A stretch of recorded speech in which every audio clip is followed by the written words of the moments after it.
This March of 2023, we're excited to announce that the Sea Esports Championship PUBG Mobile is back. In this comeback, the Sea Esports Championship PUBG Mobile also plays the role of a friendly tournament for the Sea regional teams before the 32nd Sea Games. 20 teams from 10 countries: Vietnam, Brunei, the Philippines, Malaysia, Timor-Leste, Thailand, Myanmar, Laos, Indonesia, and Cambodia will compete to a prize pool up to $30,000. The Sea Esports Championship 2023 PUBG Mobile is divided into two phases: qualifiers and finals. The qualifiers will have 20 teams divided into 5 groups competing in 3 days from March 8th to 10th without live streaming. 16 teams with the highest point will be qualified for finals. The finals will kick in from March 11th to 12th, and we're happy to broadcast it for all the fans. Each day of the finals, the teams will compete in 3 maps: Sanhok, Miramar, and Erangel, with the maps order alternated. Totally 6 matches per day. The teams' gain points will be decided based on their ranking and eliminations after each match. Each elimination is counted as 1 point. Winner Winner Chicken Dinner now grants the team 10 points. Second place gets 6 points, third place gets 5 points, and the points decrease gradually for the lower ranked teams. In this tournament, we will witness the best team fights for the $6,000. Runner-up team will get $4,000 and $1,500 for the second runner-up.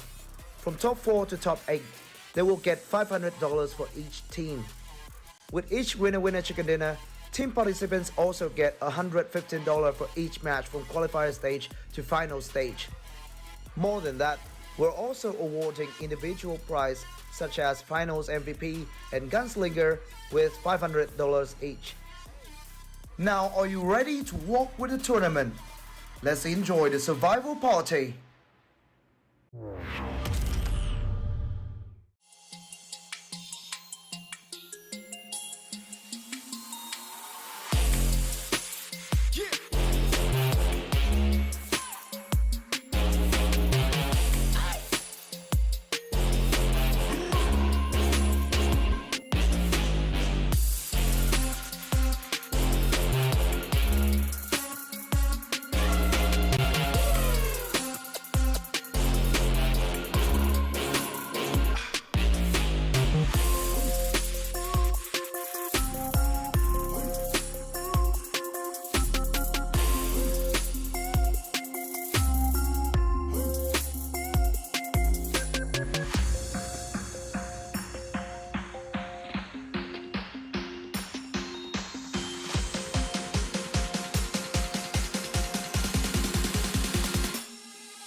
Now, are you ready to walk with the tournament?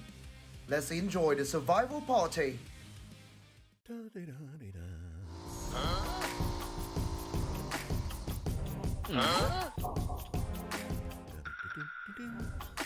What? Huh?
Hey there, fellow PUBG mobile players! The skills gameplay of Gearfront massively changed up the strategies of players. For the sake of adding even more variety to the skills, we've added 2 new skills as part of the version 2.4 update. They're the Player Launcher and Tactical Camouflage. Some existing skills have also been combined. Let's check them out. First new skill, Player Launcher. Players can now launch themselves like a ballistic missile for high-speed travel. Move to any location you can think of, no matter if it's the top of a bridge or tower. These spots are great for ambushing enemies, which makes this skill great for large maps like Erangel.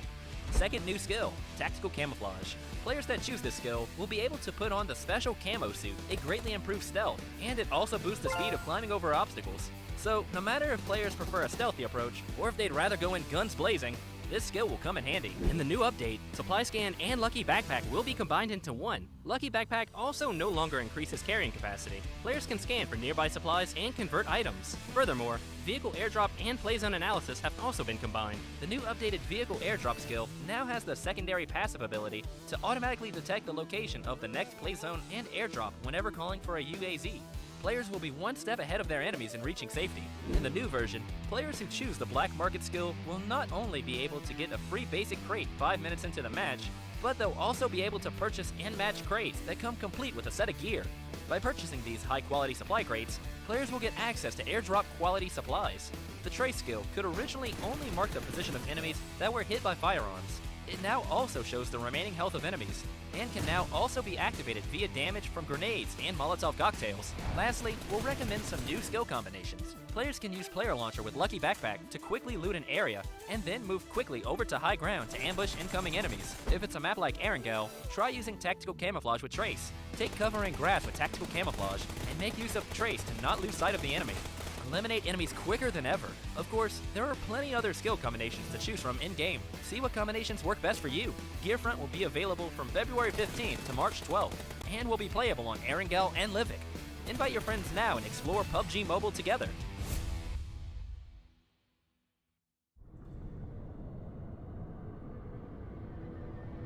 Wake up. Wake up.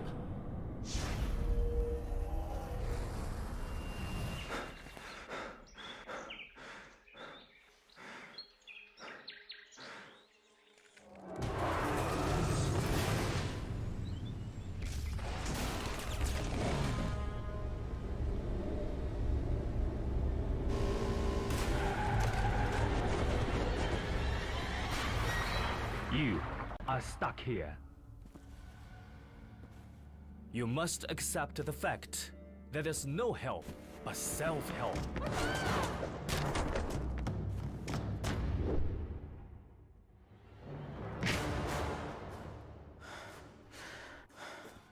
Come on, fight back.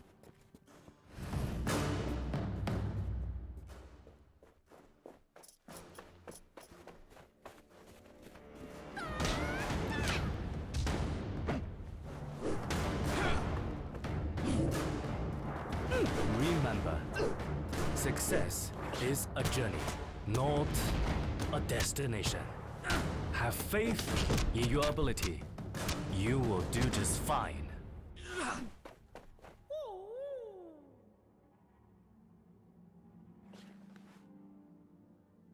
Now, take them all!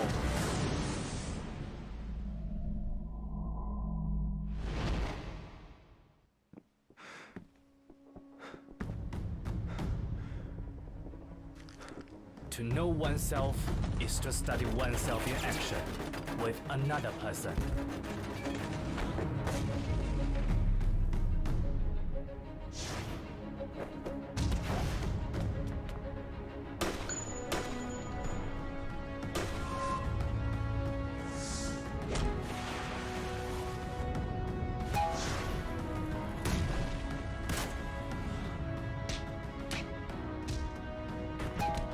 Always be yourself.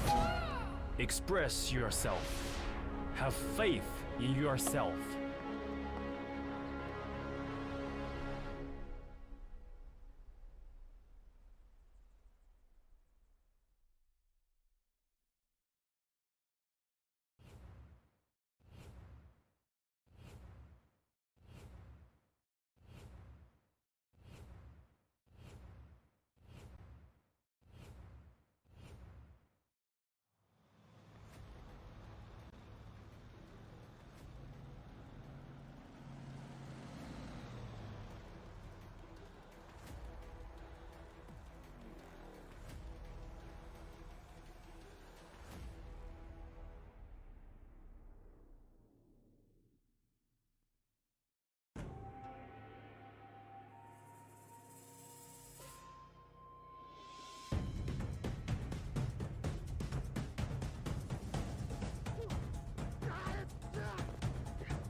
dia terjaga sepanjang malam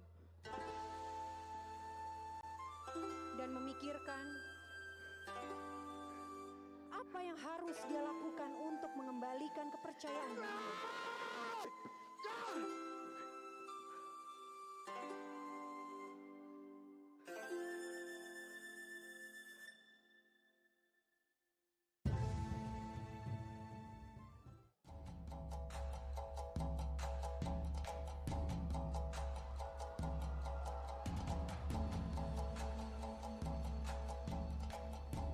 Perlahan, samar pria itu mendengar suara seperti ada yang sedang melakukan bela diri.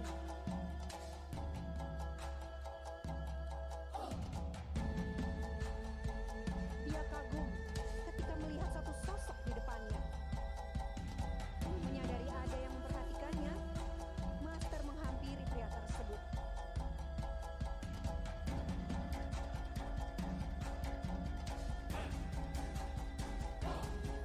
Sejak itu, Master dan pria tersebut terus berlatih bersama-sama. Seperti yang pernah dikatakan oleh Master Bruce Lee. Remember, success is a journey. Have faith in your ability. You will do just fine. Always be yourself. Express yourself.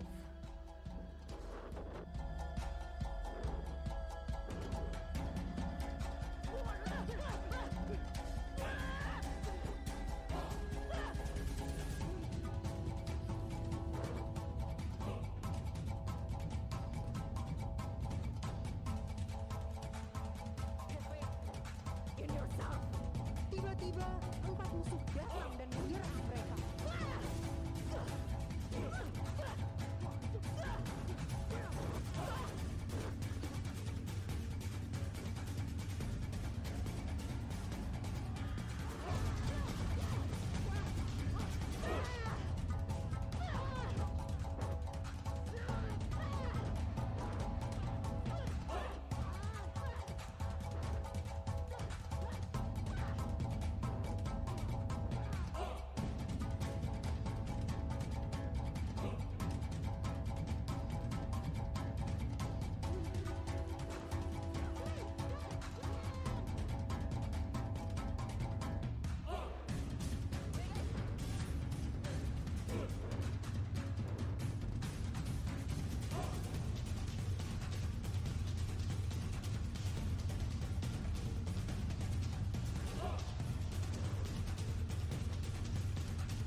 This March of 20,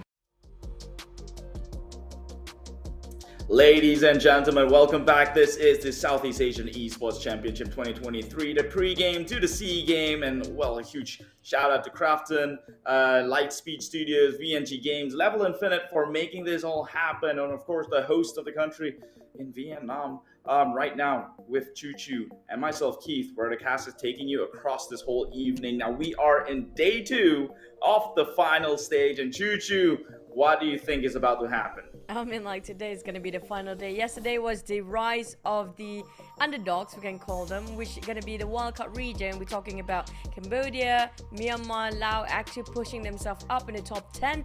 But today is the judgment day and the justifying day for the teams that's really won that number 1 spot. We're talking about Thailand, Vietnam. Are they sitting this quietly? Are they sitting on their scoreboards? Or are they just going to push it all? Because yesterday, you remember how chaotic it was and how messy when it comes to the last few Erangels, right? Even the first Sanhok was super fast, if you just recall what really happened the first match of the day. Yeah, I mean, whatever you said is somewhat expected because VNG, Vietnam and Thailand, both these nations are loud and proud coming into this, and it comes to no surprise. We all know those are the high-performing regions within Southeast Asia, and right now across the board, it is Thailand, Vietnam being represented. However, that curveball that came in from wildcard, Cambodia doing pretty hot themselves. Consistent top 3s throughout the games that we've seen yesterday and a decent number of kills. I mean, they might have flunked out 1 or 2 games out of the 6, but still reasonably up there, up at the board. And surprisingly, the big names out but let's there... take a look. Yeah, before we get into more in depth regarding yesterday's game, in case you guys actually didn't follow the entire tournament, the tournament format is starting with the qualifying round, which we had 20 teams earlier with 15 matches all 3 days, which 5 matches per day for 5 group into 4 teams of each group. Where we're down to the finals of 2 days starting yesterday down to today, which we don't have 4 teams, and 4 teams been relegated. That's going to be Brunei second team, Malaysia second team, and both Timor-Leste's teams. So we're going to have the playoff in only the top 16, and so far at number 1 spot it's going to be Thailand first team taking it away, but we're down to only 6 more matches to go. It's going to be 6 matches for these 2 days.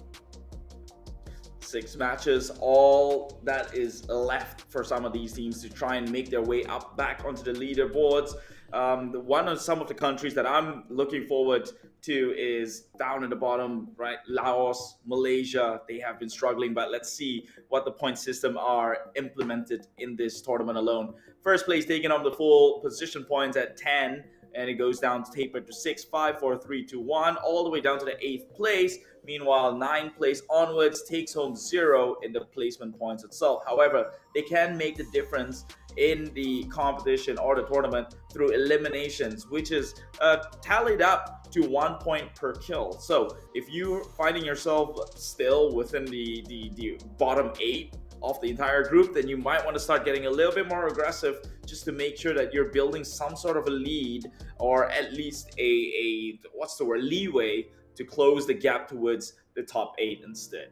And due to this current format, which implemented just this season and standardized throughout the entire tournament around the globe, it forces the player to go for the elimination instead of chicken dinner, because it's not so much if you compare with eliminations.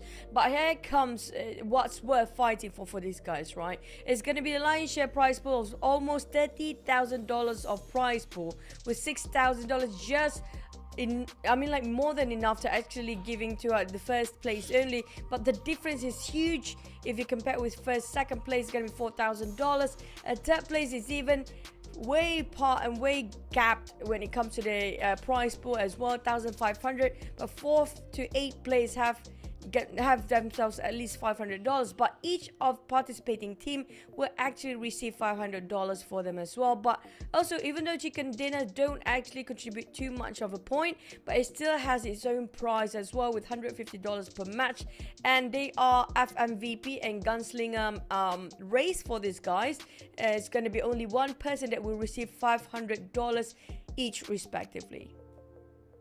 Yeah, that's definitely a lot to win here in the Southeast Asia Esports Championship. And of course, the bigger prize is to obviously set yourselves under the spotlight for your nations or countries. Right now, Thailand with 2 teams represented across the board, Vietnam 2 of their own, Myanmar, Cambodia, Philippines, and Indonesia and Laos all have 2 teams representing. Unfortunately, Malaysia and Brunei only has 1 who made it through the relegation stage. So this is the top 16 that we will be having played out in front of us. And right now across the board, Thailand, Vietnam, Cambodia looking very strong. I think we did see a little bit of a sign of life coming out from Laos and Myanmar, but not so much so from the expected powerhouse that is Indonesia. And this today might be their last chance to try and close that gap. Was it still possible for them to breach up onto the number 1 spot?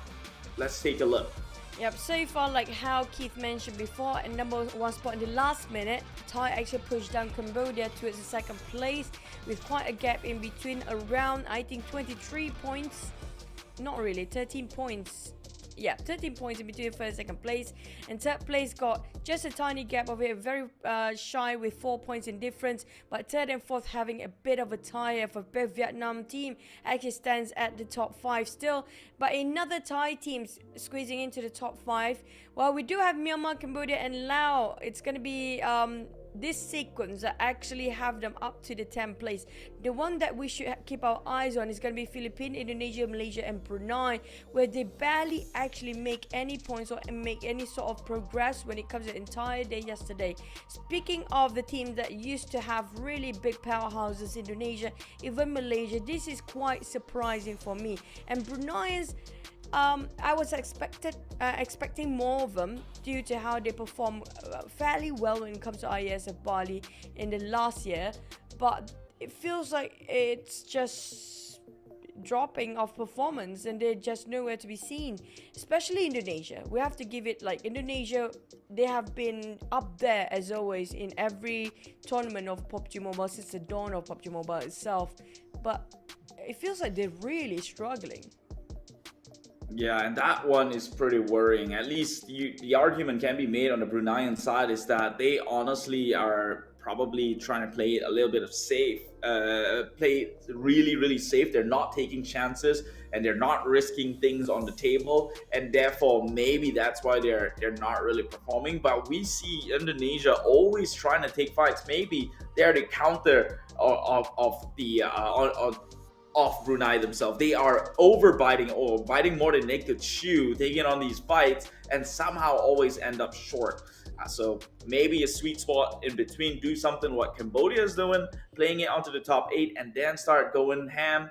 I don't know, but that's for them to figure out. Now, today's matches, we have the last 6 match here in final stage, day 2 of the CEC 2023. Kicking things off, we have Sanhok, then comes Miramar, 2 maps, back to back, and then a 3 map back to back Erangel to close the entire event.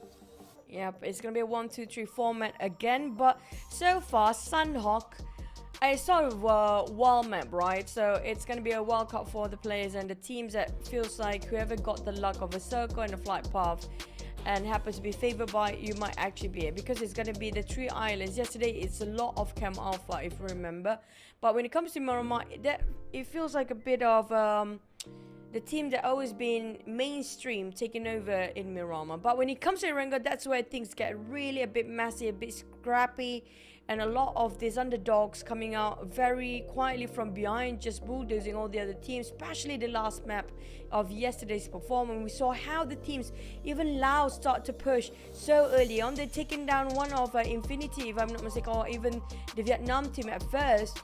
And even Cambodia and Myanmar start to push really strong. I mean, as aggressive as they can. They feel like they're not hesitant to make a call anymore. Like, not the we used to know, sort of the underdog who waited things to happen. They are the one that make things happen. Yeah, I think that just shows me flashbacks of the second Erangel match where Cambodia wiped D Xavier, that the number 1 team from Vietnam, in a close quarter combat situation, which, you know, traditionally wouldn't have happened, but that happened right in front of our eyes. So you could tell that they are starting to get their gears running. They're not afraid of the top dogs. In fact, they're here to hunt them down. And will that be the way it is right now. Thailand takes a huge lead, 70 total points across the board. And I think they also hold the highest number of kill, or does that go all the way to Cambodia? I think it was 18. Yeah, 18, still the Thai first, and they got it in the last map as well, where they push it in the last minute. We witnessed it's gonna be the lineup of coming in. I think it was Vampire Esport coming out from first Thai team. But we're not surprised. I remember Shrap's grenade yesterday. Now just gonna refresh your mind for a bit. Those nades with Tony K alongside with him just to push everything through. I mean, that's gonna be a scary Shrap's that we should look out for today. I'm not sure if it's just yesterday's momentum. Is it gonna be keep dragging on to a second day, or they just stop it in the first day? We'll have to wait and see, because the grenade makes so much wonderful work and such a opener for the team as well. I like that you brought Schweppes up. This guy is an absolute god, especially if you were here to watch that last game yesterday. If you missed it, rewatch it back. That one is worth the review right there. How Vampire Esports represented Thailand.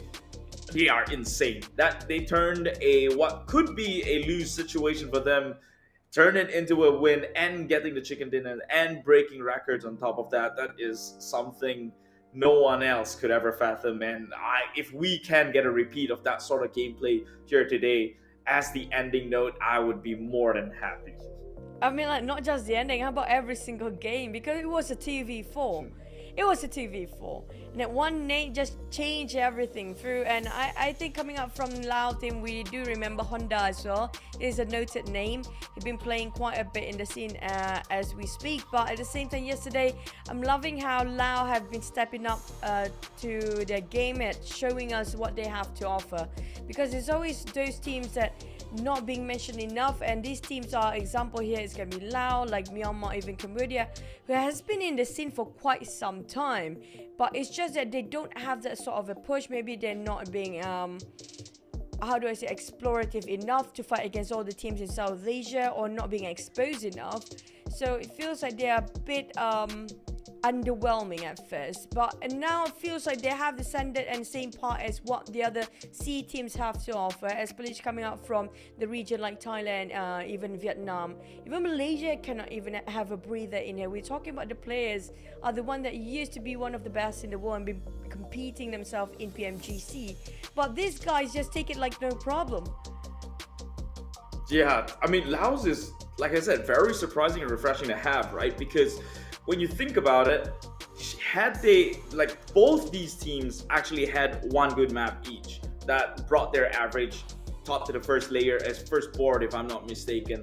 Had that same two performance happened with one team, there's no doubt that this team could have been in the top 4 position, which means right now, if we look at the table, all these underdogs, Cambodia, I think Myanmar, and also Laos still has a fighting chance to make it into the top 4 positions. However, I would say when it comes to Malaysia, since we touched that a little bit, it seems like a far off stretch, right? They're in a difference of at least 60 points from the top. And so if they want to actually bring in the A game, you have to assume that the people on top right now are not going to be accumulating points, which is a hard bet to make because they're Thailand and it's Schweppes God playing within that team.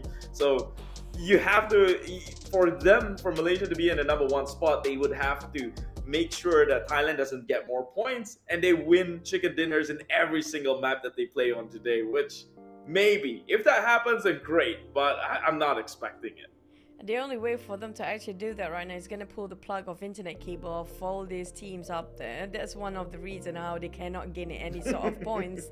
But for Malaysia team, this is very disappointing. Honestly, there's a lot of fans that kind of devastated due to their performance yesterday, because they expected them at least to be in the middle bracket, but after 4 games yesterday, or 4 maps, or day number 1, they didn't actually gain that much of a point. They got, if I remember last time, they starting off with map number 5 with only 5 points on their side. And when it comes to the last 2 maps only, they managed to secure a bit more better and just ended up the entire 6 maps with 13 points. For the side of Indonesia and Philippines and Brunei, they are in the same boat.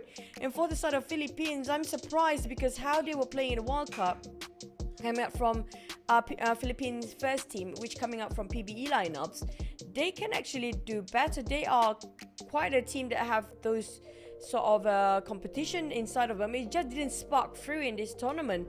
And inside of Indonesia, it feels like they are you remember 69, right? They're always the one that actually start the fights there, but it's just so hard for them to actually get the clutch going and finish off and wrap things up really swiftly. Plus, whatever they force the fight, they are the one losing. Out of 5 fights they're forcing it in, only ones that actually managed to make it through. Yeah, so that's what I meant by they're maybe biting more than they could chew, because it doesn't seem like they could handle it. And I can't say much about their counterpart as well, because HFX hasn't seen success in trying to win battles as well, but they're playing it very safe. HFX doesn't look for fights. They react to people trying to push onto compounds. 69 is aggressively fighting from the get-go the moment they land, and both strategies just does not feel like it's working out somehow. So I don't know. The Indonesian coaches might need to get back onto the drawing board and figure out how some of these teams are playing, how Thailand, Vietnam, I would even say Cambodia is suddenly stepping up. Maybe it's within the rotation itself. I don't know. That's for them to figure out, us to, well, narrate it across the evening. So I'm excited. I'm super stoked because one of the things that I've been thinking, right, all these teams that has been in this tournament, like we do know this is going to be a 5th year anniversary for PUBG Mobile as well, and I've been casting PUBG Mobile for 5 years now. That's just how long I am. But at the same time, like back then, Vietnam team, and also like the Thai has been always up there since the dawn of PUBG Mobile. If you guys remember the RK Athena days, and if you remember the name like D2E and G9, Ernie, all those guys, there always has been up there. And Thai never dropped their performance until this year. Like they are always one of the top contenders. Vietnam, on the other hand, after 3 years, then since 2021 at the end of the year and until today, up to date, they're pushing it up with the same lineup. They didn't change their lineup for DX. But for the other region, Malaysia is like up and down. Indonesia, there's also their time of era, but it's just like what, 2 years and they're gone. What did the Thai and Vietnam actually do? In the Thai's side of the story, how did they maintain those consistency and quality of performance? And for the Vietnam side, what did they do that boost up so much within so little of time but still maintain up to date here? That's what we want to know. I guess we can only speculate on how some of these players are gifted, but they will, in the end of the day, put it to the test. Here in this first map of the day, we have Sanhok for day 2 of the final stage here in the Southeast Asia Esports Championship 2023. Sanhok is the location. Do or die, kill or be killed. Let's have it go. I think that's number 1 just now that we saw match 1, I think, Sanhok. It looked like a 7 for me, but if you want to say it's 7, yes. I mean, it feels like a 7, it's right? Not wrong. But it's at the same time, 6 match. I know, but yesterday it had the same number on it. But I'm like, is that 7 or 1? Now you're confused, right? Because it looks questionable. Or is it just a question mark in the first place? Maybe that's the thing. It's a 7. It's a 7. Come on. I have to watch the VODs from yesterday just to be clear that it's the same thing that we saw in the first match, Sanhok as well. But back about you know how I know? Well, how? You know, because I remember the graphics showing at the end of the day 6 out of 12. So it's a continuity thing. I don't know. I don't know. About that? But yeah, like you said, back to Sanhok, back to the wherever this is. Yep. This Paradise Resort. So this is gonna be DX taking over. So if you notice, DX love the center of a map sort of a compound. Not really. If you compare in Sanhok, it's gonna be boot camp. In this case, Paradise Resort do have luxurious amount of loot drops that can actually more than enough to supply 2 to 3 teams, maybe up to 2.5 team. But KE, as always, they're going to be taking bootcamp and not contested. But look at how YG just separating themselves, playing at a very wide angle. Very risky play. But if it's all about looting, I mean, like, it's good to actually hold the angles. A bit worrying for me as a FOD pushing towards their side, but we might actually have a cave / quarry circle. Now, we haven't seen cave like for the past 4 years. I've seen once in a tournament, official pro league. And it was really slippery because some of them have to play different terrain because of on multi-level, there's a cave in it, there's some people outside. But in this case, we might actually witness another cave. Well, you know what they say, it's never nice to stay within a cave, especially in a game where hand grenades are an issue, right? You get pocketed, they just throw that in, and then you kind of have to take one to the face itself. We'll see how it gets by eventually when we reach there. But talking about hand grenades, though, I believe the records for most used hand grenades is at 53, was it? Or 50? I think 60. It was 60 from Cambodian teams, if I'm not mistaken. Oh, the last or was it Cambodia or Laos, between those teams, because it was yesterday last game that break everything else for the record of the day as well. They make a new record and keep on breaking every single match. I'm not surprised if that then happens it should again. be Laos, I think. Yeah. Maybe, but back to the Myanmar. There's a bit of a civil war here between GE, Genesis Esport versus Young and Galacticos play of Myanmar as well. A first and second team having another go. And Smile want to just secure the elimination points here. But speaking of Myanmar second team, they're actually beneath the first team. And now they're losing their own man here when it comes to Myanmar first team. This is what I mentioned about YG early on when they dropped themselves too far apart from each other. Too far apart, and that's why they kind of minimize loss also in that regard, right? Don't you think? I've seen a team who did exactly this in one of the leagues. I believe it was 4 rivals. They like to split up open and then go into a rendezvous point. This way, nobody's fighting for the same loot. Everyone's, on top of their own resources. And when they come back together, they're in good shape to kind of take on fights. However, that is the risk they will running a 1-by-1-by-1. And in the end of the day, when you think about it, you lose one. It could have been the entire team, but you lose one. But so I mean, like, I have it is Sanhok. I hate to disagree with that because of the fact that the point system have been changed.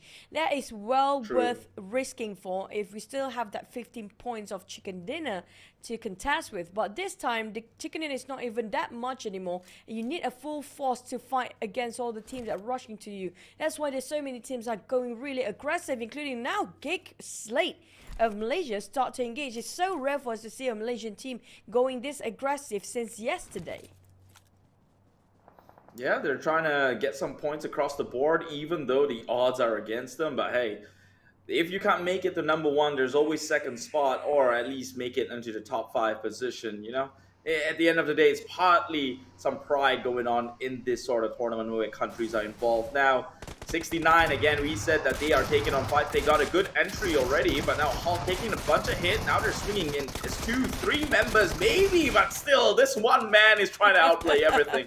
That was a long, drawn attention right there, but they do get that kill. Nan comes in and traded off, though. Rev 1, he's falling pretty low and will go on his knees, and suddenly the tides again not in the favor of 69, it seems, as more members throwing bodies at each other. Just Pays is going in with the heal. He mad-kid himself way up. Now they're jiggling up and immediately fails in that trade. But it is eventually 69 who comes out on top. Have they secured a single kill? They will. Tensky will be down in the graves, but they still have 3 players to play on. I was so close of losing it as well for the side of Indonesian second team, 69. You saw how 3 players of 69 way invested to it. 1 player of FOD coming up from the side of, if I'm not mistaken, FOD is coming up from Myanmar, was it Cambodia? Yeah, I think it was Cambodian team, right? Yeah. And then it's just 3 players trying to take on John.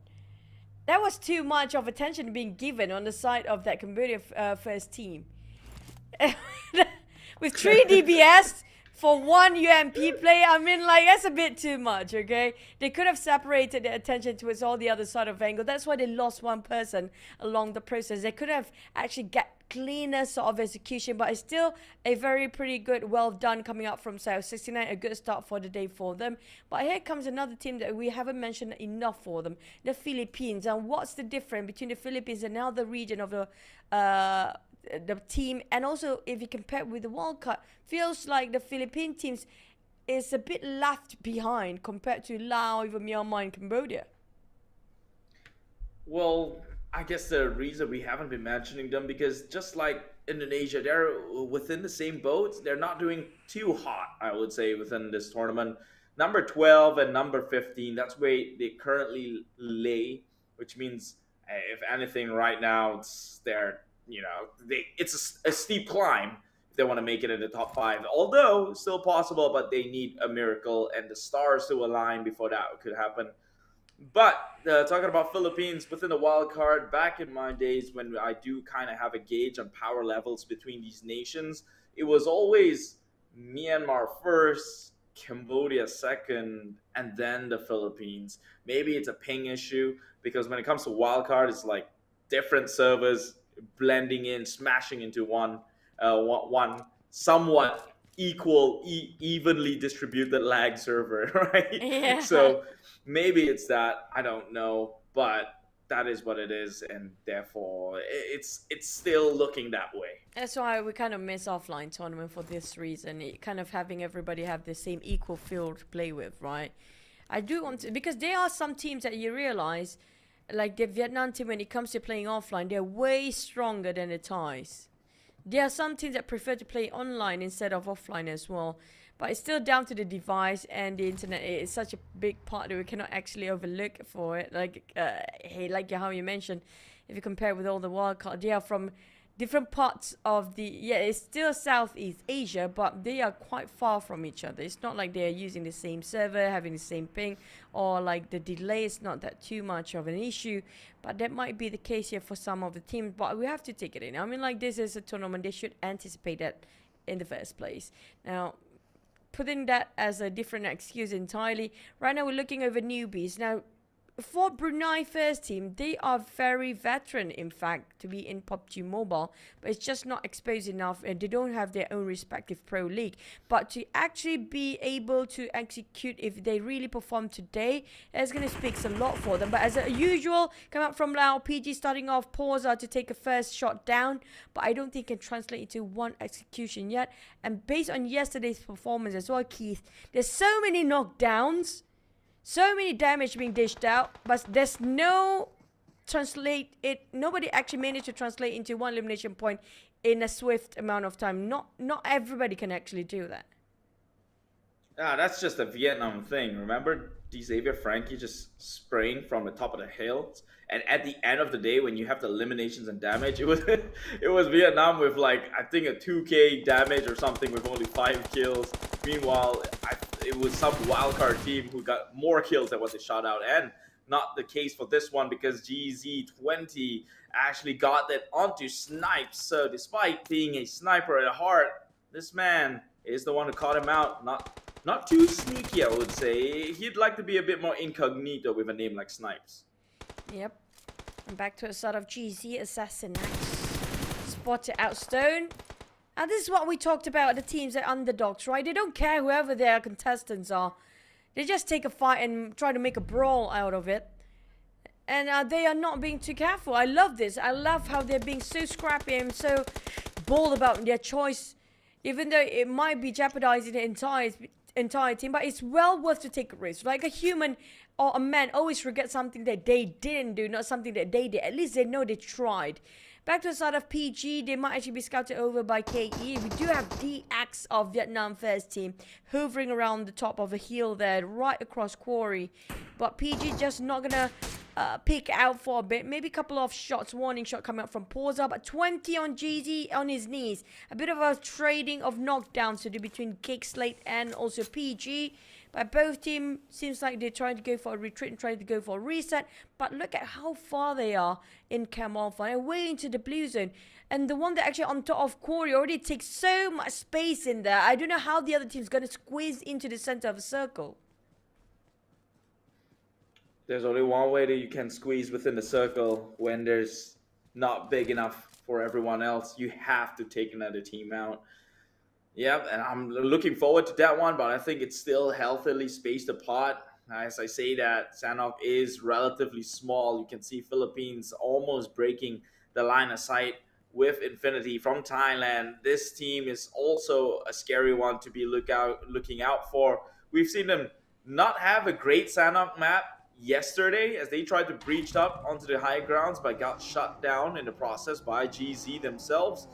Let's see what they do this time. It's Beer 11 inside a vehicle. He could not be more conspicuous than this. This is the most obvious of warning signs. Now, do Philippines look to react? Because where they're positioned right now, it seems like they've got Infinity well within a pocket. The worst part right now, Scotty hovering with that DBS alone by himself. They're too separated. Here comes the spray. Almost got knocked one down, but just one slither of health left. And Scotty giving away his position by taking the bait with Bear driving over that vehicle, not even being knocked down. It's almost so close of getting it as well. Blanks, on the other hand, too far apart from Scotty. Now be giving away his position. The moment Tani will pick over this place, this watchtower, can see at the back end of it. You can see the legs of Blanks just proning in this watchtower. Imam, on the other hand, trying to find on a different angle to find the flanks on the side of Infinity, which are going to be Thai teams. But here comes the Bruneians, still very cautiously try to scout their perimeters. They know for a fact there's going to be GG. They heard the gunshot before where GG lost one man early on. But back to the side of Bruneians, they're taking a bit of a hold there. They're waiting for the next circle to commence. Then they only start to rotate, possibly. Play it safe right now. I don't think if they're not under pressure, probably the best thing. As you mentioned, it's all about kills right now. And the only thing that could increase your chance of having a better kill is probably going to be the amount of allies you have still up and running. So seeing as though majority of the teams have already found their spot well within the circle, there's no reason to kind of get hastily about it. However, I do believe in a first mover's advantage, and to be able to occupy locations or compound well deeper within the circle and anticipate the close upon it is going to set you up for success, as now you become gatekeepers to those trying to bridge in. But Infinity not done yet with Philippines. Yeah, back on the top of Bun. It seems like Infinity coming from Thai second team, giving a bit of pressure to the side of Philippines second team due to how they just exploit their own position just now. And Beer start to push into a side of Scotty. He got clipped left, right, and center. 24th row coming up from a flank side.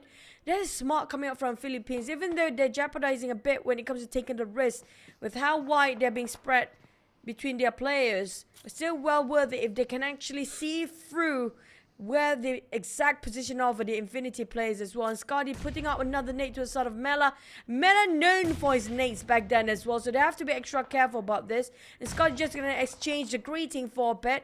Blanks taking on finish off Tony as well. Feels like the Thai team's having a bit of problem of a closure here.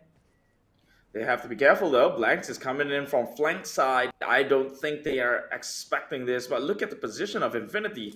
Logan 777 positioned so far away, trying to come in with the support fire, but at that point that they also have to be okay with the fact that if their members in the front side gets knocked down, like, well, Tani, you cannot go in for the save. It's pretty much expunged at that point.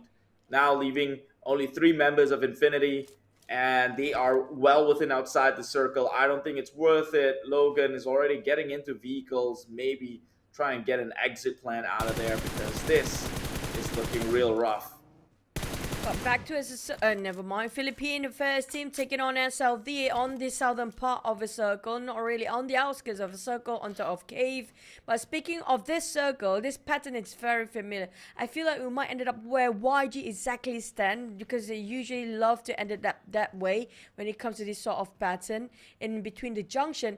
But we do have a couple of players and teams that are crossing by bootcamp. The moment you step out of bootcamp, there'll be more than 2 teams actually guarding over that side. But Philippine, both teams are engaging towards the other side of a map. One on the bit on the southern part. Another one is around the center, where they have fighting against both very strong teams. We're talking about versus the Vietnam and versus the Thai teams. Back to the side of Indonesia. Now we have a bit of a start here coming from HFX side from 69. It's going to be HFX starting their right foot forward, fighting against the Bruneians, if I'm not mistaken, who have been very careful, treading on thin ice, but still being discovered by these guys.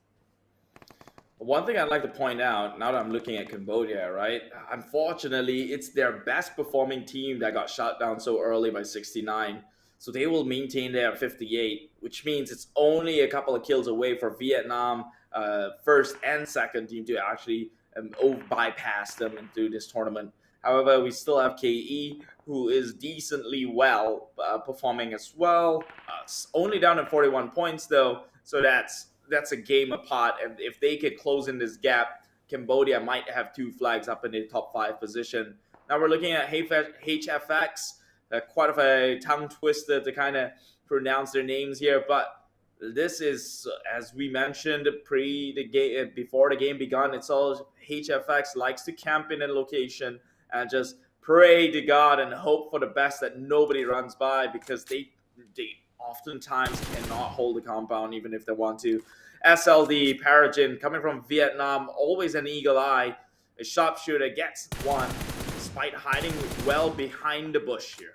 At the same time, the blue zone is showing no mercy, shrinking even further. Mona Parja have to actually flee and get away from that and go for disengagement instead. They couldn't force and just commit to this fight as long as they want to. As Strongzin will be gatekeeping on the other end.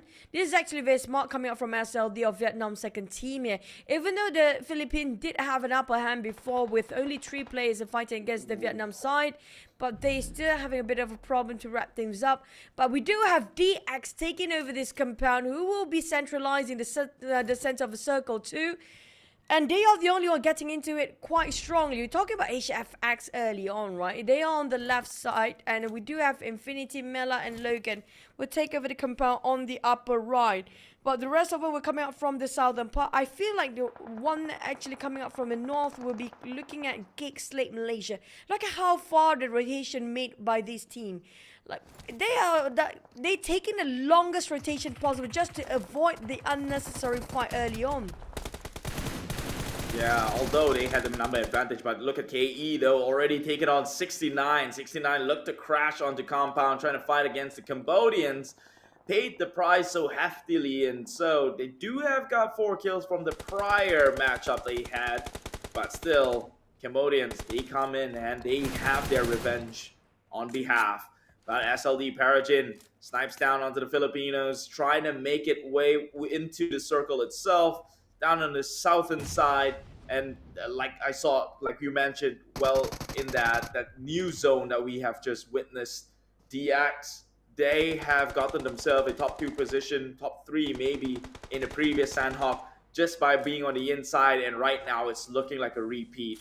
The Myanmar GE trying to crash onto Laos. But we do have a third party coming in, which Vampire is just squeezing on the right side and around the corner. Now they're taking the matter into their hands as well. Out of the blue, just tossing over the nade and taking away all this elimination. It's going to be a 3-way war here as Master Small Honda clutch it against the Myanmar team. Back out Porza and Lizzie will have no time to reset as the housekeeping team is here. Surprise, surprise, Straps and the gang is here to wipe the floor clean. You might want to have to count your blessings and start your prayers. The vampires are here to hunt, and I don't think there's time, as already the entirety of this Laos team, crippled from that previous action, gets claimed by these Thailands, these bloodthirsty vampires themselves. Now they occupy the spot over in Quarry.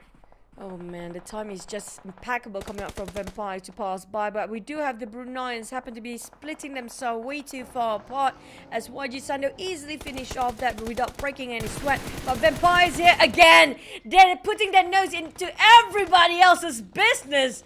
Out of nowhere, they already gained themselves 4 eliminations and trying to get for more. It was YG fighting the Bruneians before, and now they're hunting both teams down. They're not even realizing what's happening around them for the other teams here, but the side of the Vampire is just eating these guys slowly but surely, torturing them down. But back towards the circle, DX still comprises most of it, with Vampires touching over the southern part, and Sunday stuck in between the crossfire of SLD and Vampires. Just, you know what, they just bulldoze every single team that they happen to be passing through. And they made their way into the circle. That's more the importance right now. But can they get themselves out of this sticky situation? But look at the terrain that they have to deal with. Already DX taken on high ground. They have to hold it off against SLD, and this is on the other side of the map. We have Infinity still with Philippines. So Infinity made their advancement forward, and the team that they were up against previously will have to eventually come in contact. Quite a long time for them to having a bit of a duel here between these two teams. Have it a go, another again. Logan got it faster when it comes to react and response. And now Logan got clipped quite a bit with their UMP, playing ring around Rosie with 24. Throw jump shot! A beautiful one! He was actually at disadvantage when it comes to his HP. I'm not sure if he can heal himself enough with the Blizzard coming in, and Logan will be knocked down. Miller trying to buy time, but DX across them. One of their nemesis team here for ties. Have to fight against one of the top contender as well, as Raby just sprays down to KE. They're taking the elevation towards their side here. They got the advantage of those views. They are using it to full potential as well, and keep exchanging grenades as Kai pop out the smoke just to pick up Devon back to up his feet again, and maybe just have a bit of a time to recuperate. But Mela though, nowhere near to be saved. Oh, look at Lamborghini. He tried to position himself to come in flank side, but he got punished in the process. He will need to be revived. I do not think they can actually secure on that kill. But eyes down again to these Cambodians who sticking together. Way too close for comfort here. One nade could do the rest of them, but they're the ones tossing one back. Ravis, he's got the general directions of these players, and he might have to shoot well within into the smokes. But we'll see what moves that they will take up next. Look at DX repositioning himself. Lamborghini still crawling into the ground. Frankie maybe has to attend to, but it is the Cambodians who made their exit plan out of there. Will they let them go though? Because Frankie, we know what he can do with a cliff, with high elevations and the gun in hand. And he's definitely not going to let them pass willy-nilly. Chua and Frank is so pivotal for the team. Look at how much space they're making it for. DX taking on Kaya. KE being ambushed on the flank side instead.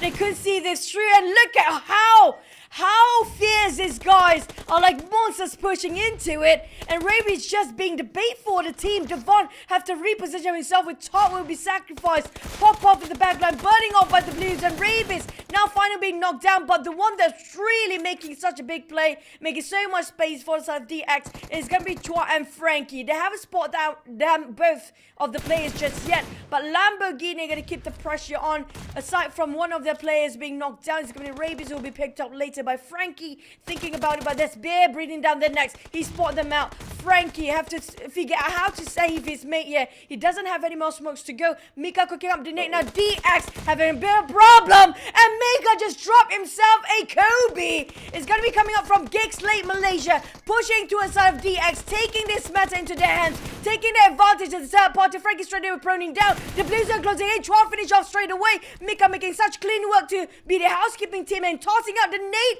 They have the stone to between them, but it's not going to be enough, and Frankie be burned down as well. This is such a save for KE Puff Puff, remaining for the side of the team of Cambodia. But Mika and the rest of Malaysia team, out of nowhere, coming up from the northern side, coming up from the longest route ever, finally here and taking those elevation into their hands.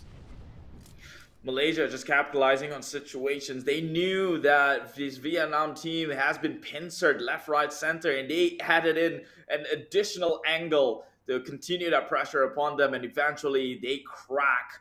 Now leaving onto the battlefield, it is Malaysia with 3 members alive. They have the majority here, a single majority at the very least, but they have also 3 nations that could shoot against them indiscriminately. And Micah takes on the high ground and also well into the circle. This is as good as Malaysia's chicken dinner already. Cambodia down for the count. 1 more left in play. Stone, and he's burning into the blue, taking so much. Eventually he goes down, and Malaysia, as much as we'd like to count them out for the first place, they came in and take that chicken dinner with a decent kill, looking like a reversal in their performance so far in the CEC 2023. Now, you mentioned Malaysian team early on. If they want to actually get themselves in the #1 spot, they have to back-to-back chicken dinner all day long. Yeah, this might be the first start for them. Even though it's quite a far-fetched, a tall order for them to actually get themselves in #1 spot. But if they can keep this going, top 5 is just within their grasp. It's not even impossible. And just now we saw how I think it was Damru who's pushing into the blue zone with the DBS. He wants to secure another elimination point, but still being finished off by the blue zone, being denied entirely for the last point for them to actually get that extra 1 bonus point to push themselves up in the overall rankings. But still good enough. They secured a double-digit sort of they didn't get double-digit elimination. I think it's around 7 or 8 at most. But I think it's more than enough to push themselves outward to get themselves in the first page anytime soon. We're talking about the top 8 here, one step at a time. Yeah, so this would probably bring them into the 20-30 mark. Yeah, I think that's pretty much the top page. Not sure, because I do believe that the first half of the page is playing within the 40s. If I'm not mistaken. But then again, don't trust me when it comes to math. 28, but I think they just secured themselves around maybe around 30-ish, just barely make it on for the first page, or just at the top of the second page. But that's a good start for them, provided that they yesterday have 5 points starting at their 5th map. So to get double-digit point in the first map of the second and final day, that's already such a brilliant start if you compare it with yesterday's performance. Yeah, better late than never, but they still have the responsibility to make sure that their performance is consistent for the entire day if they'd like to bring some pride back into the nations here. This is a good start, not knocking on it. They have to show us more if they want to be that phenom that everyone regards as a powerhouse, much like the Thailand, much like Vietnam, and even now Cambodia, which, let's be honest, they made it up into the top 3, top 4 positions in this match, so they're still consistent despite, you know, going off early. Unfortunately for them, that the team from Cambodia that made it this far was not the team that was holding the number 2 spot, and is now being overtaken by Vietnam last I checked. But Thailand still lethal. They have now breached, I think, maybe the 80th total points mark, which means their gap is going to get greater and greater, playing for second place at this point. I mean, like, at least they tried, right? But you talked about Cambodia have been consistent. I agree. Since yesterday, the worst case scenario for them is just getting only a few elimination, but always getting top 5 or even the top 7 in the last few minutes. But for Vietnam, they have the total longest survival time, despite of Malaysia actually winning. That is another questionable mark there. But on the side of Philippines, I'm surprised how it's a bit slower than yesterday's Sanhok, and the nades and utilities not being used as much compared to the first match of yesterday. But the Philippines really make it very proactive today. We saw they are a bit more aggressive. They start to pick the fights here and there. But you have to remember Vampires just now, how they take advantage towards their end. And Gig feels like they start to read out Vampire strategy, and they are trying to imply the same sort of strategy on their side. So they got 17. They're gonna add up maybe on 30-ish or 31. I think around there they're gonna start off their day 2 overall rankings today. But there's no teams that gain themselves any double elimination points just yet in the first match. So it just shows that everybody can go back with something, you know? Nobody will go empty-handed this round. So even though we don't have a double digit, but it means that it's distributed evenly for the elimination points throughout the entire team that are participating right now. Yeah, and that is what this Malaysian team does not want, as they have to look for no less than a double-digit elimination to fare up against those on top. But hey, it's only the first game of day 2 match 7 here, or per se, or the first match of day 2. So it's looking positive on their end. If they can keep this one up, then they're looking like the scary team that we know they can be. But the MVP has to come from Cambodia. It's the top. We've seen how this man fare within the battlefield. Again, he's judgment. He is a player who is not afraid of risk, and it shows within the eliminations that he has taken here. 4 eliminations, despite only 870 damage. Halfway contribution here, nearly 50% of the team was held by this man. and a 3.38 respectable MVP points. I mean, like, this is a huge, one of the highest contribution. He's a team player. You have to give him that. He's not the one that going all the way fragger for the top. He's always the one who actually supporting the team as well. With 800 over damage with 4 elimination, that don't really justify. Look at this. You know what? The one that actually kind of tell you is going to be Newsy, 400 over sort of damage, but still got 4 elimination. That quite I say balance if you compare it with how much damage has been dished out. Same goes for Raby. He got 600 over with 2 eliminations in his hands. This guy must be devastated right now. We saw how he's just holding on to that sort of angle by himself on top of that hill in the last Sanhok map. Yeah, it was very unfortunate. Vietnam it was pretty much their game to lose, but I wouldn't say it was rock solid impossible, because although they did get the top of the hill gradient advantage, they were still wide in the open. And well, Malaysia, they came in from all sides. There was Infinity in the back end, Malaysia coming in from the left hand side, and there was VPE also coming in. So it was a lot that they had to fend off. So given the circumstances, DX not too shabby. They held off at least 3 different teams at the same time, which means you have one member focusing on one team. And let's take a look at elimination and damage. And also, this is the first time Malaysia actually put up quite a show here. We're talking about they got themselves Tuxnet in the top 5 players, and now they put themselves quite high in numbers when it comes to elimination and damage wise as well. But look at Cambodian second team, almost 2,000 damage, but still secure as much as Malaysia and Thai at the same time. Now, I think Thai first team was the one that with the Vampire Esport. So we do know for a fact they're being third party around 3 teams in a row within seconds. So that's why they got themselves quite a number of elimination. And Malaysia putting up the same sort of gameplay in the last minute instead of a middle ground or middle of the circle, how we saw Vampires execute that sort of a play. But on the side of that, here comes what really matters. Still taking number 1 spot Thai.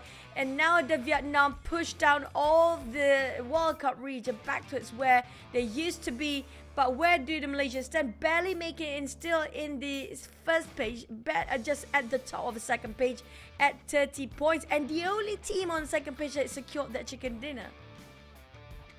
Yeah, so this, I mean, let's be honest, this should be the start of it. Malaysia, you're so close to make it onto first draft. You just got to push it a little bit more here, not too far. However, it's a 20 points to 5th place. If they can make it there, and assuming the Thai team does not breach. But let's take a look at the top 4 position. This is where it hurts the most. Cambodia's first team, who was in the 2nd place because they had that skirmish with 69 and lost that skirmish, now gets pushed down all the way to the 4th place, almost losing their grasp here. And the difference in prize pool they're going to earn and the prestige is also going to reflect accordingly.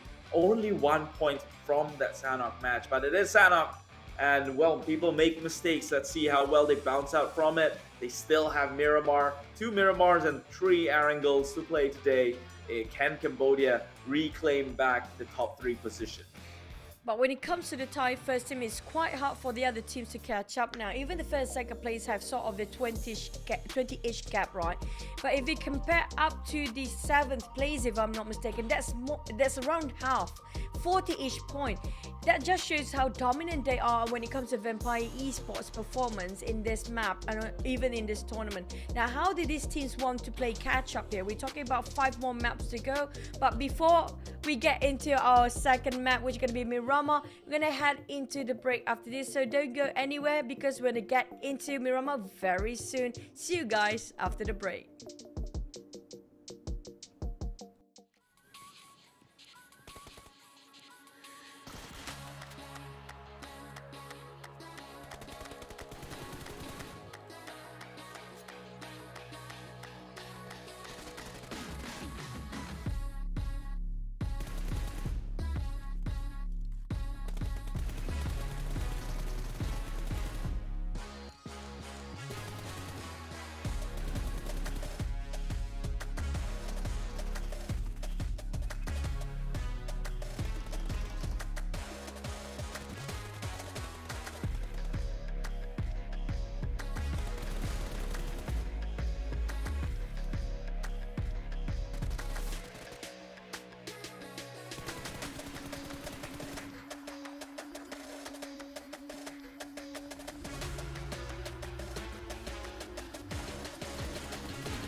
this March of 2023. We're excited to announce that the Sea Esports Championship PUBG Mobile is back. In this comeback, the Sea Esports Championship PUBG Mobile also plays the role of a friendly tournament for the Sea regional teams before the 32nd Sea Games. 20 teams from 10 countries: Vietnam, Brunei, the Philippines, Malaysia, Timor-Leste, Thailand, Myanmar, Laos, Indonesia, and Cambodia will compete to a prize pool up to $30,000. The Sea Esports Championship 2023 PUBG Mobile is divided into two phases: qualifiers and finals. The qualifiers will have 20 teams divided into 5 groups, competing in 3 days from March 8th to 10th without live streaming. 16 teams with the highest point will be qualified for finals. The finals will kick in from March 11th to 12th, and we're happy to broadcast it for all the fans. Each day of the finals, the teams will compete in 3 maps: Sanhok, Miramar, and Erangel, with the maps order alternated. Totally 6 matches per day. The team's game points will be decided based on their ranking and eliminations after each match. Each elimination is counted as 1 point. Winner chicken dinner now grants the team 10 points. Second place gets 6 points, third place gets 5 points, and the points decrease gradually for the lower ranked teams. In this tournament, we will witness the best team fights for the $6,000. Runner-up team will get $4,000 and $1,500 for the second runner-up. From top 4 to top 8, they will get $500 for each team. With each winner chicken dinner, team participants also get $115 for each match from qualifier stage to final stage. More than that, we're also awarding individual prize such as Finals MVP and Gunslinger with $500 each. Now, are you ready to walk with the tournament? Let's enjoy the survival party.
Now, are you ready to walk with the tournament?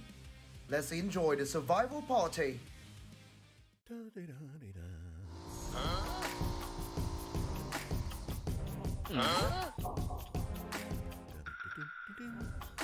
What?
Hey there, fellow PUBG mobile players!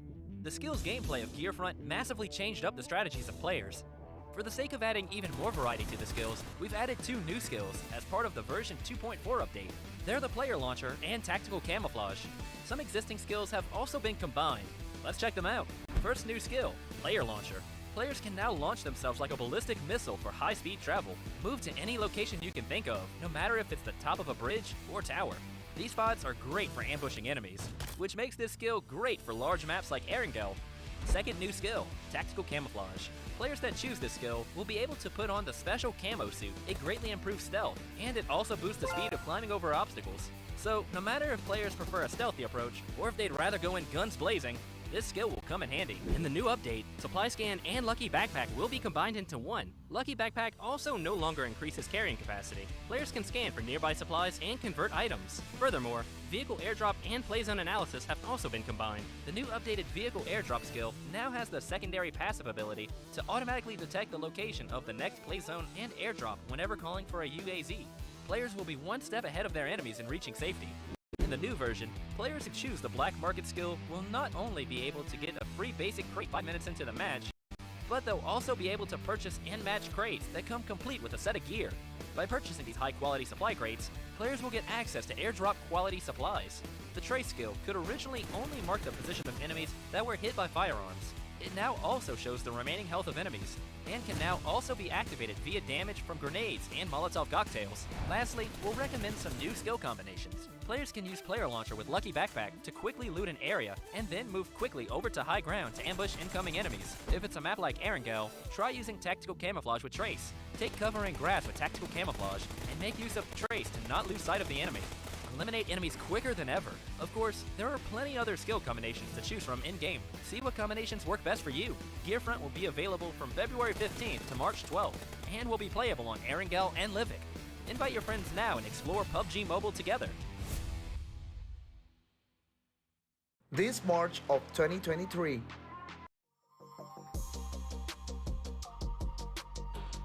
And just like that, we're back from a quick break here for the Southeast Asia Esports Championship 2023. This is the pre-game to the C game, so make sure to bring down your A game. Right next to me, it is our lovely caster Choo Choo and the man who's just yelling on the mic, Keith. What's up?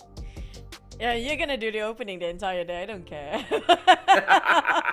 But speaking of which, just now Malaysia rise back to the occasion. We're talking about them having the power level up here today. Can they bring this momentum the entire day with Stuxnet, or aka Sonics? If you know his days back then, he's still the same player, it's just the name change. But can they actually make it in the last minute to have a one last push? And they have nothing else to lose here. We're talking about the second page team, have nothing else to lose. If they want to go crazy, they can actually go just gun blazing or just bulldozing people from behind, like how they did. They imply the same sort of strategy how the vampires actually play, and this is the gig slate that we used to know back in the days of Gig Fam. Yeah, looking very lethal, and I mean, I don't want to have to pick sides here, but being Malaysian myself, that's kind of refreshing to see. I'm not saying that I'm rooting for them, but I'd like to see them play their hearts out, and this is what they could do if they actually started playing and taking things more seriously than the others. You know, maybe they were playing around somehow in the first day, or maybe they were just bad. Like, all these things are well, they're non-factor. What matters now is that in these next 5 games, I'd like to see them put up a fight, a decent one, against the rest of the countries here in Southeast Asia. Same goes to every other teams out there. Thailand, Vietnam, they're already doing that. Indonesia, please step up. Show us what you're made of. Laos has already stepped up. Cambodia stepped up big time. They've never even stopped. Their foot is still on the gas pedal, and they're going further and further. Philippines to come on with, and this next few maps is going to be a determining factor. Why? Because they're no longer within Sanhok, which is a very wildcat of a map. They're now in Miramar. Yeah, but when we're talking about Miramar, you have to keep an eye out for the Thai team especially. Not just that they have a huge gap. For me, it doesn't matter if they play. Somebody have to place themselves at 16th spot in the end of the day, right? There's no way everybody can take that number 1 spot or the top 5. But at least the gap is not too big or not too significant up to the point you feel like one team is dominating over the other. And in this case right now, Thai feels like they're a bit dominating, a sort of taking everything into their hands. We're talking about the gap into the first, second place is already huge enough, and have to have at least one and a half map, I think, to actually catching up, because they are, you know for a fact that the chicken dinner is not that much to offer these days, right? So you have to at least get yourself like double-digit elimination plus that chicken dinner to actually make things through. But the thing is, when it comes to Miramar, the Thai do actually have a bit of confidence, and their gameplay when it comes to Miramar, they are a bit, when it comes to their fundamentals, they're a bit more stronger than the others. Dan, I agree, but I think that because, like you said, fundamentals, and the fundamentals of this game is pretty much how you shoot a gun, how you control the recoil and the position and all that stuff. The Thai and Vietnam has learned it the best. That's why they're so scary when it comes to confrontations against these teams, especially when you first land down. They just have what it takes. Even at the level playing field, they know how to outplay you. And we've seen it time and time in yesterday's Miramar map. Although Vietnam take home a big win on the first one, comes the second Miramar map, it was Thailand all the way. And will we see that sort of performance again? It all boils down to this. The timer has set off, the flight is taken and soaring across the air. It is the desert dunes and match 8, which finally gives us some peace in the discussion and debate that the previous number was a 7 here in the CEC 2023.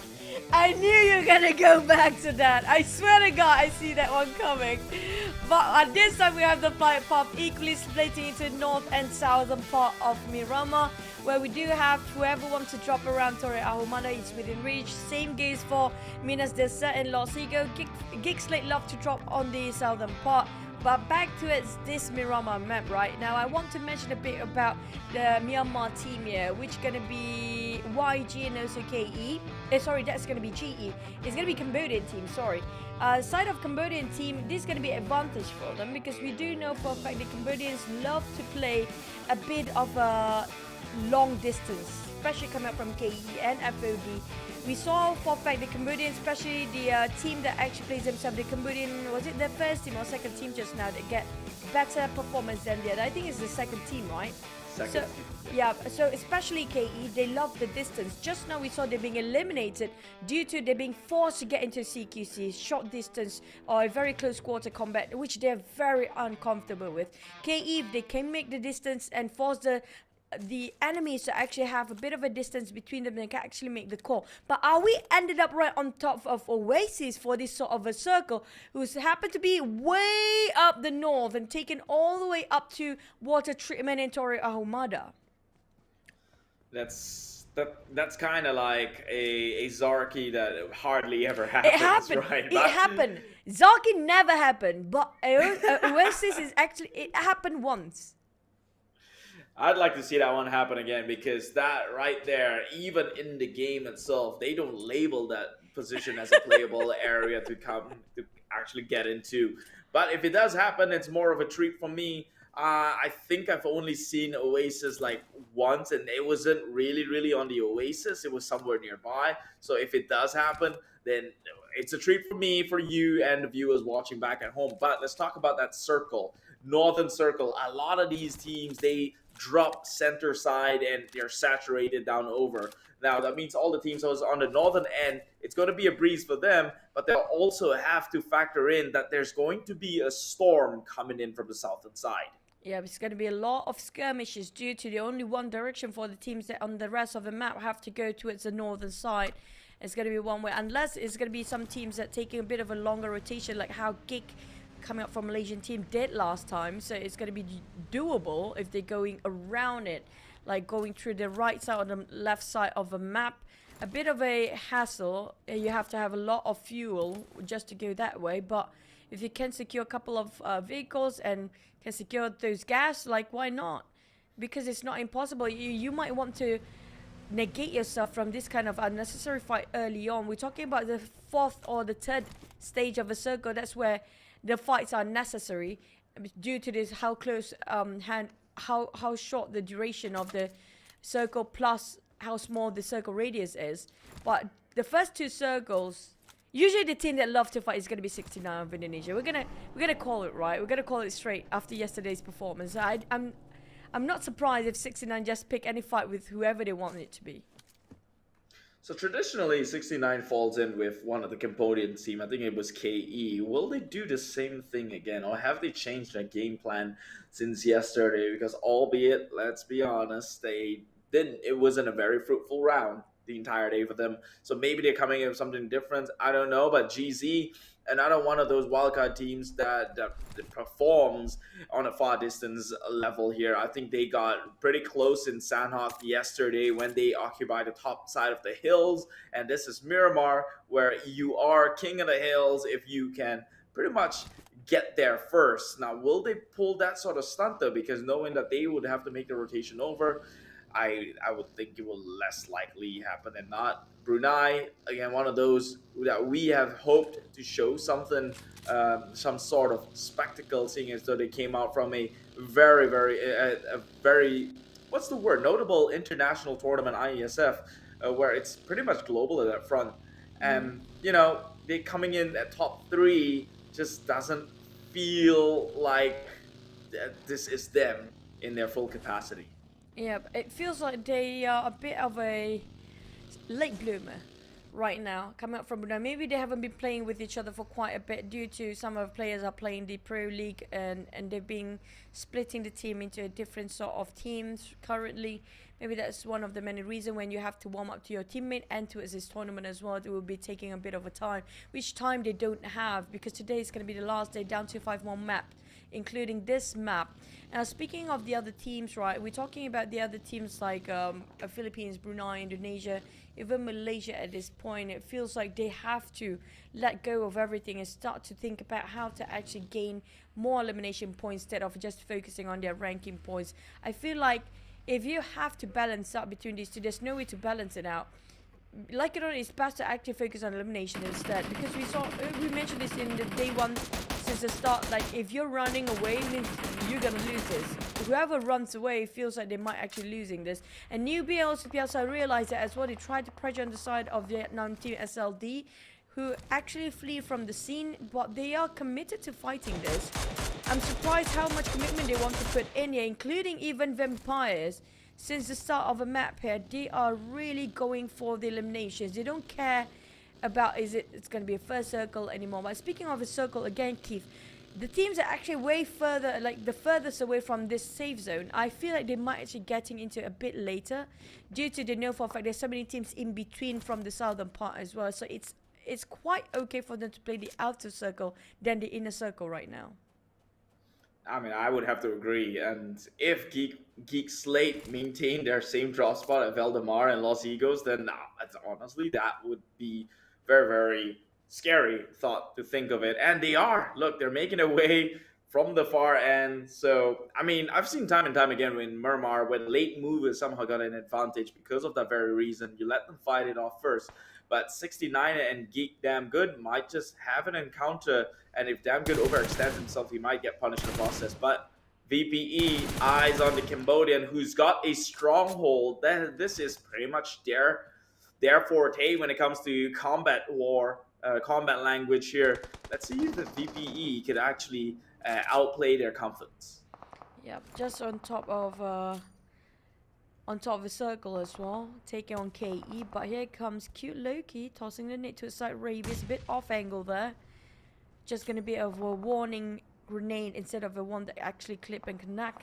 He's tossing it over to the one that's nobody there. Rabies already moving himself towards the left side, knowing for a fact that this guy loved the grenade so much, might as well just, you know, avoid from being clipped onto it. Rabies and the rest of these saviors realize that these guys want to fight so much, and might actually reposition himself to take up the challenge. I mean, like, Frankie and Troy is always the one who will be the opener for the team as well, to place himself in an awkward position but off angle, but a really smart and wise position and decision making coming out from this team. But when it comes to YG, they have to realize that the enemy is actually closer than they look like. They haven't got a clue. Frankie and Rabies already slowly encircled them, but look at how far the circle got. It's coming right onto our first center, the Patron. We do have all the top contenders in the center of it. We're talking about all the strong teams. The ones to furthest away is going to be coming up from PG Lao. I'm not sure if they have enough utility to survive, because the moment they want to step out from the blue zone, that's where the blue zone will shrink again. They will have to face so much gatekeepers around the circle for the St. Martin.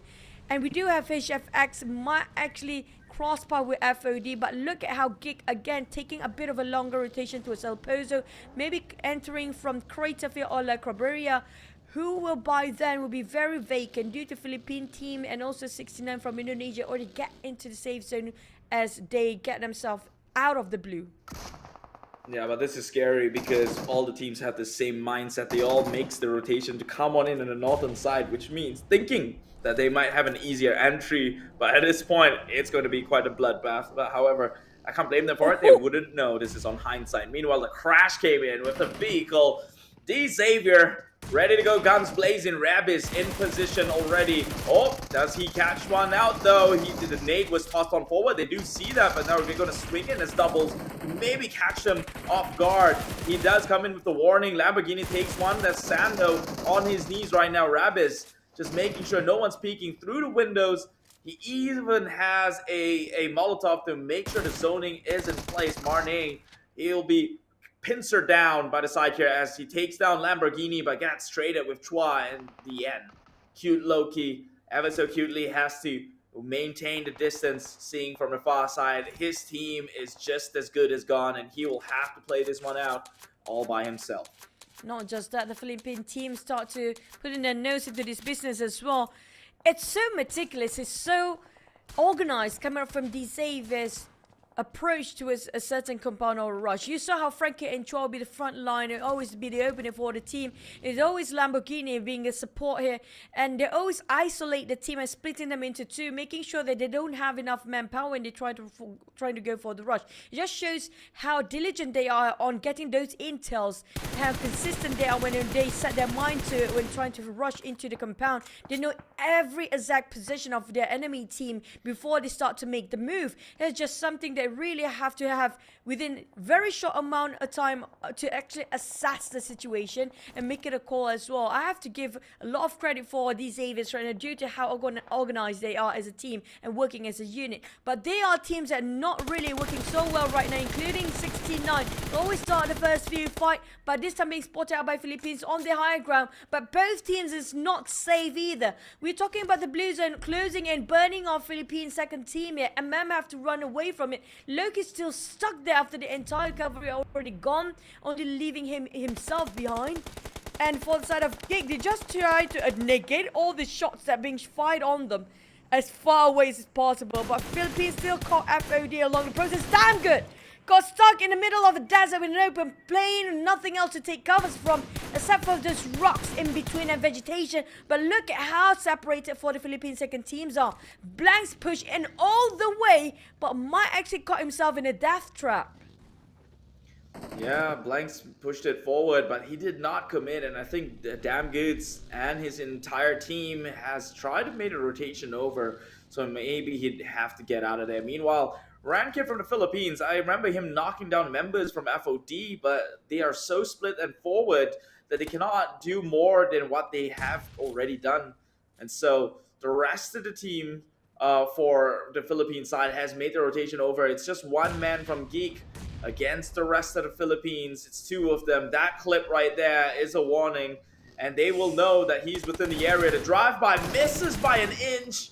Damn rude, or damn good, now will find himself seeing him into the lobby, gets rolled over, Blanks, shooting Blanks, but with that car, he'd never miss.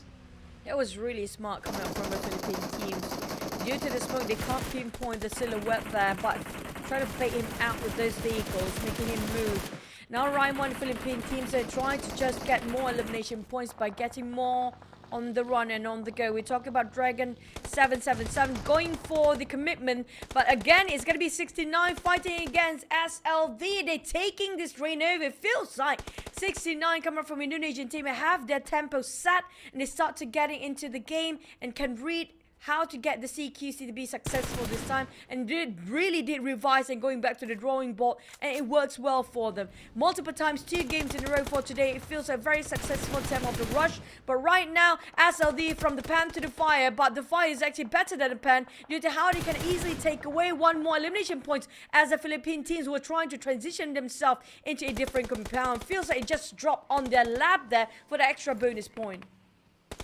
Things are not looking good for the wildcard. Cambodia's first team again getting stopped in place with only 1 elimination point. Now that leaves them at a stall or a stalemate with their second team. This is the top 4 position in which second team KE can still look to bypass, especially with 5 games still playing out for the day. Meanwhile, D Xavier trying to push uphill, but Philippines has already got that apex all covered out. But can they rule this one with an iron fist? No, they cannot. D Xavier Rabis got rabid. Infection takes his way on the ground. He'll be crawling for the time being, but with all that nades right there, Chua GH, he cannot die. He is a key member for D Xavier. MVP for a couple of times now. He's always there as the marksman of the group. But for the time being, it will be D Xavier who lost a member, but nothing more. And circle shift again to his side, just at the center of Senda de Patron. Look at how Vampires waiting there already. We're talking about the Thais taking advantage of the map they're most comfortable with, which going to be Miramar. They know exactly how the pattern works. They've studied so much. But back to the side of Brunei. On the other hand, the Myanmar trying to push in. They got himself already 5 eliminations. What a domination on the side of Genesis Esports coming up from Myanmar's second team here. And Malaysia easily being eliminated. I don't know what happened to him in the Malaysian team. They just got themselves that chicken dinner, and now they lost the momentum all over again. Feels like hot and cold and roller coaster ride. And Brunei still haven't shown us their true potential just yet, as we waited them since yesterday.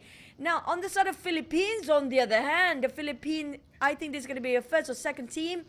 They have been chasing the tails of the Titans. We're talking about DX, SLD, even the Thais. They've been trying to take all the Titan downs by themselves and not showing any sort of fear being injected to them, even though they are the teams that are on the second page. It just shows they want for more. They want to prove themselves. They are well worthy to stay on top as well. Well, they gotta prove themselves much harder or much sooner now that 1 day's off. But Logan, well, he's doing the exact opposite of that. He's proven himself to be a man with many flaws, making mistakes, actually getting knocked out by his own vehicle. Could it be that he jumped out while it was moving, or did it blow up? Either or, I guess we'll only find out later on. Right now, HFX taking their own traditional approach, making sure to stay out of sight, out of might, and actually just playing it from their compounds. Right now, GZ and Infinity have got PG well within their crossfire. Honda, their star player, quite segregated from the team here. I don't think he can be revived anytime soon, but a lot of players being finished off their play zone as well, including Savers team come up from Vietnam first team, Chua. We're bleeding out. GE kind of cornered them every angle possible. Left, right, and center. There's somebody there. Try to toss their nade. Try to fire them down. And there's nowhere out at all. No exit coming out from the side. Yeah, DX here. They cornered every single way possible. Now Master Zai pushing in with the Thompson. Didn't find anybody inside of the compound. He's actually outside. Lamborghini tried to clutch it. He still got one. Prone down. But still didn't manage to secure those elimination. But from afar, 69 happened to be the third party, while PG of Laos being eliminated underneath those shacks by in the hands of Benfini coming up from Thais. All the shots fired on every angle possible across the map. All wars has commencing, leaving us with only 18 within seconds. 69 definitely turned that number upside down, and that still spelled 69 itself. Fun fact. But right now, their performance is on a flip side, getting so good at their gunpoint, taking some of these crucial kills Like 69 are actually putting scores across the board, and this is probably by far the longest that they've ever survived in a single match. Looking forward to see what the conclusion is going to be. Meanwhile, Infinity undiscopes by KE with themselves. Cambodians will be knocking and tapping upon Spear 11. I'm not sure if they've got the means to get out of this sticky situation. He will not the top. Out of the top performance will take him down. That's one more member from the Thai squad who will be eliminated, but it is Thailand's best team, VPE, still in the game, still healthy. 4 members running and only 2 kills, but that will soon eventually rake up. Yeah, back to the other Thai team. We have the second team, a bit dicey, leaving only Logan left alive. I'm not sure how he got himself into the safe zone or safe circle in the first place. Just how an open field the moment he wants to jump out from that blue zone, the moment it will shrink in. But on the side of Vampires, they are standing up on the rooftop. Notice that there's so many fights around them. HFX quite split it into 2 with their scout already got themselves there. But everybody in one vehicle. It's a very risky move. But lucky enough, they're not committed to it for the Vampires. And they're just going to leave them be for now. Knowing that there's somebody else coming up from their left side. Just going to focus on what's in front as well. They do know how many teams and who are they. Possibly at this point, they keep tag and keep track of every single team that have been eliminated and who's staying. But on the side of Philippine Dragon, taken down on 69, who happened to be transition themselves or migrating a different compound, being caught. But Momboy on the other hand, spot out another team, randomly just toss over this. We have so many wars going on. It's in the Patron right now, but the one that's actually winning, there's nobody paying attention to. It's going to be coming up from Vampires, really. Yeah, they're going to benefit from the people who's going to take off each other out fairly early in the game. All the resources has not been expended yet on the side of Vampire Esports. They're just holding the gun silence until they have to go full throttle. Meanwhile, KE, though, from Cambodia, they're doing not too bad themselves, about to overtake their number 1 team by only a margin of 1 point. If they can get one more elimination in, maintain it within, they are already in the top 7. So this is going to get them leaps and bounds across the board and overtake their first team from the nation itself. Let's see how that one turns out. Meanwhile, Vampire no longer in the dark here, getting shot. So people know of their location and they have to start being the aggressors than the passive masters right now. But for Vampires, they got so many covers to play alongside with them, and they got themselves the biggest compound that is in this circle. Provided the next circle will actually still on their side, barely make it in, but still have those elevations. If you look at the terrain right now, we have SLD, the last player, Quan G, right there with Trongzin quite far apart, only 2 players left, but there's no way for them to actually save each other out if that happens. HFX spreading very wide. This kind of a spread is really, really important to make sure nobody actually being taken or being picked off from behind. Philippines, Dragon 77 and Ranked are coming in very slowly from the northern. Same goes for KE. Logan is still stuck there in between. GZ got themselves a bonus with an airdrop, but for the side of Philippines, they have to skirmish themselves, have to take a bit of a royal rumble to get into the center of the circle. They have to take one out either way, including here it's going to be KE, who specializes in long fight distance, and they're not losing any men at all. We're talking about how they are really happy when it comes to sort of a long distance fight in Miramar. This is going to be not really that big of a challenge for them, but for the Philippines, they have to cut across because right now the blue zone is closing on their side first. They only have 1 pickup truck to work around and the others have to go on foot. But the moment they step out from their comfort zone, smoke our vehicle and the pickup truck will force them to jump down and straight into SLD Trongzin's lair. But the moment he just shows themselves, also shrap's coming up from the ties. We're talking about the Vampires are hunting down these guys from those elevations. They got the high ground. They can see everything that's going around them as well.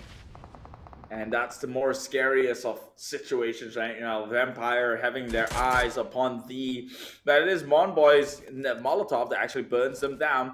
But they are not saved as Filipinos, as Vampires set their eyes, bloodlusted, looking to take them down. And they eventually will have to make the move as well, because Vampires, they're playing by the edge of the circle, looking to crash, and they might just take over that compound and take advantage of the Filipinos, who would be then in a position to reset. Meanwhile, KE will not be looking to draw out this fight longer here against the GZ from Laos themselves. Filipinos eliminated at 7th place with 4 kills. And let's take a look at this battle. Both Thai teams still there, hovering around the corner, including the last player of Thai second team, which could be Logan, is still there. Shraps. Here comes a Vampire who start to all of a sudden with 0 eliminations, 0 kills early on, starting on the 5th stage, starting on the 6th stage. Now all of a sudden they are getting themselves quite a high volume of kills. 6 secured just by standing on top of the compound, playing with those elevations, don't even have to move as much, got themselves that bodies laying everywhere. They got themselves an upgrade of loot. The moment they lost a bit of ammunition out of their resources, just can replenish themselves easily. Logan on the other hand, solo player or not, still secures another elimination just by himself. It's just how these guys coming up from the ties, you cannot look down on them the moment they're leaving with only 1 man behind. It's still a full force, a full squad with that 1 man remain. And he just clutched GZ by himself. He secures another elimination with 5. He carried the entire team, breaking his back here we're talking about. Whilst K and GZ still have a bit of a duel, a bit of a brawl in this compound amongst themselves. The ones that's winning is going to be the Thais on the sidelines. Yeah, Thais. Right now, Logan, 1-man army, playing with 1 hand behind his back. Meanwhile, VPE already on the 90th pointer mark. And it's only going to get bigger and bigger. Meanwhile, KE does toss on some nades onto the side of GZ, trying to go on in a close quarter compound fight here. Who's going to come out on top? They do blow up the car. Now that is no longer a threat. Target has been neutralized, but Logan is well within the area. He could come in as a thorn for teams remaining. If it's a silent solo player, we won't be worried as much, but this is Logan we talk about. If it's going to be coming up from the Thais, from the Vietnam teams, that 1 player will cause so much problem for the entire team of a different nation entirely. Having a HFX kind of stuck in between due to Vampires. They try to shoot down on the side of Logan, they spot him out, but the Vampires with those elevations can see everything that's happening on the white plane of field. A very dry land indeed, and nothing covers them in between. There's only small shacks and haystacks in between. It's so clear for them, as clear as the daylight, and Newsy can just easily see through HFX and KE on the other end. Haven, who's actually just having a small shack, kind of stuck himself there, and HFX are spreading very, very wide apart. It's so hard for them to give extra hand in case one of them being knocked down. Vampires slowly, step by step, coming into it, but they just put themselves in a barrier. It's so well organized that they know for a fact which those shots coming out from. KE still not leaving their compound because they're still in there, but look at Logan just hovering his crosshair right on top of their heads. Will he take the shot? Right now he's holding that discipline trigger, the trigger discipline, because he is but 1 man. He does not want to alert his position. He could play for a higher placement points here, and although you don't get much from placement point, it does add up. To get 10 points from a chicken dinner is still a hard feat to do through kills alone. And so they've got the decent kills from Infinity. They've got 5 in the bag. Just need a decent more placement points that could turn the tides on their favor. But Tony K right now taking so much ballistics, blowing up right into his face, not down and dead just yet. HFX trying to play ring around a rosy, but it is Newsy you're talking about. This man, oh, just as I say, he does not miss. He did. And now HFX coming in with a full-fledged backup agency from the far end, coming in with the support fire. But right now, VPE, the rest of them are on guard. Their ears are perked. They are alerted at this point. Harvest, well within smokes. The rest of the members of VPE needs to be picked up, and they will do so. HFX, all their advancements going off to waste as he gets scarred out, and Harvest gets tapped down by Stone. VPE of Empire is just reading HFX like a book here. Stone not taking up the bait to join the rest of the team. He realized that it's going to be the flankers, the support fire coming out from behind. He's trying to find those guys first, because those guys are more lethal than the frontliners. if you compare if they don't have any grenades. Because if the front liners do have the grenade, they already tossed it about already. But Logo will finish off by the play zone, instead denying the points by the other teams. We're down to only 3 teams left, with Indonesia HFX leaving only agency alone. And Nuzi feels like he wants to venture out and explore and navigate themselves right across as well, going up the pickup truck and try to find agency just in case it's actually just behind those pickup truck. We're still far off, and we do have Cambodia KE. Like I mentioned before, they're gonna love this map due to how long of a distance they can actually execute this. But it's down to the firepower of Vampires and the wittiness of KE of their long distance range. How do they conclude when it comes to this map right now? Agency just gonna cook up the nade, but right now KE is a bit busy with VPE. They have to jump across this wall. And the moment they jump over it, there's nothing else to take cover from. And News just spots them out and just start to shoot. They only have haystacks to take cover with. It's not looking good for KE. It's like we mentioned that they like to play behind fortresses right now. This is not their comfort zone. They're split apart. They don't have each other's back. They have to rely on small obstacles and obstructions within the way. Honestly, if VPE would have played aggressive right now. Oh, nades does not connect onto anyone. So with Agency kind of still being a threat nearby, but he's taking a heat load of their raining damages from the bullets itself. And it is Schweppes who throws onto a grenade that takes down one member. Is actually not. That was stoned. And now immediately KE in bad situation will burn down to hell, only leaving a couple of members. It's Puff. Wait behind this Trucker. Can he look to take at least one member down? He will not. He will go down eventually, and winner chicken dinner goes the side of the Thai. Again, this team, we cannot decorate them enough. They have the Medal of Honors in this tournament alone, the most consistent and the highest of performing from Thailand. Oh, this Vampire lineup coming up from Vampire Esports is just so formidable right now. It feels so strong. A different level of gameplay entirely. You saw early on how they just execute things, how they think about the position. How were they reading? How did they even read all these other teams like a book and unfolding them one by one easily?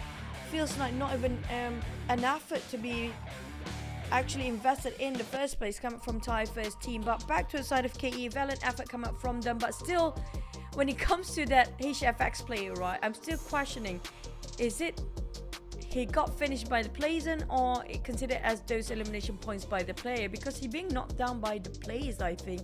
But in the end of the kill feed, it was still outside of a play zone. Who actually secures those elimination points? There's so many players also got finished off by the play zone, including DX there. Oh yes, that's one to point out. I did notice DX, who didn't have too hot of a game this time around, and going out in a blue, it's kind of tough, but let's be honest, that circle right there was quite of a bloodbath. At one point over in Hacienda de Patron, it was guns blazing everywhere, multiple fights taking places. We easily lose track of those, but at the end of the day, that conclusion was that Vampire Esports did reign supreme in that note. Cambodia still very, very consistent. That's a top 3 finish. Again, with the Cambodians themselves, I think this is going to be enough to leapfrog their way on top of their first team, who was currently in the 4th position and now getting pushed down to the 5th. So luckily for the rest of the teams who were playing though, Thailand, the ones who won, are the teams that are ahead. So that would not shift very much on the 2nd place onwards. At the same time, this just stretch out the gap into this 1st and 2nd place. You know, this is very anticlimactic for the final day, because it just shows that we know who's going to get the number 1 spot if this keeps on going. I do want to have a bit of a suspense till down the wire, so we don't know who's number 1, but it feels very apparent, very distinct right now who will actually take number 1 spot if this keeps going. Feels like Vampires is a team that on a different level entirely. Everybody been pulling on their weight. Everybody been trying to have the same sort of responsibility from the other. Everybody have their own roles being showcased to us. Like we do see Tony K from time to time. We do see a bit of Schweppes. We did see everyone actually pull all the strats that is supposed to be with. Like even Newsy being the the bait for the team or even the front line being shot down, but there's always a support fire coming up from behind, like how Stone take out the flankers, take out the long range fires from afar. But still, 11 elimination. They got themselves from 0. Keith, you mentioned about them up to the 4th or 5th circle. They were very quiet, but within that short amount of time, they got double digit by themselves.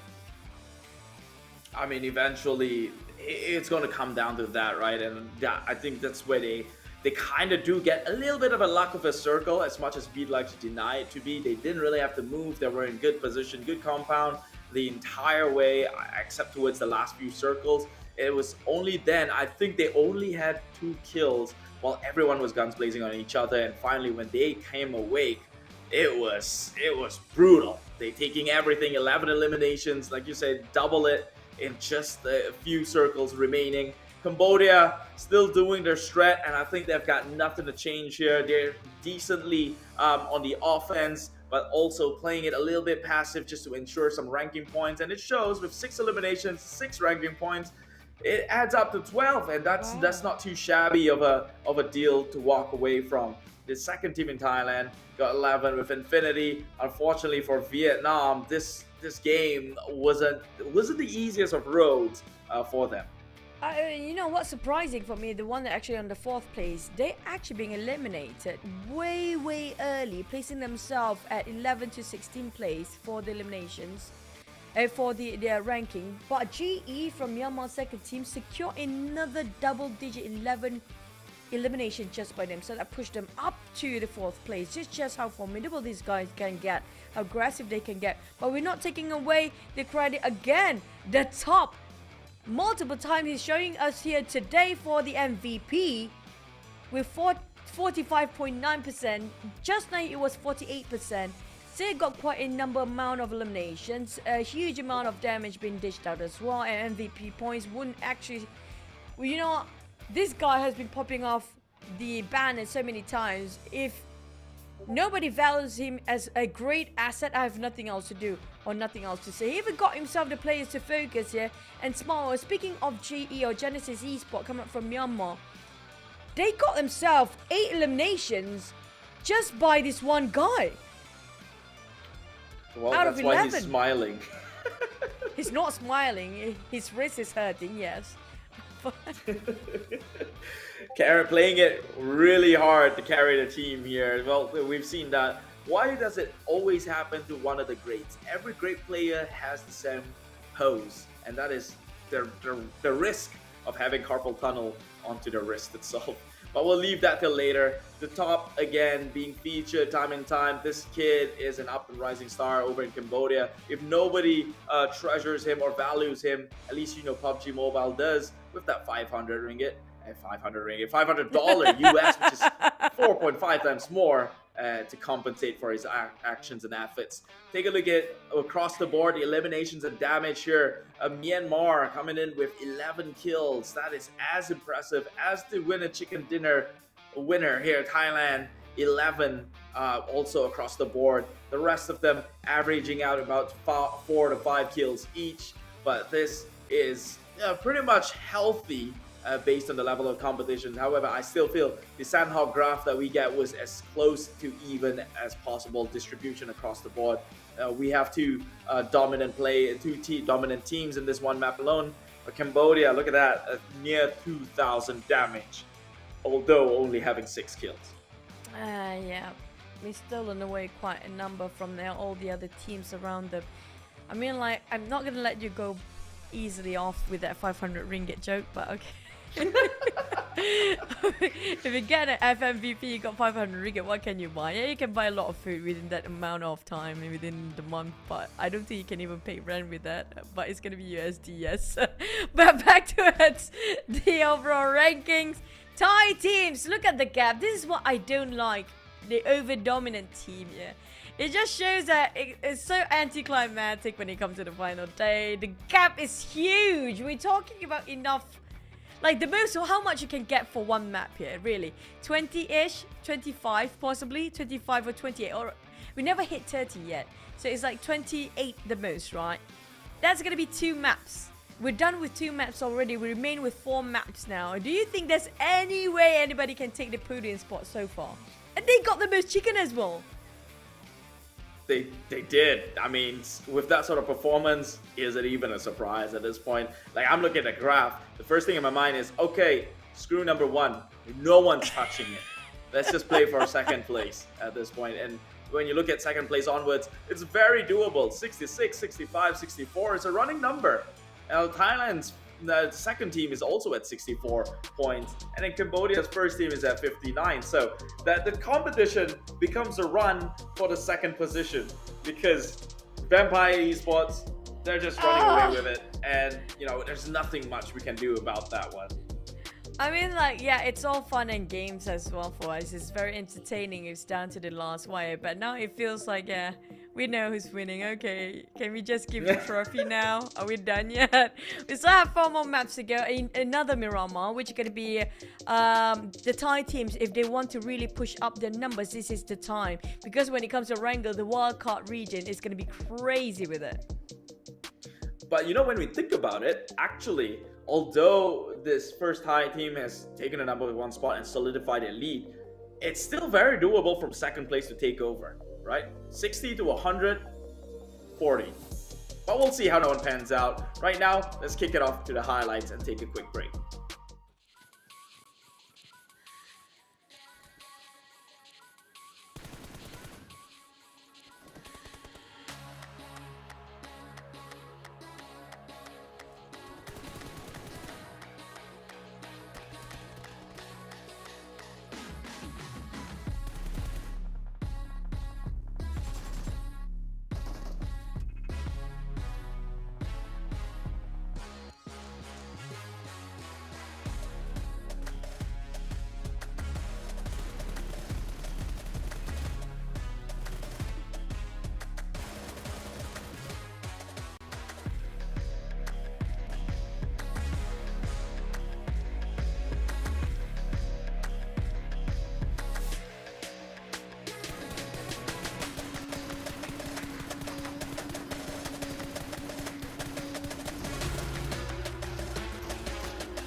This March of 2023, we're excited to announce that the C Esports Championship PUBG Mobile is back.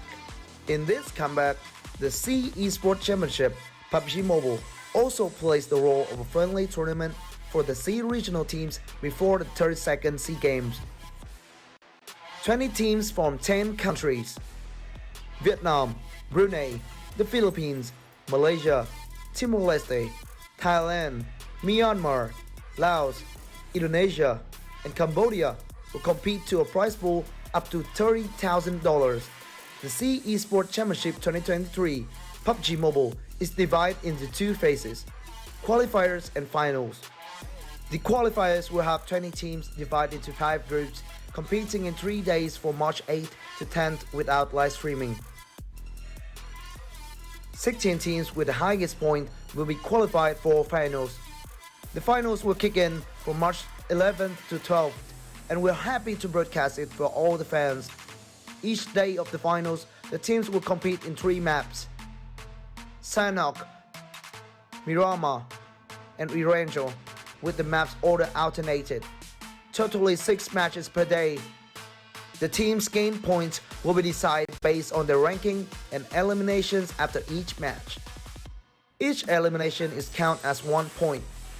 Winner chicken dinner now grants the team 10 points. Second place gets 6 points, third place gets 5 points, and the points decrease gradually for the lower ranked teams. In this tournament, we will witness the best team fights for the $6,000. Runner-up team will get $4,000 and $1,500 for the second runner-up. From top 4 to top 8, they will get $500 for each team. With each winner chicken dinner, team participants also get $115 for each match from qualifier stage to final stage.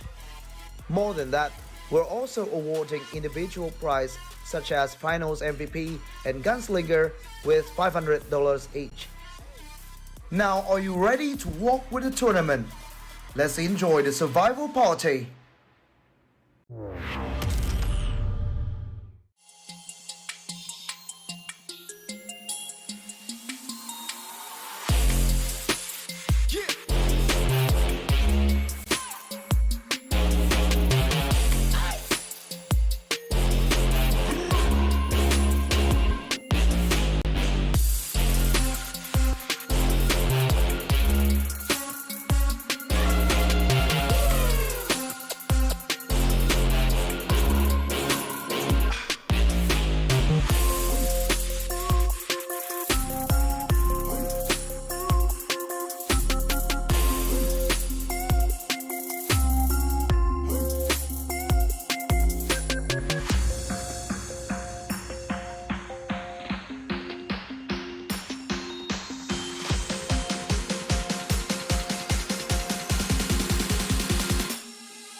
Now, are you ready to walk with the tournament? Let's enjoy the survival party.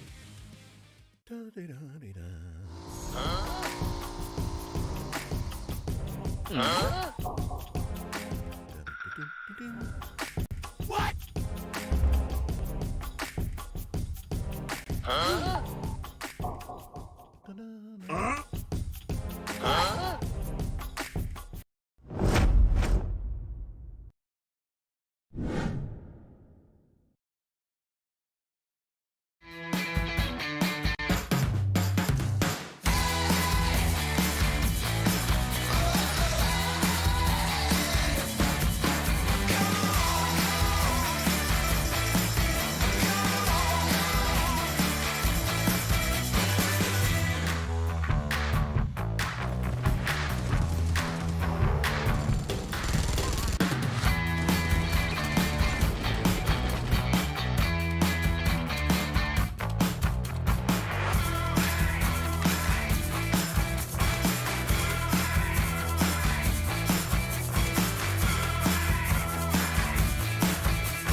Hey there, fellow PUBG mobile players! The skills gameplay of Gearfront massively changed up the strategies of players. For the sake of adding even more variety to the skills, we've added 2 new skills as part of the version 2.4 update. They're the player launcher and tactical camouflage. Some existing skills have also been combined. Let's check them out. First new skill, player launcher. Players can now launch themselves like a ballistic missile for high-speed travel. Move to any location you can think of, no matter if it's the top of a bridge or tower. These spots are great for ambushing enemies, which makes this skill great for large maps like Erangel. Second new skill, tactical camouflage. Players that choose this skill will be able to put on the special camo suit. It greatly improves stealth, and it also boosts the speed of climbing over obstacles. So, no matter if players prefer a stealthy approach, or if they'd rather go in guns blazing, this skill will come in handy. In the new update, Supply Scan and Lucky Backpack will be combined into one. Lucky Backpack also no longer increases carrying capacity. Players can scan for nearby supplies and convert items. Furthermore, Vehicle Airdrop and Playzone Analysis have also been combined. The new updated Vehicle Airdrop skill now has the secondary passive ability to automatically detect the location of the next Playzone and Airdrop whenever calling for a UAZ. Players will be one step ahead of their enemies in reaching safety. In the new version, players who choose the Black Market skill will not only be able to get a free basic crate 5 minutes into the match, but they'll also be able to purchase and match crates that come complete with a set of gear. By purchasing these high-quality supply crates, players will get access to airdrop quality supplies. The trace skill could originally only mark the position of enemies that were hit by firearms. It now also shows the remaining health of enemies, and can now also be activated via damage from grenades and Molotov cocktails. Lastly, we'll recommend some new skill combinations. Players can use Player Launcher with Lucky Backpack to quickly loot an area, and then move quickly over to high ground to ambush incoming enemies. If it's a map like Erangel, try using Tactical Camouflage with Trace. Take cover in grass with Tactical Camouflage, and make use of Trace to not lose sight of the enemy. Eliminate enemies quicker than ever. Of course, there are plenty other skill combinations to choose from in-game. See what combinations work best for you. Gearfront will be available from February 15th to March 12th, and will be playable on Erangel and Livik. Invite your friends. Welcome back onto the program. This is the Southeast Asia Esports Championship 2023, the second day of the final stage, which is the day where we finally decide who takes it off as the #1 champion in this tournament. Joining me, it is Choo Choo and myself, Keith, as the caster to take you across the entire journey. And right now, Thailand strong at #1, but it is to, well, I would say not solidified just yet, because potentially second all the way down to 4th can still make it all the way up. Think about it. It's only like 40 points difference. That's 2 maps, and we have got 4 more to play out. I'm thinking about it right now.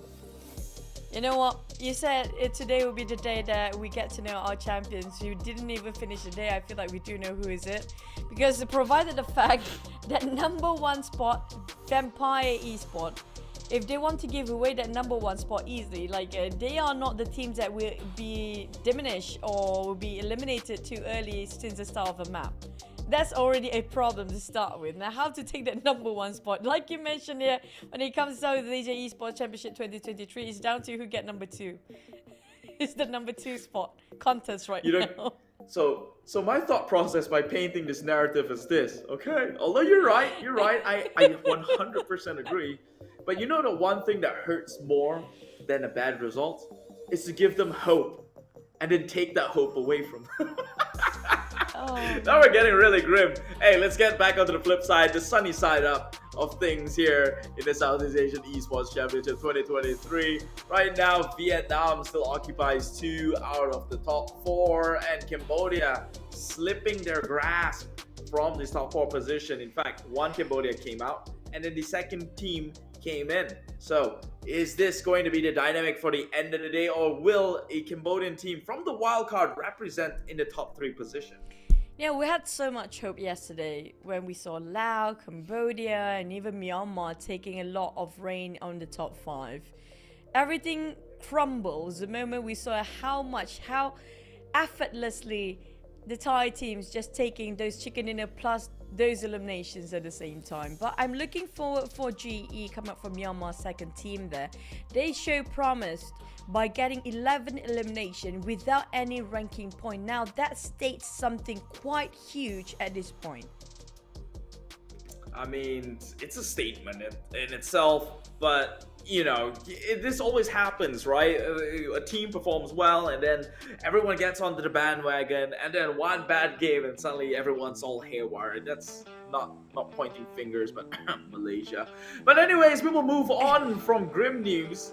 Like I said, sunny side up, and what better ways to spend it here in match number 9. It is the second day of the final stage at CEC. Flying over the sunny terrain, it is Miramar. And it's over gonna... and let's go. Yeah, but it's gonna be our last Miramar as well. It's flying over from the side of Torre Ahumada, crossing towards Los Leones down on the southern side. On the outskirts, there's no label on it as well. I'm not sure what that place is, but it's somewhere there, okay? We don't even have a place underneath the Los Leones on the southern part. Maybe like the beach of Puerto Paraiso, they should call it, maybe, even if it's a beach to start with. But back towards the circle, just now we had, where was the circle? On the northern side. Is it going to be Torre Ahumada sort of a circle, because the flight path might actually just be on top of the circle as well? We had a lot of southern circle yesterday in Miramar. We might ended up having all northern today instead.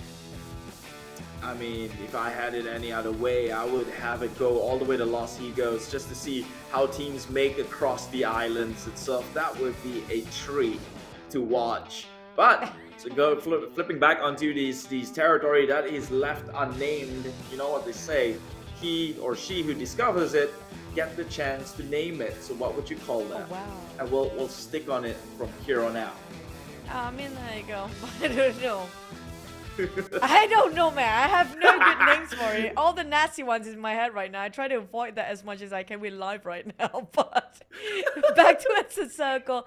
Feels like a power grid, very generous circle. Even if it shifted downwards towards the south, it's still going to comprise a lot of power grid. Maybe in between of Montenuevo and Chumacera, around the area. We've seen this kind of circle ended up right on the outskirts of Ladrilera, just around the fork of Montenuevo, in between there somewhere. But back towards the first few fights, it's going to be coming up from Brunei. Infinity just having such a tough time the past few days. Past few rounds at the very least. Yesterday they were pretty good, but right now, already losing members. That's Beer 11 this early into the game. Definitely not the way they would have envisioned their comeback to look like. But right now, maybe they could look to outplay this. But it is the Bruneians finally showing their fangs here. Fangs and claws and, well, I guess oil and gas here. Showing you how they tend to do it back in the home ground. And they are taking this entirety Thailand team off the map. No gears, no problem. They're still going to go for the fire. Managed to take a heavy toll on the side of the Infinity Thai second team here. Two of them having heavy casualty with 2 players remaining. Logan again survived. But can he actually fight against this left, right, center? It's going to be Piazza pushing in. Shako alongside with that, leaving only Tunny now. What is happening for the Thai second team? They are taking a bit of a beating. And Piazza got caught by Tunny. That was a clean execution as well from Tunny. Well, I mean, I really don't want to answer that question because I've only got bad answers, but I will say it anyway. That's why they're not the first team. Man's indestructible, just paid a premium to keep himself alive despite getting rolled over. That's what insurance does for you. Well, Philippines will make sure he goes down, though, turning back for it. And so 1 kill onto the side of the Philippines as well. Now back to God Tooney. From the top side, he is elevated. That makes him 1 level across. That makes him a god, per se. But he will remain as per for the time being. He took a little bit of the chip damage there. He does get the chance to down 1 and secure that kill. So that's 2 kills going to the side of Infinity. Can he get more, or will the rest of the Brunei squads coming over and slam him with a tidal wave of bad news? They had 4 just now for Bruneians. Fighting against God Tunny alone is 1v4 since the start. And God Tunny has been clutching down 1 by 1 towards the side of a Bruneian team. I mean, like, they are giving it away freely. Their bodies just slamming down easily to the side of God Tunny. And now he might actually made it. He can actually do the clutch here. We're talking about only 2 remaining players coming up from Bruneians, giving away the position easily. And now God Tunny, I'm not sure if he can hold on to us. This, he got 1 more. No way. This is not happening. I don't care what people say. If they go down right now, Infinity, they still did the absolute best. It's one man against the world, and well, he's at your doorstep. He's trying to outsmart him. Stepping by the box side. Can he outplay his way here? He definitely outplays. It was a 4. Now leaving only Chewy's. And how can he Chewy actually clutch this by himself? And Tony already got himself pre-fire angle. Now this is just it. He clutched the entire team. 4 eliminations just by Tony Bruneians. Oh my god. The mighty Bruneians, top 3 in IESF, crumbles. One guy from the second squad of Thailand immediately leapfrogging their way. Look at the scores. They're now in the top 2 position. From that performance alone, the man, God Tani, is an actual god. He broke everything, every bone in his back right now, carrying the hell of a team. And that was ridiculous. That was insane. I mean, like, he outplayed all the other players of the entire team. And Definitely can't count them out. I mean, like, the Bruneians, we get the idea. They really try to force a fight. They are the team that have nothing else to lose. But this is like losing big. Their dignity at stake here we're talking about. It's a rough comeback to come back from. You know, you had 3 members. It was one guy. They had 4. Tony clutched all 4 of them. Oh yeah, I forgot. He had 4 kills on the board. This man is ridiculous. It feels like a repeat of yesterday's Erangel map again. From the Thais. But at least he had his team to fight for. This at that scenario, this one was literally Tony. It's just Thai second team, Tony. That's it. Tani is the Thai's team, second team. He's the one-man army. Oh, that's rough to bounce back from. If you were the Bruneians, your mental's crushed at this point. Oh my god. I'm just surprised that even happened in the first place. They had the gun. Yes, they don't have the gears, but they're forcing it way too much. This just shows the how they work as a unit for a team, right? You can see how different does it make coming out from the team like DX. We saw how meticulous when it comes to approaching a certain compound, a certain fight, including even the Thais. They're just so well versed with their communication. You know, when I play Battle Royale game, I'm playing with public, the Thais, I get it why they're so strong. Their communication, they always over-communicate and under-communicate themselves. Even though they don't have a clue who's playing alongside with them, their public server, whatever, they always give this information and over-communicate themselves. For the teams that really down there, they have huge potential when it comes to fundamentals, their mechanical individual skills. They do have it in the back. But the one that makes the biggest difference is how you work as a team. It feels like a bit messy coming from Brunei just now. It's just one by one willingly sacrificing themselves in the hands of Tony. I think they just got a little bit too bloodlusted to even think at that point in their mind. I could kind of understand the thought process, but I shouldn't be able to understand it because I'm not a pro player like them. If they're taking the same mindset as myself, then they shouldn't be there. As to badly put it, right? Because if it's one guy, I would have thought, hey, it's just one man, everyone just rush in blindsided. It's one guy. If I die, the next guy's gonna get it. But yeah, that's what I meant by they shouldn't be having that same mindset as I have, because that's not the way things are.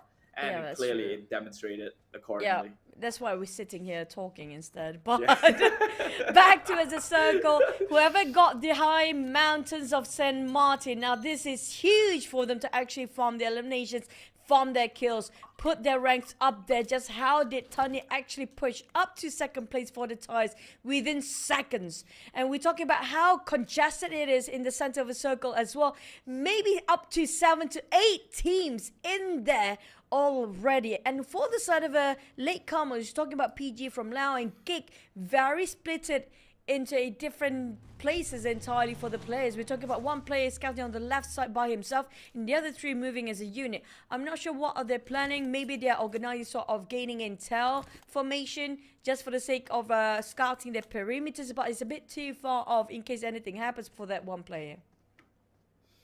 Well, we'll have to see. But right now, Vampires, they're already the team that's currently under the spotlight, shined ever so brightly.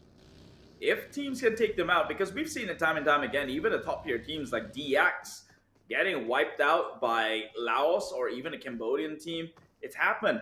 So VPE, as unstoppable as they look like, there is always the odd chance that they might lose on this, and that's going to give way to the rest of the other team. Well, probably not Thai team number 2 or Tunny, because he's one man. But Vietnam, the 3rd and 4th place, can look to try and close that gap, even contest for that top position if Vampire Esports starts to slip and make a mistake now. Yeah, for the sort of Vietnam team, feels like Erangel will be their map. They're not that familiar, not really comfortable when it comes to Miramar itself. But for the Vampires, who will take them down? They got themselves quite solid at #1 spot. With one of the closest contenders, it's going to be the Philippine teams alongside with Myanmar and YG. This is going to be the first team of Myanmar. Sando already scout out and heard the footsteps outside. Maybe got a bit of intel.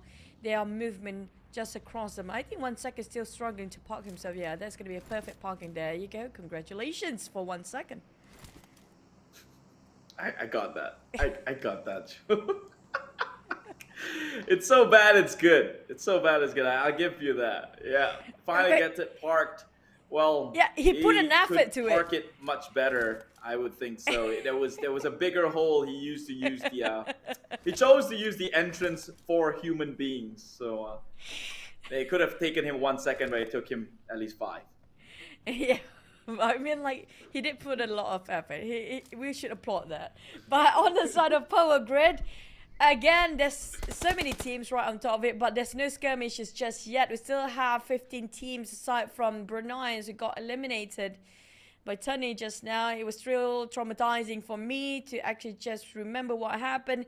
But we do have latecomers, including 69 coming up from the Indonesian teams. FOD in between there, where GigFam might have a bit of a clash with another team just now on the southern part. KE have a visit against Tini from GZ.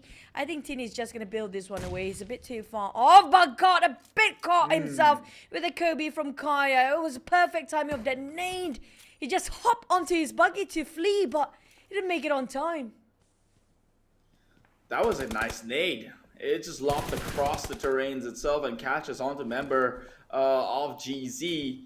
And now Cambodia in a good position, but he's got to be careful though. He's not the only teams that's interested within the area. There is also the ones in yellow. It's one from Philippines who also has the high ground, who could see him if he overpeaks. Meanwhile, HFX, I'd like to say we got to be worried about them since they did come in top 3 in a previous match, but I know it's not in their nature to actually pick on battles. Rather, they would most likely get the heck out of there, which we could see Harvest already making a move. But for the 69 side, they're not the one that actually going to bow down or just going to bail any fights. They will take up the fight no matter how the outcome will be. We're talking about they're fighting against, if I'm not mistaken, it's going to be either Lao. But never mind, finally, Tunny will be bowing out early on with 4 eliminations. I think he's more than happy to secure the entire team by himself. At least they don't go empty-handed. But inside of FOD, spot out the entire team of 69. They got finished off one player just now. I think he got picked back up. If I'm not mistaken, got finished off straight away. But for Indonesian teams, it's best to avoid a lot of fights right now because they are at the bottom. They need to secure at least a position ranking with being a top 8 and start shooting, or even wait until the 4th stage of the circle, because right now it will commence in less than 30 seconds, while the VPE feels like they're not breaking any sweat in this map at all. And you give them the high ground. Like, can this game be any more unfair? You just gave the Vampires a full spectacle across the map and the gun in hand with decent amount of ammunition. And you throw a bunch of teams right next to them as well, just to feed them and make them fat, shall you? Feels like they're having everything under their palm here. For the side of 69, they are taking a fight against DX. I'm loving how 69 don't have a cat in the wall and just fight whoever they see. Everything that move, they're gonna shoot it down anyways. It's like, oh, you're here, you're just in our way, we're just gonna shoot you down. Even if they lost a couple of members back then, they're having a bit of a heavy toll starting off with the duo. They don't have a cat in the wall, they're just gonna keep run and gun anyway. I love this kind of, you know, this sort of a mindset, a very carefree mindset coming from 59. It's very refreshing as well. But even though it's detrimental for the lineup and detrimental for their scoreboard, but it's just they're having fun with the game still. We can see that they're having fun with this match, even though it's a tournament. On the side of FOD, they're reaching towards the side of Picado slowly, but we do have HFX and the Philippines waiting on the southern part to be the gatekeepers, while GZ still stuck in the compound. Stuck in because, well, they've lost a bunch of members. One, actually, just Finney. And, well, they have the understanding that they're being gatekept right now by one team, and that is the Cambodian KE. But I'm not sure if they do realize that PG is well within the area as well. HFX, being the pessimist, the pacifist here, does not want to shoot, especially even though they see one inside. As I say that, immediately they fire one. And they have initiated a battle. Let's see, HFX stuck it through this time around. It's one against FOD. Easy is now taking fire. It's gonna hurt, and he will fall down onto his knees. Members are not nearby to make the rotations based on the map position. They're quite far forward. Easy was just going in as a scout, and he will relay the message that they have now a free car and his death box. It just shows HFX is well versed around this terrain here. FOD hardly making a hike in the first place. But HFX, well versed or not, the Philippines do actually have the higher grounds, do have the elevations right on top of them as well. Not being careful about that. They thought they are the only ones up here. It's a clear sight, as clear as the daylight, as Ryman tossing out another nade right on top of them. Oh! Clear enough, but the angles making it so difficult for the Philippines to just crush them out here. Dragon overexposed himself from afar. Snipes coming out from Geek Slate, spotted out PG. Vampires taking on. What happened to GZ? Two teams having a set of eyes onto them, and one by one we pick off left, right, and center.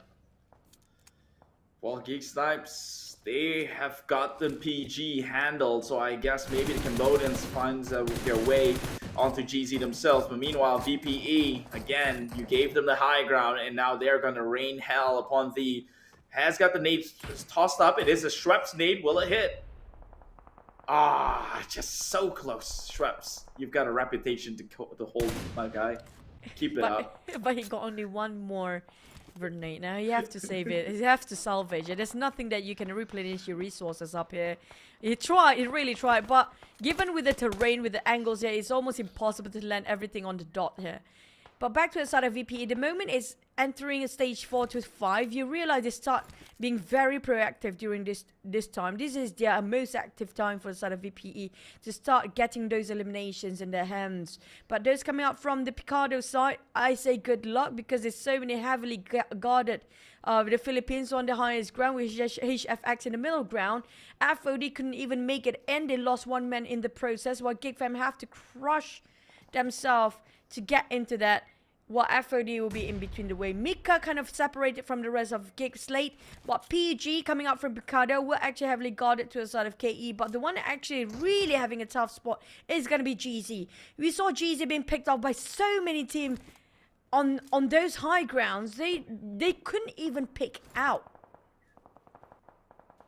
Their pins are down, man. I mean, if you have VPE just staring, peeking across your shoulders, and also KE in the front end, there's really not much you could do, and you're now even in the blue. Now, more teams have been bowed out. That's one from Vietnam, so that means that 65 number there isn't going to change a bit. It's going to open room for Cambodia's second team to maybe stride their way up to the top floor. Right now, FOD, again, falling like flies. This is the Cambodians' first team, who has been on a downtrend ever since day number 2 has begun. More kills goes to the side of VPE. That is expected. But right now, very clear-cut passageway for Cambodia's second team, KE, to make it into the top 3. Laos second team also being eliminated with 0 point right now. They're going to hurt them quite a bit and slowly falling off in the first page down to the second page. This is a time for the Malaysian team. If they want to push up to the first page, they got the opportunity with all 4 men well in live, 3 eliminations in their pocket as well. Not the most, as Tony still taking at number 1 spot there with the most elimination. But back to side up at VPE. They have been. Why is it nobody trying to contest them again? It feels like not enough attention going on their side here. Easily take away all these third-party eliminations from the sidelines. And they're waiting for SLD to engage with YG first. Then they only start to fire. Look at the trigger discipline just now where Stone actually scouted them early on. But the moment they already land themselves, get out from those vehicles, he just easily steals it away from the nose of YG. Right across their crosshair. But on the side of Vampires, nobody's spotted now just yet, and they just easily take this fight now from afar. GE trying to retaliate. Maybe they don't have a clue where the shot's coming up from even. I mean, they're just fight or flight at this point, just trying to survive. And at that point, it doesn't matter where the shots are coming from. They just need to get cover and stop the damage, stop the wounding for the time being. So this entire terrain is just saturated with all the enemies left, right, and center. And VPE on top of it all, just picking and prodding like this is a buffet. He sees one, that's 1 sec. Showed himself for a couple of seconds, and now he's right out in the open, gets a couple of love taps. We'll have to run straight in. Now back towards the next circle, we do have YG and Philippines taking the center, and Vampire is still in there. You said they were having a bit of a luck, but I have to say their skills and their judgment call when it comes to reading the pattern of a circle, they are well versed in this Miramar map. They are gatekeeping to the side of Philippines second team. They are fighting against the Philippine team NKE at the same time, with nobody contesting those high grounds against them. While the side of Philippines second, I think this is going to be the second team. They're still on the high grounds, yes, but at the same time, if they were to climb down, it's going to be really tough. It's a long height coming down from that high ground. Straps, on the other hand, showing the reign of VPE from afar. And Philippines, nobody can actually hike up this mountain anymore. They know for the fact this is going to be a very solid mountain to play around whoever tried to pass by, and just easily take away and just flee from the criminal as such. If a smooth criminal come up from VPE here. You cannot even clip those nades from down below. Look at how Blanks tirelessly trying to put out that nade on top of these VPE players, but it feels impossible with those angles. Yeah, I mean, it's always an uphill battle to go against an uphill positioned team here. So the favor is going to go to the side of the VPE for sure. The question is, why are they still sticking around for at least for the rest of these teams? Cambodia's first team finally down and out. Vietnam second. Both Vietnam teams are out. It's clear passageway. Cambodia, KE, they have to make this one work. Clean up this entire PG. That is going to kick it up for a good ending in this match to find themselves in the top 3 position. Right now, they take out one member, back out. Did not back out in time. Honida, he's trying to find him for an angle to maybe come in as a surprise. He's tossed the nade on in. Will it clip? I don't think it does. It will. A little bit. It hurts a little bit, but not that much. Not that detrimental just yet. Meanwhile, Honida, he's right into their back ends. If Cambodia are not solid with their defense here, that's gonna crumble them from inside out. The one that actually getting a lot of elimination on the kill feed is still going to be VPE. They're going there unpunished, but still coming up from YG and GE. We're talking about them having a go for the longest time. West taking on a big naded opening for the team of GE as well. And finally down on Mane, their star player. In 1 second, will actually have the space and time to revive. While Master Ichi trying to revive on Smile. There's also West and Master Zai bleeding out as well. Now Ichi have to do this. Very short amount of time. They don't have the time to reset. He's the last member standing still, and Small will actually try to save himself and try to recuperate and flee from this and try to go for West revival as well. But here comes Loki pushing in, going for the sideline, finish off sides possibly, but Loki with a shotgun again on the ground. Sando, it feels like they might lose this if they go really one by one in as Master Ichi, Cleburne down.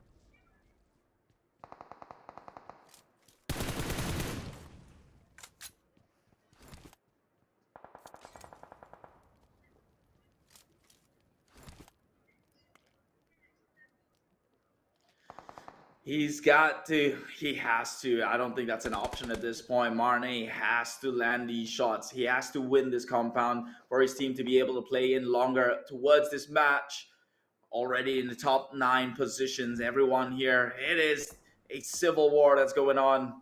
Yangon versus Genesis, coming from the same country. Who is going to be the number 1 team? Rightfully so. YG is looking like they might claim that position themselves. Meanwhile, PG back out, who was knocked down earlier, got the revive up and will be in condition to fight. But KE, Devon, might have Philippines to deal with right in front of them. And this is going to open up opportunities for PG. Meanwhile, VPE, they are indiscriminatory to anyone under the scope of their guns. They're just letting it rip, shooting things out. And he spot one from a far side. Pressure is on. Yep, for the Philippine, Momboy managed a bit of a exchange to do. Indonesian first team got themselves 5 elimination, but the ones winning are the ones that actually on the high grounds. We're talking about the Philippine second team also got themselves dominating over 5 eliminations right now. But the one that unchallenged is going to be the rest of VPE. Nobody actually trying to hover their crosshair towards that side. Another team eliminated, we're down to 8 here, but these guys just keep their nose into everybody else's business. They're still inside of the circle. They're just at the rim of it. But the next circle will determine if they're still going to take this compound or just have to leave it by. GE are running away from the crosshair of VPE. Straps realize that this is going to be a bit of a slippery slope. Not enough angles for him to actually see through what's happening down there. But Stone with a mini 14 try to just deny HFX from moving forward, but he will make it in anyway. Tony K taking on 4th row of Philippines and Manet taking on GE. But back to the side of Malaysia, out of nowhere, they are here to contest as well. But it's going to be a huge hike for them. Look at how many teams have their eyes onto this side. Mika, that buggy smoke up, feel like it's really dangerous for him to hop onto that. But look at how the Thai first team, Tony K, making sure nobody climb up. In the meantime, Stone, every single person of VP have different tasks, very differently. This is getting scary. Take a look at the circle that's at hand here. It's clipping away from the mountains, which means all these teams will have to make it down. But part of this circle still clipping the mountain, which means VPE, they can snipe on people who's running into the circle itself. This is literally serving things up upon a platter on a dish. They have got no needs to move just yet. They know, and they have got the information on where the positions of these players are. GE taken out. That is it. 6th place, 3 eliminations, feeding onto the sides of these vampires. And what you say is true. It's impossible to think that they're going to bow out on a map without getting themselves a single point. Nobody trying to get from their back line. Nobody trying to go for the flank side of VPE because everybody just too focused on what's happening right across them, which is going to be the one that the Mountain, HFX and Philippine second team should fight against. Same goes for Gay, who's being burnt off by the blue zone of Malaysia team. But these guys, they go unpunished. They easily taken those eliminations, not even a fight to start. It's just one-sided fight all day long for VPE. They just easily take away and steals all the effort being put in by the other teams. Look at how the nasty they can get. Philippines is secure to the side of Malaysian team, but Straps have been aiding into that as well. Stone, on the other hand, taking a fight against YG, holding this angle by himself, and easily wipe off Stone on the other side. Marnad, one by one, at the same sort of graveyard around there. The same angle Stone is holding on to, been getting himself so much elimination. 3 just by this angle. This is absolutely dreadful to watch. VPE, they're not even fighting. They're just coming in as third parties, shooting from a safe distance. One might even say cowardice. I would have said this is just strategic from them. And they got the pick up on the newsy, so they still have all their members. Really, at this point, even if you go down, surely you'd make more points than a person who gets it on top. But that's looking less likely than so. They will still look like the most possible of winners for a chicken dinner. Bombs on down onto Sando. Sando will fall onto the graves. Philippines is left to play up an uphill battle against the Thailand Giants as VPE Straight spray down. They're walking in the single file straight line. 2 members left to swing in, and they're gonna lose 1 member. Maybe they can clutch things out with Schweppes, but Schweppes, of course, he is one of the playmakers, and he did not make it easy. Got them working for it, that's for sure. Schweppes now running in from the front side and secures that chicken dinner. Once again, this time it's a back-to-back for Thailand. Winner, winner, chicken dinner. VPE, you know, the moment they're uncontested on top of that mountain. I've been saying this multiple times, so much that I get tired of myself already.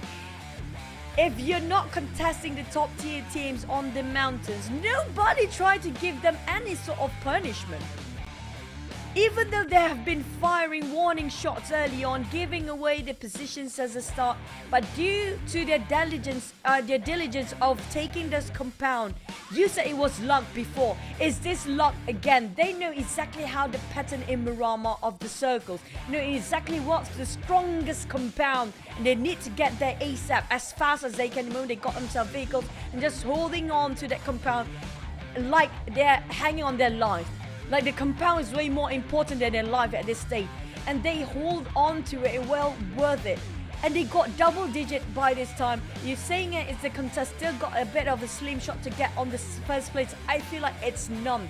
There's no more delight at the end of the tunnel anymore. With this, them solidifying, giving out the statement that they will stay the podium spot till the end of day number 2, our final day here. So I guess question is, what Who do we gets do number now? 2? Do we just number call 2? in the winner and Yes. call it a day? Yes. Yes, please. You would very much would love that, did you? But man, my God, yeah, you're right. It's solid right now. Their number 1 spot, solid. No one else is gonna get it. We pretty much only have 3 more maps right after this, and the difference from 60th place, 60 total points, to I'm guessing now 120-ish. Yeah. You're not gonna get that in 3 games. So yeah, the chances were there, because think about it. What's so fitting with this scenario is that all the teams that are more likely to contest for that spot all got out early. Vietnam, both their teams. Thailand second team got out. Cambodia second team, who was in the top 4 position, also fell out, which means the gap for them did not close in, or at least, give them a little bit of leeway. Like that gap was exacerbated, and I guess we're playing for second place. There you go. South Asia Esports Championship 2023. It's all about the number 2. Who cares about the number 1 now, huh? Because that's what I like. Some of the games that have a very small gap, so it's a bit of suspense. We kind of biting our nails to see who get number 1 till the end of it. There's sort of this excitement, but this is very anticlimactic.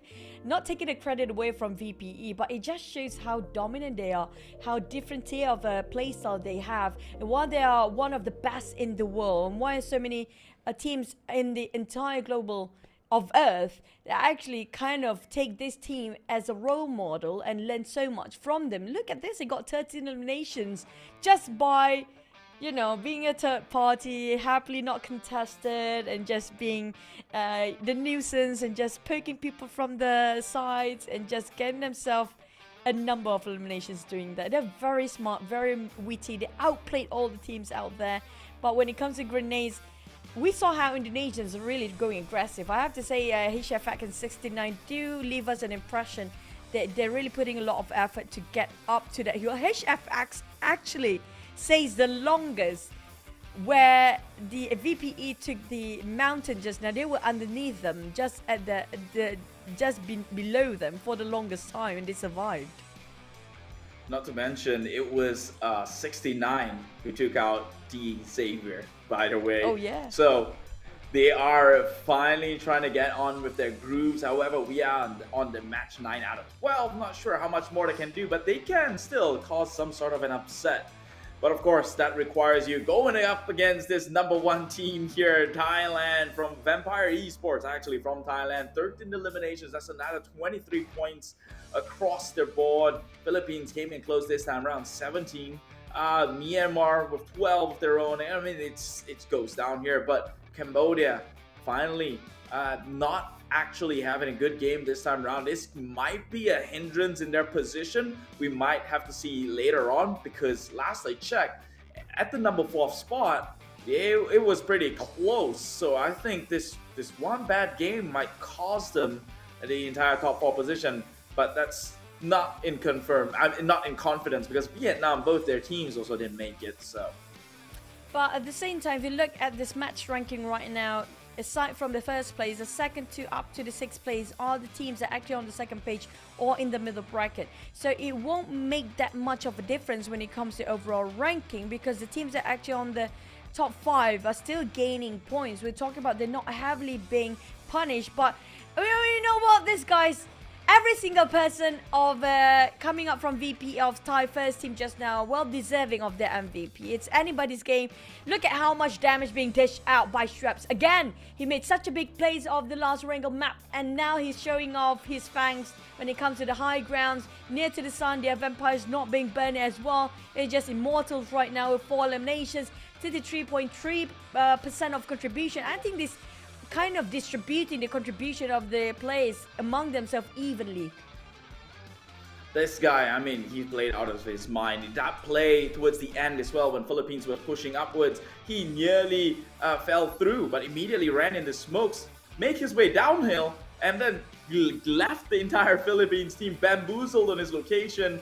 His friends got knocked down. He just came in and finished the job, securing that winner chicken dinner, deserving to be here. But of course, it's K-Big. I think I'm pronouncing it with the wrong accent. Here, that takes number 1. 8 eliminations, only 687 damage. That's not nearly as close as the 1000 damage that is displayed on Schweppes here. And he only gets accredited to 4 of those kills. Insane plays coming out from the Thai squad. The Thais, don't forget about Tiny Clutch as well. The Thais, when it comes to mechanical fundamentals and individual skills, is just so formidable. But back towards our drawing board when it comes to elimination and damage. Still, Indonesian, I'm loving the fact that they are putting a lot of effort by pushing themselves way more than the boundaries or the limitations. But for the side of Myanmar, I think that's going to be GEN as well as a YG pushing themselves as well. A lot of damage output we're talking about, but not much when it comes to eliminations for most of these teams. But Thai second team, the damage, I think that's just not even Thai second, they're just stunning. But back towards Philippines though. 2 eliminations, almost hitting at 2k damage, but just 2 eliminations. I mean, that's just the reality of it, right? Like, where was most of the Philippines team? They were down in the foot of the hills, trying to push their way onto the top. That was VPE. VPE held one of those Filipino teams back for the longest of time, right? It was one man. It was Schweppes holding the entire squad, and then came Tony K to assist on that and wipe them out. But and there was another one in the end of the day who just decided not to push up, defend it. But let's take a look at the top 4 positions. Right now, Cambodia maintains their placing, albeit unsafe, with 67 points, similarly to Vietnam's second squad in the number 4th position. You know what? The 2nd and the 4th place chickens are given away to the side of Thai first team. They are the only 2 teams in the top 4 without any chicken for Vietnam's second team and Thai second team here, but still made it up to the top 5. And surprisingly, like, we have across the board,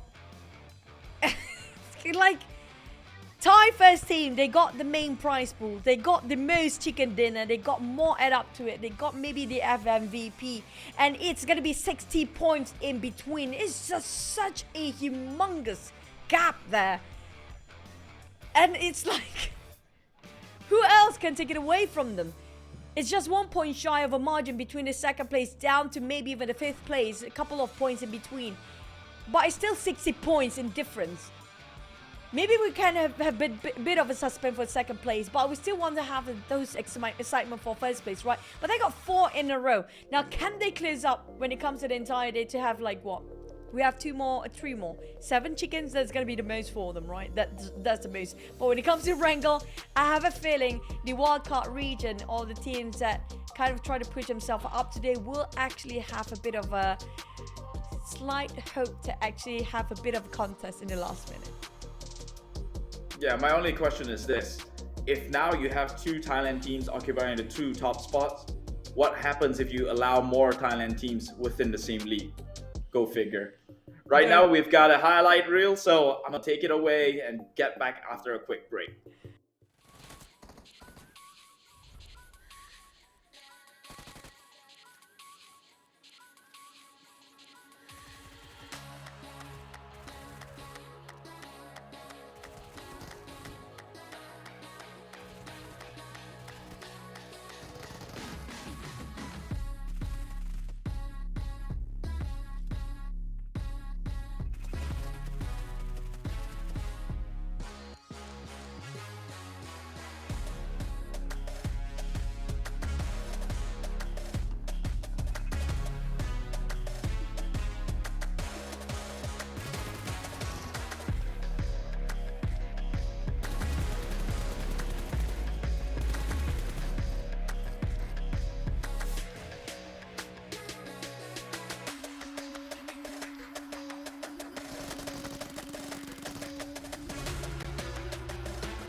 This March of 2023, we're excited to announce that the C Esports Championship PUBG Mobile is back.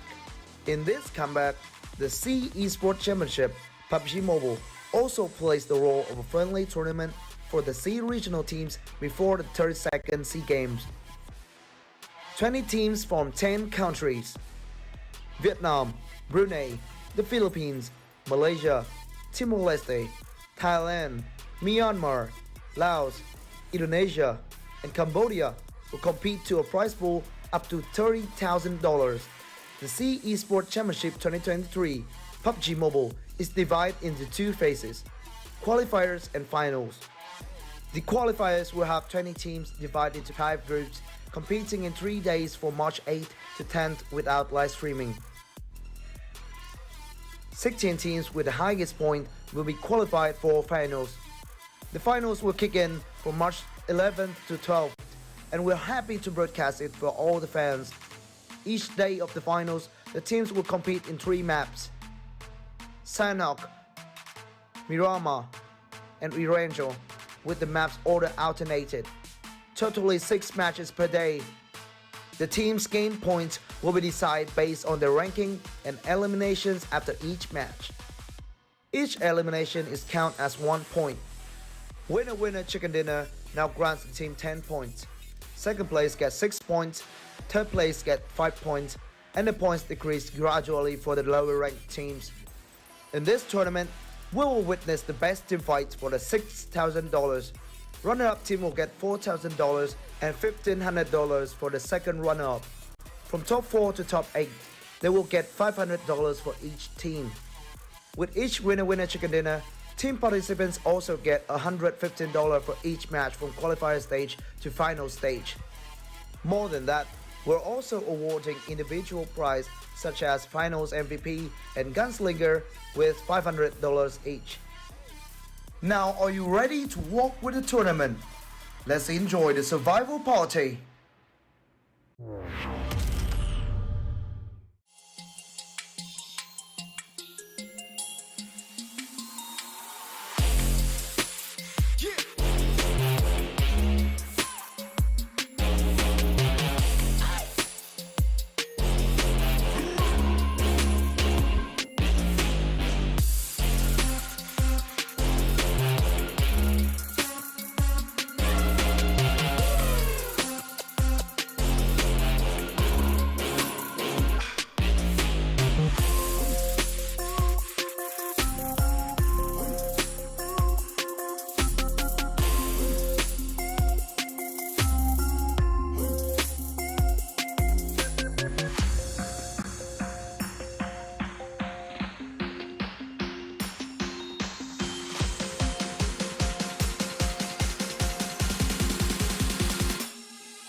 Now, are you ready to walk with the tournament? Let's enjoy the survival party.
there, fellow PUBG mobile players!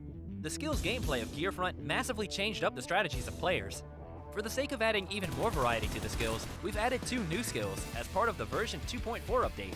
They're the Player Launcher and Tactical Camouflage. Some existing skills have also been combined. Let's check them out. First new skill, Player Launcher. Players can now launch themselves like a ballistic missile for high-speed travel. Move to any location you can think of, no matter if it's the top of a bridge or tower. These spots are great for ambushing enemies, which makes this skill great for large maps like Erangel. Second new skill, Tactical Camouflage. Players that choose this skill will be able to put on the special camo suit. It greatly improves stealth, and it also boosts the speed of climbing over obstacles. So, no matter if players prefer a stealthy approach, or if they'd rather go in guns blazing, this skill will come in handy. In the new update, Supply Scan and Lucky Backpack will be combined into one. Lucky Backpack also no longer increases carrying capacity. Players can scan for nearby supplies and convert items. Furthermore, Vehicle Airdrop and Playzone Analysis have also been combined. The new updated Vehicle Airdrop skill now has the secondary passive ability to automatically detect the location of the next Playzone and Airdrop whenever calling for a UAZ. Players will be one step ahead of their enemies in reaching safety. In the new version, players who choose the Black Market skill will not only be able to get a free basic crate 5 minutes into the match, but they'll also be able to purchase and match crates that come complete with a set of gear. By purchasing these high-quality supply crates, players will get access to airdrop quality supplies. The Trace skill could originally only mark the position of enemies that were hit by firearms. It now also shows the remaining health of enemies, and can now also be activated via damage from grenades and Molotov cocktails. Lastly, we'll recommend some new skill combinations. Players can use Player Launcher with Lucky Backpack to quickly loot an area, and then move quickly over to high ground to ambush incoming enemies. If it's a map like Erangel, try using Tactical Camouflage with Trace. Take cover in grass with Tactical Camouflage, and make use of Trace to not lose sight of the enemy. Eliminate enemies quicker than ever. Of course, there are plenty other skill combinations to choose from in-game. See what combinations work best for you. Gearfront will be available from February 15th to March 12th, and will be playable on Erangel and Livik. Invite your friends now. Welcome back to the Southeast Asia Esports Championship 2023. The race to the top. Oh wait, let me correct that. The race for the second place begins right now. Midway point. 3 maps left to play, and we're gonna kick things off over in Erangel. But before that, just to give a little introduction to ourselves, right next to me is the beloved Choo Choo, and you have your boy yelling at the mic. It's Keith. What's going on? Yeah, a lot of things going on, and one of it is going to be Vampire Esports taking the reign over the podium spot with no mercy given to all the other teams. And plus, we did talk behind the scene just now about how they're picking up for Vampire Esports of Nuzi from Infinity back then, as well as Tony K from FaZe Clan. Pulls up a different level of all-star team right now for Vampire Esports in Southeast Asia. I think this is definitely not one. This is definitely the strongest team that we can actually get for Southeast Asia. And this is actually a good sneak peek what's going to happen in PMSL for the Pro League in the future. And not just that, even the SEA Games. And before this, Vampire Esports known for the players like Fluketh, Ravenclaw. They're being benched out and just giving a try for Tony K and also Nuzi to work things around, who just joined in recently, and just shows that they fit in perfectly into the mold that every player playing for their own role. Even though you mentioned about Nuzi used to be the one that being the front line, and now Nuzi more to as a scouter, because he knows how to get away unscathed, because he was in the front line before. So he makes sure even though he's scouting, he will survive for the team as well. And Stone is just remarkable playing at the flank side. We mentioned this before, kids, before we start this live right now, about how the teams that we put an example here as Four Rivals Malaysian team back then, right? They pull in they take all the high fragger players to put into one mix. It didn't work out. One of the many reasons, because they have different minds and different idea about what they want to do or what their objectives are for the approach of the gameplay. Yeah, and I think like what you said is 100% true, right? This is the best composition of players within a single Southeast Asian team. I mean, they've done so many good things together, and not just on a Southeast Asian level, but also on a global level. They were this menacing or just scary, to say the least. And now we're still seeing their stride here, still true in the Southeast Asian Esports Championship. And I think that also goes a credit to the roles that each individual play. Like you mentioned, I think it's a good blend of a man with a plan and a lot of soldiers to execute that plan. So everyone's going in as a unified squad. You don't see things where someone just goes off position trying to do their own thing, trying to get a spot in their highlights, getting clipped out, get viral on YouTube or whatnot. None of that here. They're just disciplined players trying to get the job done, and it is working out spectacularly.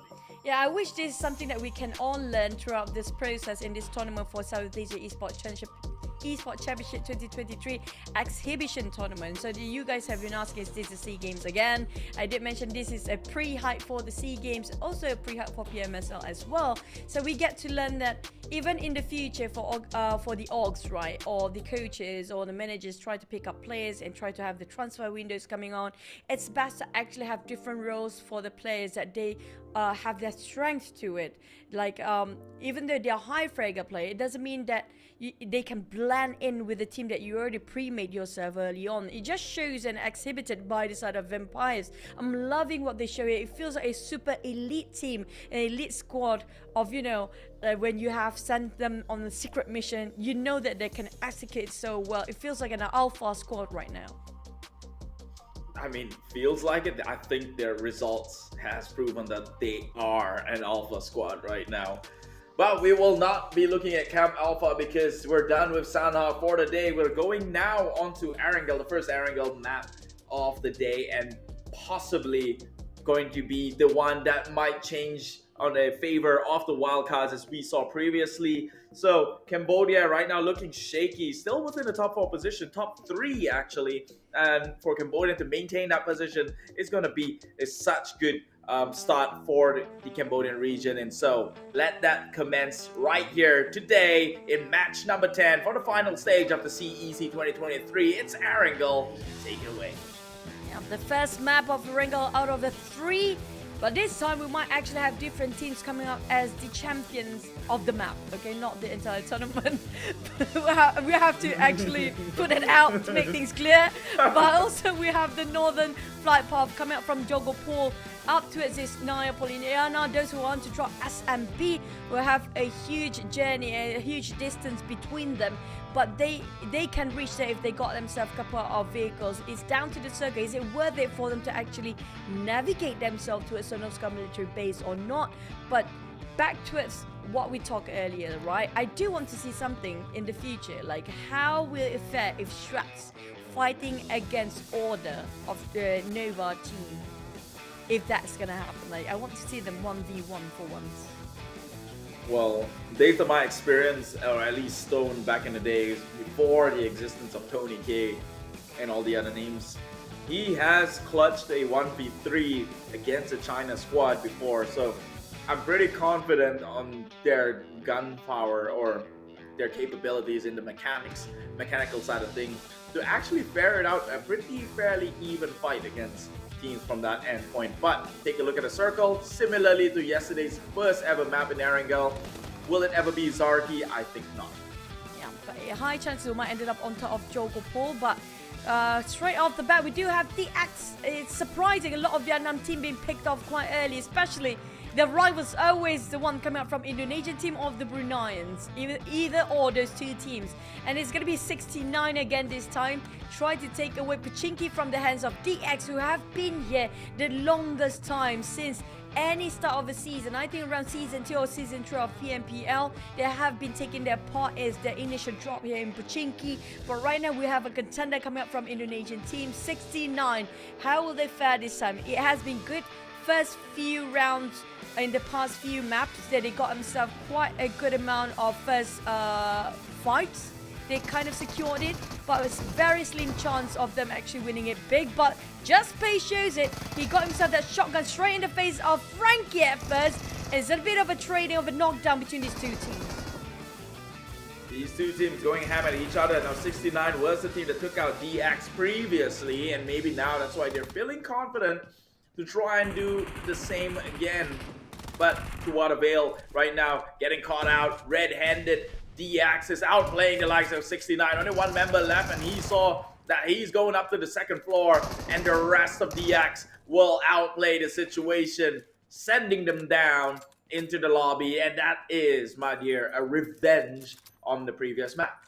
I feel like the 69 team has been trying some experiment, trying to go against the middle bracket team early on for the first few fights when they start to drop, and feel like, oh, we feel like we can actually do it against DX this time. It just shows how DX do have a better fundamentals and knowledge when it comes to Pochinki itself. They know every nook and cranny of it. They know what works for them, even though they are kind of a disadvantage, being Frankie down the first one, but still managed to clutch it out against this team, and the entire team will survive here due to their knowledge and fundamentals when it comes to this certain compound they hold on to with for the longest time.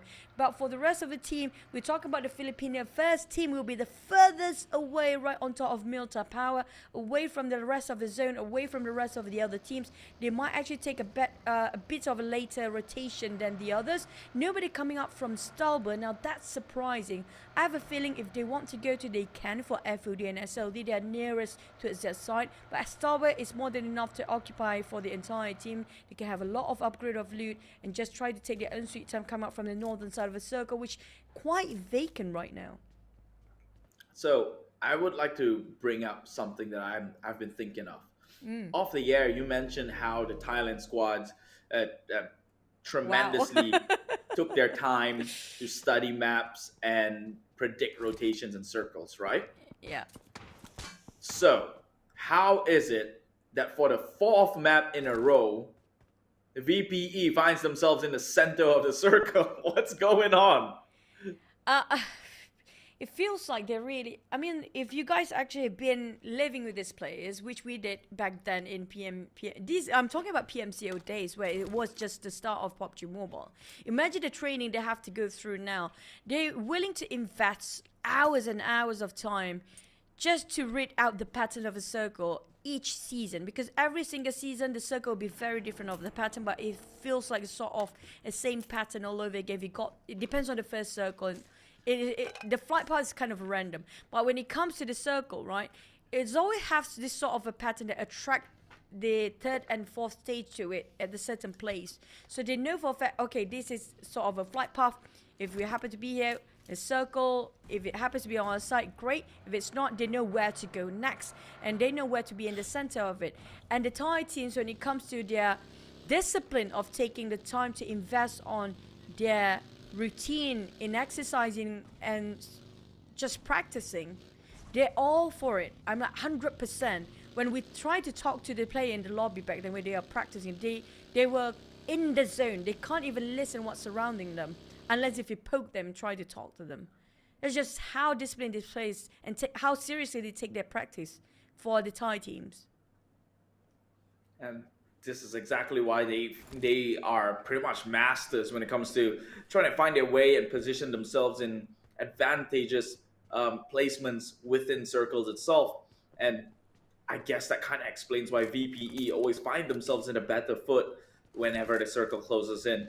Now, let's take a look at the other Thai teams, though, who arguably had their reign cut a little bit shorter previously, right? Infinity, they had a good run for like a year, and then they started falling out a little bit. But that's not saying much, because they're still great in the entire region. Just their level within the Thai scene has been surpassed by Vampires themselves. Why do you think that is?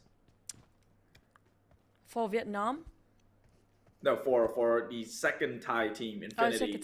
You saw how they've been contested heavily by the side of the Indonesian teams early on, as always. It feels like the team down there, like the Brunei, Filipino, Indonesia, have been trying to challenge them multiple times, if you notice. They're dropping in the same compound as where they at.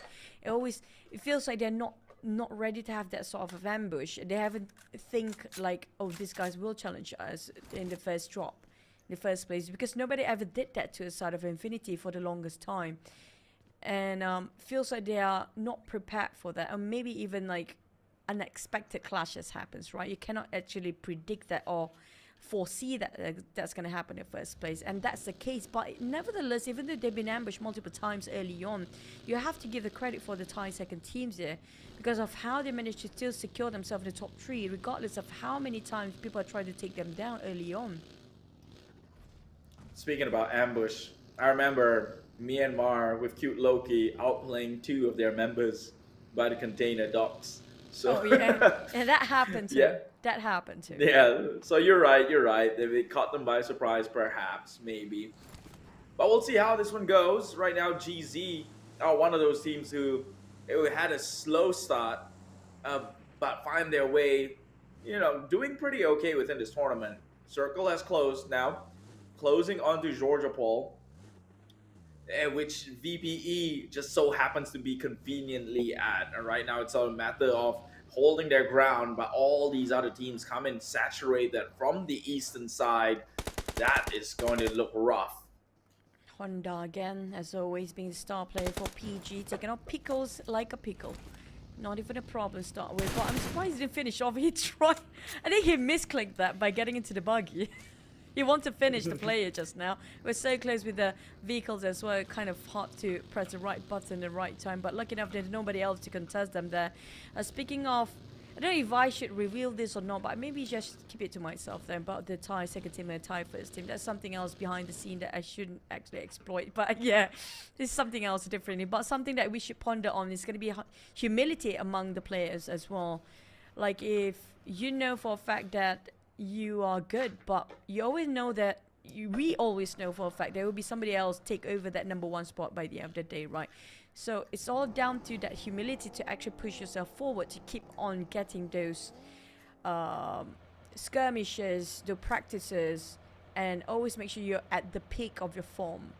Maybe that's one of the reasons why some of the teams are actually start to having a bit of a slope downhill towards their performance. Maybe due to a bit of overconfidence, a bit of comfort zone that they have been into, that they are not used to the uncomfortability that they have to push forward. But speaking of pushing forward, we do have Philippine teams fighting against DX Vietnam again, being picked!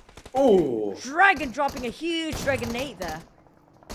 And that DBS didn't even click. Unfortunately, this is not the way you would like to see the game going if you were Vietnam, or at least if you are the Xavier. You're getting picked off, and this is day number 2. You had a great day 1. Now that lead is slowly further falling off further and further. I mean, there's still means to solidify your nation's participation by having you occupy the second and the third slot, and that would still be a very impressive feat. But looking at the trends, this is going to be rough. It's a rough game, and it's the 4th game of the day. They will have about 2 more games here for the Xavier if they bow out. At the same time, the Blue Zone closing in even faster than they expected it to be. Heaven from HFX spotted out Rank It. Oh, this is not great for the Philippine first team. Down on the ground already with HFX scouting over them and willing to invest himself, a bit overcommitting towards the Blue Zone as well, and have no first aids on their end. They do have Sinons with 2 first aids there, but other than that, it's going to be bandages. It's going to be Jogger Pool. Feels like a deja vu from yesterday's circle here. Exactly. And in that scenario, I think it was the Thai teams as well that performed pretty well. Then again, that's not saying much. They performed well in majority of the maps. I could just say they did well, and you're going to believe me for it. But yeah, it's looking like it. This time PG on the center side of this entire city. YG would have to make the cross soon enough. Surely it doesn't look like a good bet to be on that side of the island. And they might have to go up against PG, who's going to bottleneck your entire manpower down the bridge.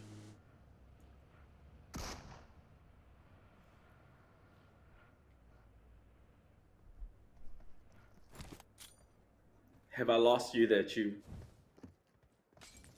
Well, looks like Choo Choo's gone for a bit. I shall come in now. Vampire Esports now. Newsy taking quite the burn. Will have the medkit to maybe get himself back up to fighting conditions. They have to end things fast though, because as things go by. Are you back? Yeah, I'm back. I don't know what happened. Yeah, I'm back. Some bug happened. I don't know what happened, but I do know the Vampire is taking away a bit of a fight early on rather than the usual, if you ask me, with Brunei is taking them by surprise. It is something that they're not that comfortable with. And then just to remind you, this is also sort of a circle where Infinity kind of being shut down by Cute Loki around the mazes of the containers back then as well. but this time they learned from the mistake, not making the same mistake twice. But in the hands of VPE, we just gave him too much praises. They got a bit comfortable, possibly, or maybe just not expecting this much of a team on the northern side of Jogo Pool in the first place. They're being finished off with one player down, and they still have 3 more remains. But on the side of Vietnam's first team as well, they remain with only 2 players. A lot of team have been early skirmishes due to the circle just going all north on top of Jogo Pool only, and this is going to be a tough one for them to actually get into. Now this is looking bad for VPE. They've lost their playmaker Schweppes. Going off this early into the game, they even haven't had the chance to maybe stand their ground, which means they're playing with 3 members. But if they can team wipe the likes of FOD, it might just be worth the sacrifice here, provided they don't lose any more manpowers in the process. Nate has already been propped up by Newsy. Unsure if it would ever reach them towards the back end of that compound, of that buildings itself. And so more block war is going to take place until someone makes the advancement to maybe capitalize on this busy, hectic situation and get them on the flank side. Yeah. And sort of FOD, it's been a while for us to actually see them any performance when it comes to day number 2. Day number 1 has been incredible. Now we're talking about incredibleness coming up from the Cambodian side. KE coming up from a forward Mini 14. Now we do know KE love their long distances with that Mini 14. It's going to be fact pretty well for their side as well. Gig on the other hand, the Malaysian side coming up from the west side of North Jogo Pool might actually have a bit of a bump with Philippines' second team there of KHI, but we do have ESB. The Bruneians will be sandwiched between so many big names down there. We talk about one of the FOD players and the entire team of VPE, and also SLD behind them. HFX, who are hungry for more blood, is there, while the others crossing over the Jogo Pool is going to be a tough one, as PG might be just gatekeeping, and it's going to be a choking point where PG stands right now. Yeah, the power of PG is going to look very apparent, especially for the teams trying to make a crossover. However, if Geek Fam or Geek Slate comes in at the same time, it's going to overpower them and overwhelm them to be able to effectively gatekeep the likes of the rest. We'll see how that one turns out. Right now, YG in quite of a sticky situation against Infinity. Another one of the Thai squads. Just trying to reign supreme here. They're playing by the bay, but not really trying to fight for that entry into the bridge point. But YG has got that spread out and cover. Newsy finally gets a knock. That's a good sign to go open the entire engagement they had earlier. But in the side of 3 situation. Oh, right now, Marne will go down with that grenade. Why is there always Marne? No, he didn't actually have the time to put up his action just yet. Multiple times for today. He's the star player for the team as well, the main fragger for the team. But it's just that every single time he's the one who knocked down first. It's just so hard for the rest of YG to actually pick him back up against Schweppes, the MVP, so many times across the board, the entire second and first day here. Finally being finished off early on. But they still remain as a 3 since the start. But now the entire team of FOD want to wipe off the clean from a VPE. And being targeted, having the bullseye behind their back. Ooh. But have a bit of a favor return with that one knockdown with that nade. They finish off that one player easily by 9. It's going to be the fragger for the team coming in. AUG and Tony's hands on the other end have to do a lot of work for VPE to make this through. This is not looking good for VPE. They lose another member. That's Newsy. But the drop shot will make sure that the Cambodians are eliminated, but they lost another in the process. Only leaving 2 members to play for that Thai team. I mean, it's about time. They've been dominating Supreme for the longest. Maybe it's time to take a foot off the pedal for a while and just take a cruise. Meanwhile, Infinity won that engagement and skirmish against YG. They get the first movers advantage into the bridge point. They can look to be the gatekeepers at the moment they reach. But as soon as they're well within the zone, it is theirs to keep and hold. Meanwhile, Cambodia just going fishing. Beer 11 kind of made a bad decision here. It will burn in the blue and ends up floating instead. Puff easily gonna finish off Bear from this distance with a Mini 14 here. Slowly tap it away. We do have Cape just hovering around those bridges. And the bridge, what we mentioned before, is gonna be the choke point. The circle ended up in no man's land, where SLD very widely spread among themselves, taking a majority of the circle. We do have the second team of Philippines coming out. It's gonna be KHI taking the most out of the left side of the circle, but Kick damn good. Taking on the fight against KE. The top is down. Might get finished off early on, but damn good. Just gonna go a bit of a dip in the swim. But look at how many teams swimming at the shoreline of North Jogo Pool. This is just gonna be a lot of fishes swimming around. A lot of fishes going to get out of water. That's one step for evolution to take place and turn them into something great. Not only if they don't get knocked out by natural selection, which is happening by this foothill here. SLD, the Apex Predator, about to go hand in hand against HFX, who is finding a way to back out. Agency gets runs over. SLD styling upon their enemies. For the side of KE and Gig, relentlessly chasing for the elimination just now. Damn good now. Having a bit of a problem to be revived, but Mika willing to slide down, just take a bit of a space to revive his teammate, one of the main fragger for the side of Gig Slate. But we do have KE still living down the Devon, the IGL for KE now picking him back up, Kai on his feet.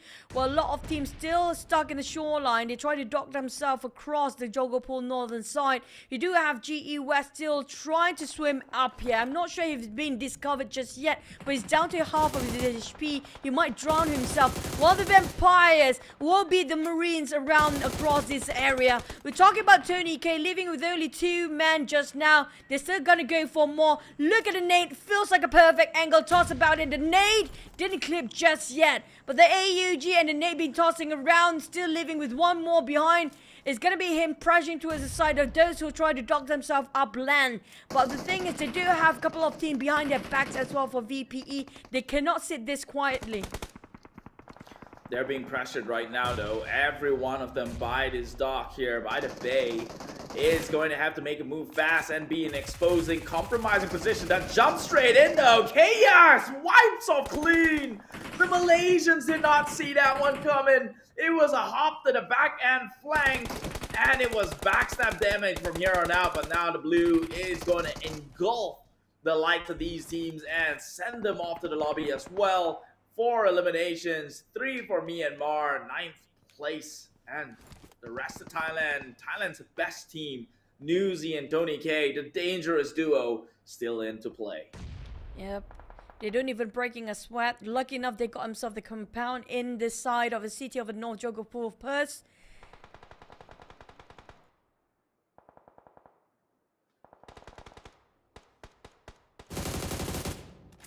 I assume you disappeared. I'm back. I'm just, you know, I'm fed up with this. I don't know what's happening. Hang in there, hang in I'm there. just gonna. But back to the side of Newsy. He's gonna go for the kills. So we're talking about HFX will be denied, but never mind. The spray actually works wonder. But here comes Tony K to give the aid here. He has to be extra careful. The last member survived, but still work things around, outplay the side of HFX.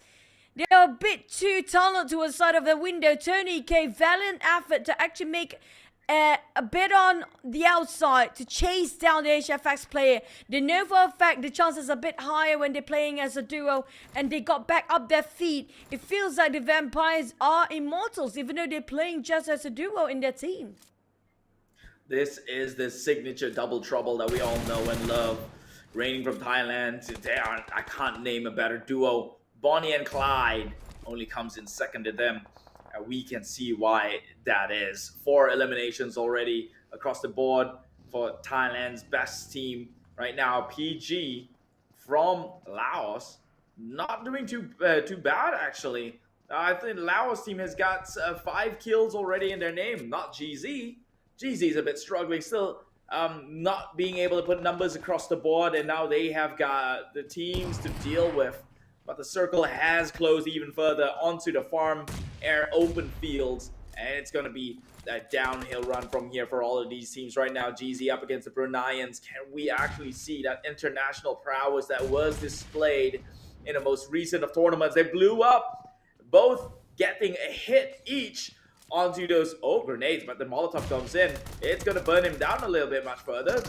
Will it? He's found his position 20 down there, but he mistakenly burns his ally in the process, and that's looking real grim. Goes in for the jump shot, but misses. It is Brunei who cleans it with the blast. They needed to redeem themselves from the last map here and not making that to justify their action just now. That mishap happened. Yes, it happens all the time for the blunders between the players, but at this stake, we're talking about VPE, duo or not duo. They scout out exactly where they want it to be. Just gonna fire on that vehicle the moment it climb up because they know they cannot accelerate. And here comes Sonny K. The vehicle will slow down due to the height and got one freely as well. Leaving Brunei's Piazza only leaving with one member left. The rest of the other contenders, we have Laos with a full squad. Same goes for Vietnam's second team here. Philippines having a trio, but the ties. Tony K just exploiting himself in the open for a bit, but he still got quite a number of utilities to heal himself back up. Now leaving Piazza down, they trying to finish them off straight away just to make sure the Lakers are not there anymore to backstab them. So right now, what are the cases of SLD on the other hand across the map, which is going to be an open field fighting against another team, but Piazza 1v1 against Tony K. Well, it just shows Tony K had it better, but right now the Blue Zone is punishing them for overstaying themselves too much. Oh no, Newsy cannot go down right now. He's the last member standing, and just as their hope and dreams would like it to be for another one of their amazing and incredible finishes, going out with 6 kills at a top 4, top 5 position, or top 6 even, is still very remarkable. Right now, SLD has got free reigns across this field. It's, what was that one word they call, was it free range cows? Who's got the pasteurized grass and stuff? Well, that's SLD right now. No one has ever shown them any sort of struggles, and now they've over the entirety of this circle. But at the same time, here comes Vietnam's second teammate to redeem themselves for the side of SLD, like you mentioned early on. But we don't forget, Laos do have a full squad as well. Now, first, the one to actually start to engage to the side of SLD, the first contact made with Philippines, one knockdown, trying to challenge them. And man, we'll actually have to wait for the teams to actually save him. But PG, they're divided into two for the Philippine teams. They're one on the other side of PG, even though they don't have enough men. They divided their intention into two. The one that actually going in for the other side of Philippines is going to be Laos pushing in forward with Honda still alive with Mini 14. Lizzie spraying over towards Laos. Love player coming up from Philippine Blanks. Try to finish them off straight away and take the fight against Vietnam's second team SLD right across them. They still have the distance between them. A huge field, a massive field in between SLD and Laos. Now it's down to their utilities. It's down to the grenade plays here to toss about if they got the right angle. 4v4. This is the even matchup here. Immediately getting the information. PG. It is Honida who took the car. How conveniently with that VTEC engine. Let's go. Getting a little bit of a hit. Grazed by the bullet wounds a little bit, but Honida will finally find his way on his knees, but back out as well on the back end. Parajin coming in flank side. They did not see this one coming. Oh, here comes Ghost, is spraying over, back out, 1-2, knocked down there. Feels like really dim for Laos to actually take the chicken away as Ghost has it better. It was a clear playing day as Lizzie knocked down, willingly giving his body to a side of Ghost, and nobody spot out Ghost due to the smokes, due to the terrain, and back up being easily finished off Ghost from the flank side. Now leaving only one last player, which is going to be Pausa. Lizzie crouching to the side of Pausa, hoping for him to actually get back up to his feet, but here comes SLD pushing forward with their vehicles, trying to split them down. Go-to Van for this god is just relentless, and well with the Vietnam second team take that chicken away with Ghost making such a play for Vietnam. SLD taking the reign in our first Erangel map of the finals. My god, that was the most scariest thing that I've ever seen coming out from a competitive play here. One man against 4 hungry wolves who's got all covered, all angles, all entrance within that circle covered up. At least to say, that team right there, PG, was a wounded and cornered animal, and even though they tried to fight back, it was not enough to the sheer prowess from this Vietnamese team. My God, it's absolute blunder. All thanks to also good luck in the game. They came in from the northern side. They made that decision, so they paid off so handsomely when all the fights took place on the southeastern side, and they went through it all despite having only 1 kills each at the time. They got themselves that chicken dinner. So many teams drowning. Don't forget about the one that we mentioned about the choke point of the Fraser of Jogopur right on top, just going from the south to the northern side.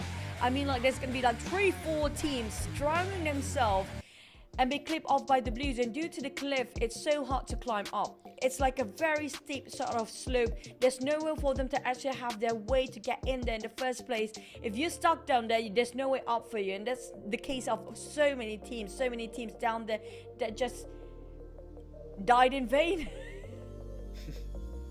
Well, they died trying, so it wasn't in vain. They might have failed, but hey, nobody said success was guaranteed. Your effort could be, but your success never. That was intense. That's so what a way dark. to kick off the first Erangel. You just threw my entire thought process. Now we're talking about deep dark things. It's not the deep dark web, Chu. Wow, I'm not going there at all, but yeah. But back to the side of the teams, right? We know for a fact that Vietnam and Thai, Vietnam, when it comes to this map, Erangel, it feels like they have better grasp than compared to Miramar. That's one thing for sure. And one more thing at Thai, even though they are down to only 2 men and being challenged quite early on, and but they still managed to get a lot of elimination. We're talking about maybe 4 or 5 and still secured themselves in the top 5. That's consistency we're talking about. And plus, remember DX being challenged by the side of 69. As always, 69 love to make a bit of a chaos in the early of the fights. They tried to challenge Pachinki, but it was a fail. I love the effort to actually try to do something new and try to challenge themselves, fighting against all these big titans to see what they can actually make the fix later on, maybe in the future. We're talking about the teams that are fighting against in the C region will not just be here. It's going to be the start of PMSL. It's going to be the C Games. This sort of introduction for these teams to know how much of a prowess these other teams that I've been talking about, the mainstream teams, the big teams out there, how much will they give sort of an impact when it comes to comparing the nations in South Asia. Well, I mean, if you're talking about comparing flags, then here it is up across the board here. For that one match alone, Laos did not too bad, to be honest. That was pretty spectacular. I remember them having like 5 eliminations midway through the game, and still all 4 members, and eventually getting that 10 elimination bomb here. Like I mentioned, Vietnam, honestly, how they got up all the way to the northern side, you said that they had to go through a lot. Well, when they did come into the 1v1 situation, each member has only had 1 kill, so that's about 4 kills. So I doubt they had to go through and weather the storm itself. Maybe they snuck past by, or so on and so forth, but that patient play works out. When the circle closed onto them, they had the biggest coverage of the battlefield, and here they are at number 1 spot. Yeah, but when it comes to Laos first team, which is going to be coming up from PG, it's just 2 point different in this map, in this match. If you compare it with their eliminations, it's sort of a quite high volume. The only team that got themselves double digit elimination points if you compare it with Vietnam's second team. The Vietnam second team, they do have the compound. They played so well and just secure every angle possible to deny any entrance possible by the other teams. But for Laos, they really skirmished themselves into the compound, into the circle, having such a tough call.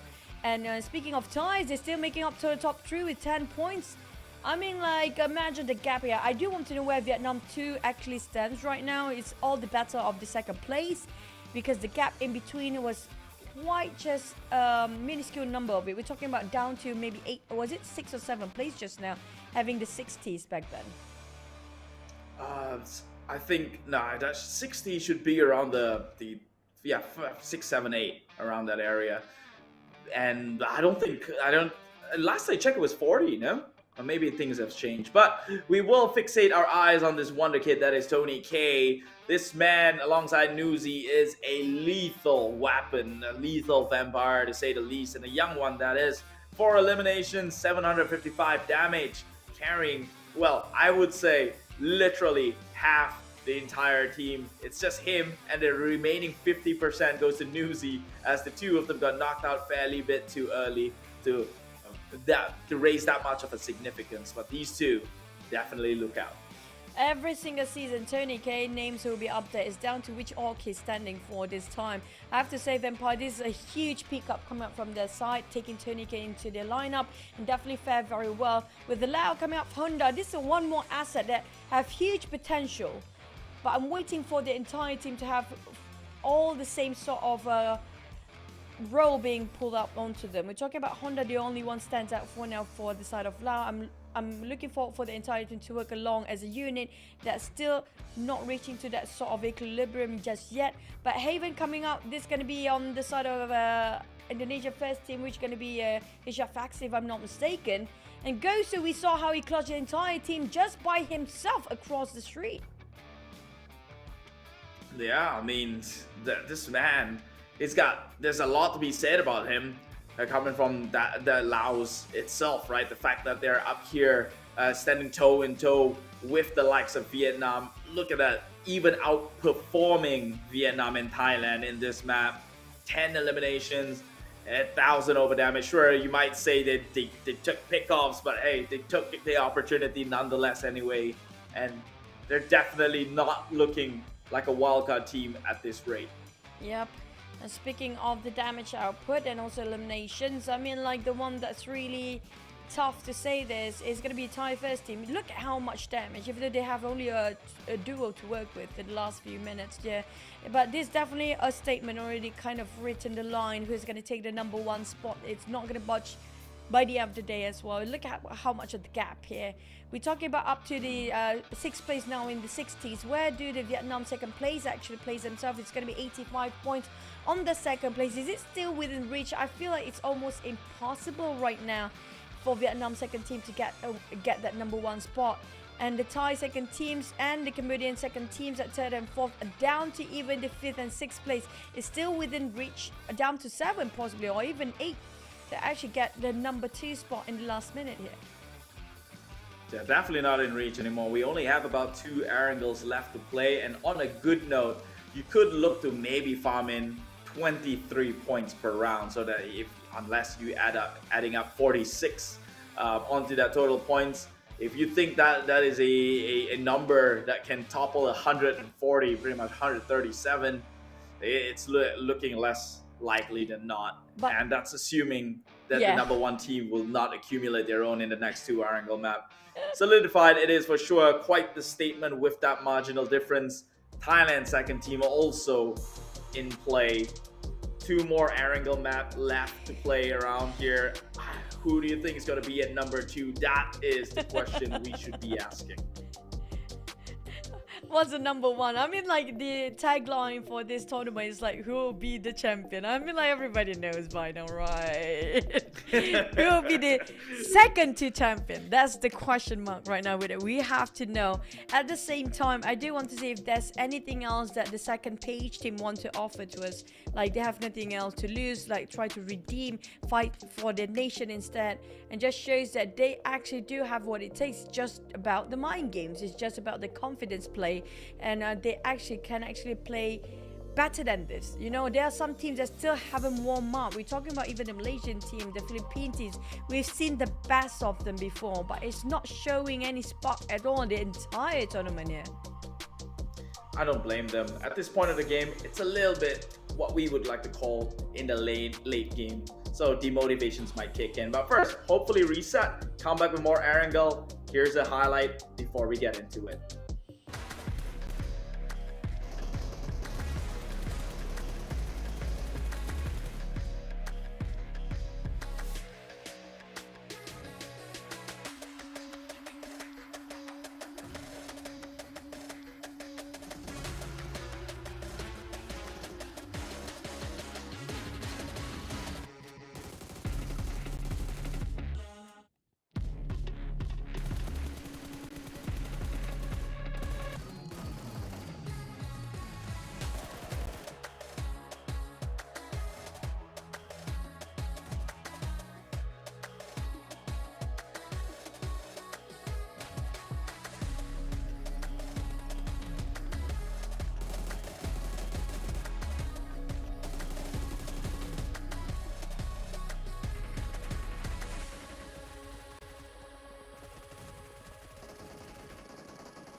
this March of 2023.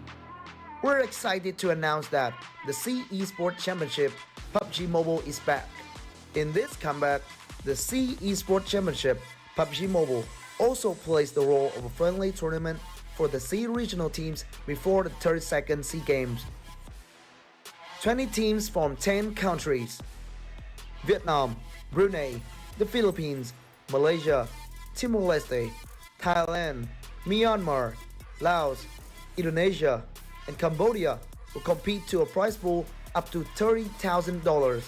The C Esports Championship 2023 PUBG Mobile is divided into two phases: qualifiers and finals. The qualifiers will have 20 teams divided into 5 groups, competing in 3 days from March 8th to 10th without live streaming. 16 teams with the highest point will be qualified for finals. The finals will kick in from March 11th to 12th, and we're happy to broadcast it for all the fans. Each day of the finals, the teams will compete in 3 maps: Sanhok, Miramar, and Erangel, with the maps order alternated. Totally 6 matches per day. The teams' gain points will be decided based on their ranking and eliminations after each match. Each elimination is counted as 1 point. Winner chicken dinner now grants the team 10 points. Second place gets 6 points, third place gets 5 points, and the points decrease gradually for the lower ranked teams. In this tournament, we will witness the best team fights for the $6,000. Runner-up team will get $4,000 and $1,500 for the second runner-up. From top 4 to top 8, they will get $500 for each team. With each winner chicken dinner, team participants also get $115 for each match from qualifier stage to final stage. More than that, we're also awarding individual prize such as finals MVP and gunslinger with $500 each. Now, are you ready to walk with the tournament? Let's enjoy the survival party.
Now, are you ready to walk with the tournament?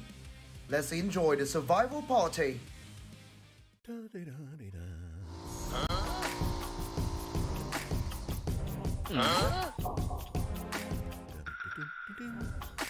What?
Hey there, fellow PUBG mobile players! The skills gameplay of Gearfront massively changed up the strategies of players. For the sake of adding even more variety to the skills, we've added 2 new skills as part of the version 2.4 update. They're the player launcher and tactical camouflage. Some existing skills have also been combined. Let's check them out. First new skill, player launcher. Players can now launch themselves like a ballistic missile for high-speed travel. Move to any location you can think of, no matter if it's the top of a bridge or tower. These spots are great for ambushing enemies, which makes this skill great for large maps like Erangel. Second new skill, tactical camouflage. Players that choose this skill will be able to put on the special camo suit. It greatly improves stealth, and it also boosts the speed of climbing over obstacles. So, no matter if players prefer a stealthy approach, or if they'd rather go in guns blazing, this skill will come in handy. In the new update, Supply Scan and Lucky Backpack will be combined into one. Lucky Backpack also no longer increases carrying capacity. Players can scan for nearby supplies and convert items. Furthermore, Vehicle Airdrop and Playzone Analysis have also been combined. The new updated Vehicle Airdrop skill now has the secondary passive ability to automatically detect the location of the next Playzone and Airdrop whenever calling for a UAZ.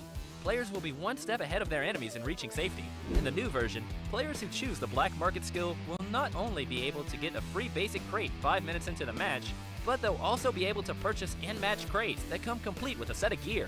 By purchasing these high-quality supply crates, players will get access to airdrop quality supplies.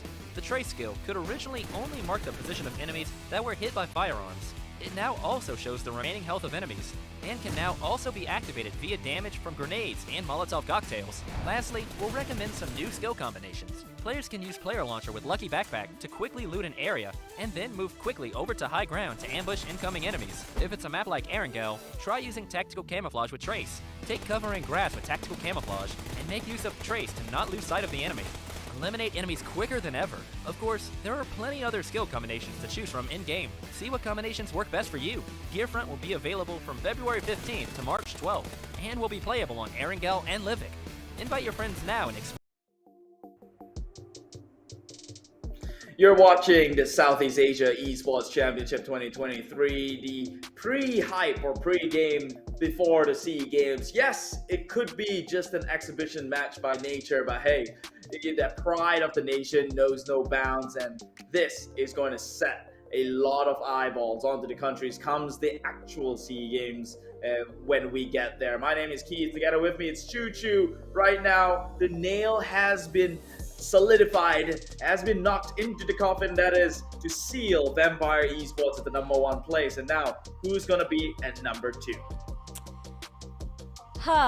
And now that's a tough question, because right now it feels like down to the last 2 wrangles, it's going to be up and down for the teams, since it's going to be a lot of wildcard teams, or even the unusual Indonesian teams love to start the fight as well, so you're going to have to wait and see. But one thing that I want to give a lot of respect to is can be Vampires, right? The fact that they can be comfortably sitting at #1 spot without even trying in the next 2 maps. They're still fighting it. It's like their last map and last match, and they're at the end of losing as well. It's just a lot of being given for an effort coming up from their first Thai team. It just shows they take every single tournament, every single map, every single match very seriously. This is a winner's mentality that we should learn from the Thais as well.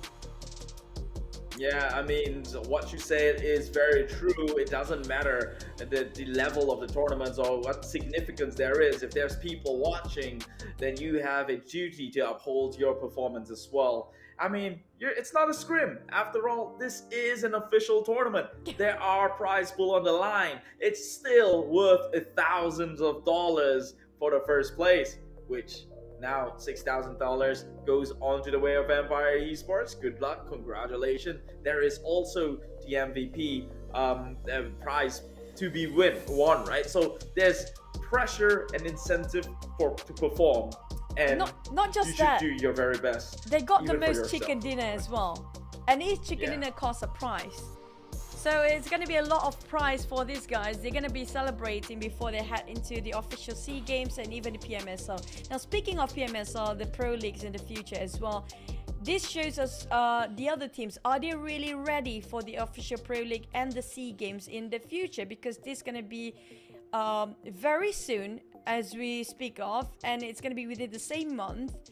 for the PMSL, and not just that, the SEA Games coming up very soon as well. Do they have the time to fix? And the most important thing is for them to admit their mistakes and fix it within a short amount of time. And that I applaud you to do so, but we'll see. We'll worry about that one in just about a bit, because we have to first fix some of their performance coming in with the last remaining maps of the day. At least try and get your way up onto better footing, better position. I know it can be a bit demotivating to some of the teams who knows it's virtually impossible to break it up in the top 5, but the main thing here is you try, and their chance to try is happening right about now over in Erangel, the second Erangel map of the day. This is match number 11 in day 2 of the final stage, SEA Esports Championship 2023.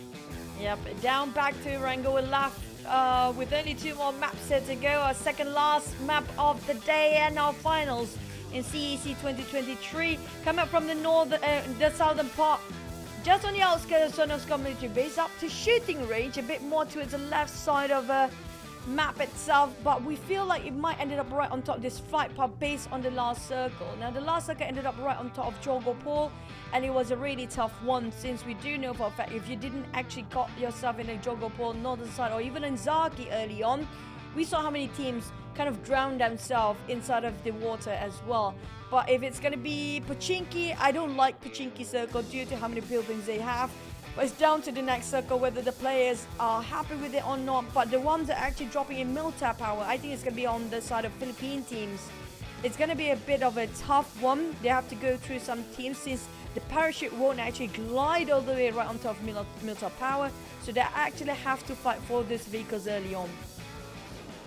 Yeah, and fight the shell, which is the essence of the game. So may the best team wins. But Circle has already revealed itself, and unfortunately, although you hate Pochinki, there's a huge chance it might just take place in that battlefield itself.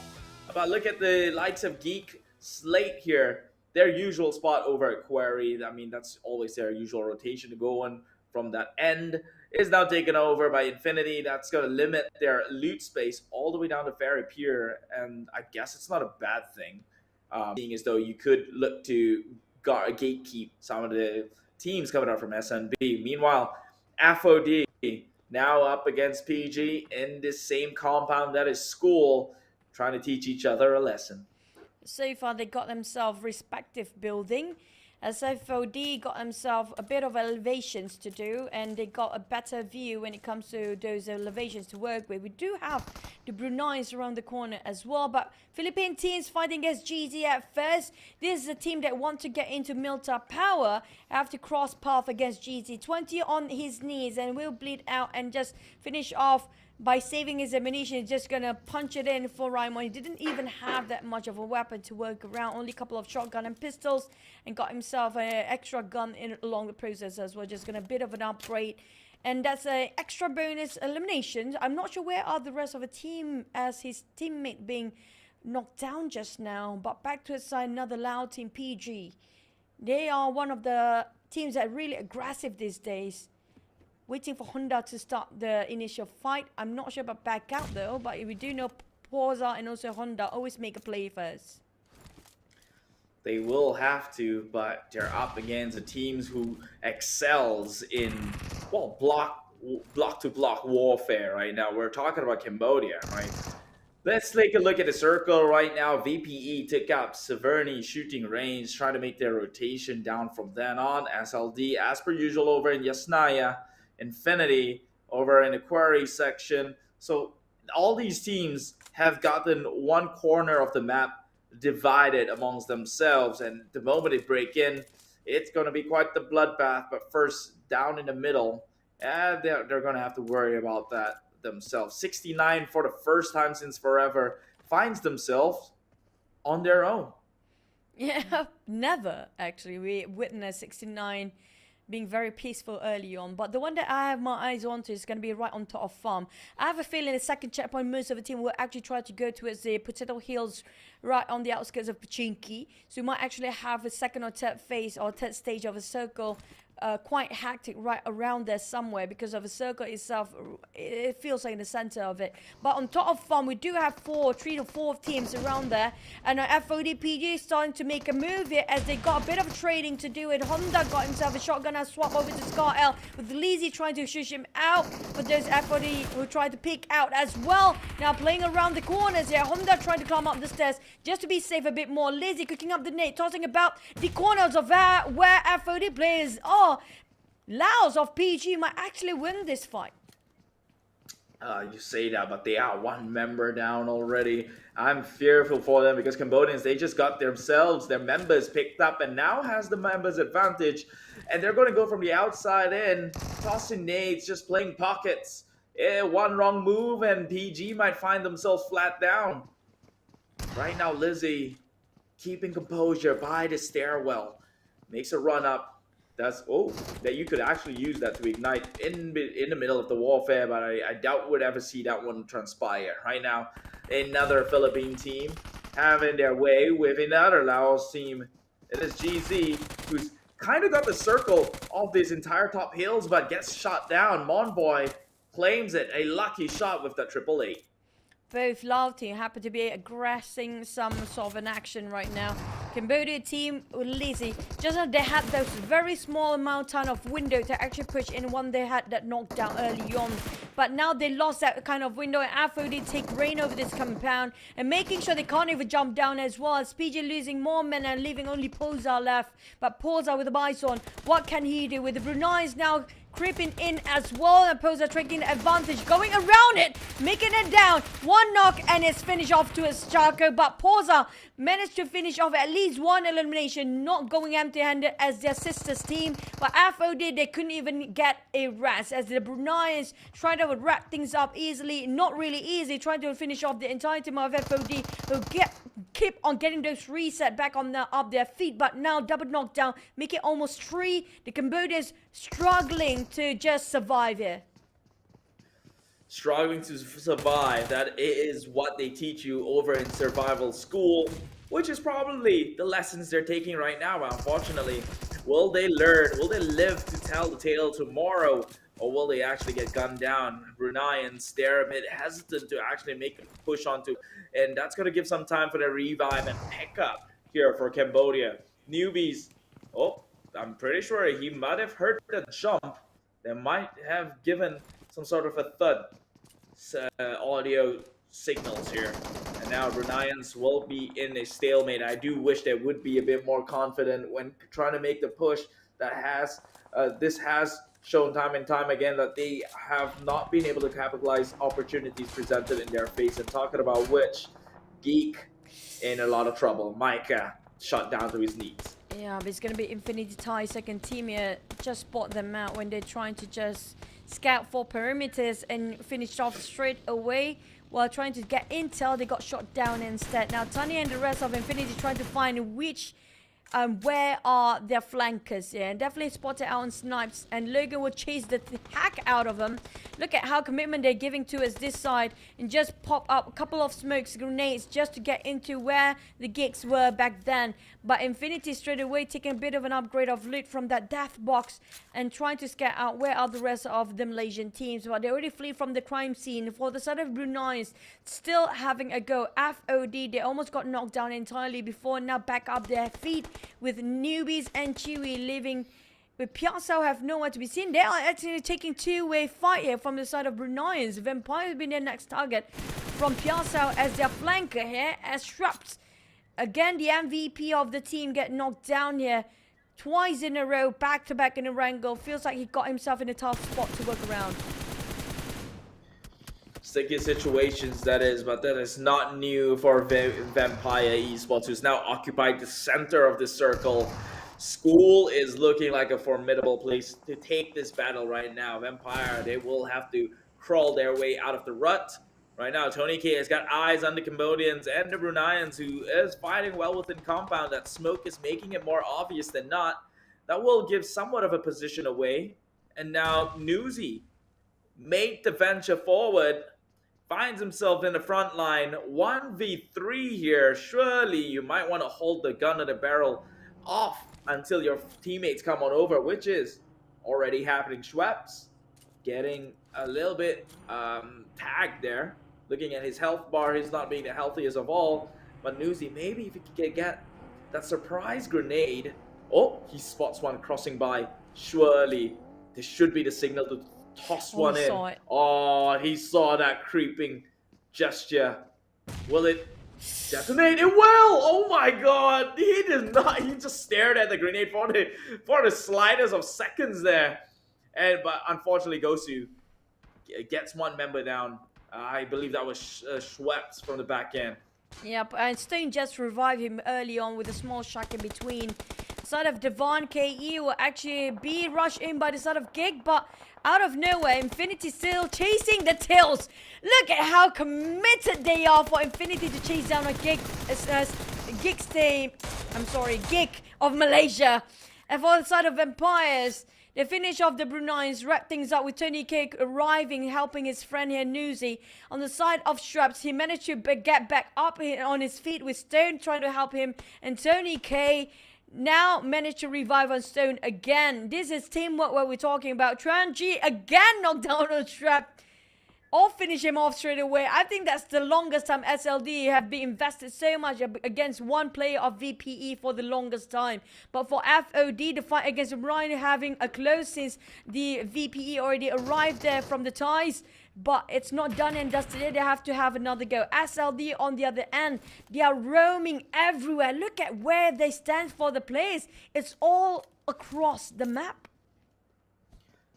Yeah, that's sad to see Schweppes to leave the lobby that early. There's so many more plays that he could have potentially done, and now that grenade just missed it by a couple of seconds as FOD, the members of them retreat towards the back end, but Nuzi is already waiting to greet them by the other exit of this school compound. Where will it go? He will try and spray here, and actually clips Stoned. That was a Stone Cold Killer offer move right here. That's go time for the rest of VPE, who's got the nades all primed up. I'm pretty sure they know what floor they could potentially be in immediately. Goes in for the rush. Entry fraggers, they go swing as a duo, but they're losing so many members. It's a massive way to try and make that push. But that Molotov will hinder them back for the time being and maybe go in with the revive. But it's not a very good situation for Vampires. Everything's happening within the dark. They have no sights of it. That gun should pretty much prevent them from making any more moves, and that would be it. Stone nails one down in the coffin. The Vampires will take over this compound, and Cambodia will have to bow out, at least their first team. You saw the communication just by how the actions convey that. Just now, how Tony can be knocked down. He said, I knocked one down early on. And just tell Stone to go up and finish them up, because you don't want to give them a reset at all. And Vampires have the mechanics, have the teamwork, and working as a unit as a whole. And Stone being trusted with such a big task to go there and clutch by himself. It was a huge task as well, and takes such bravery to go there to push in towards the second stairs or second floor. Back to the side of Philippines of GE.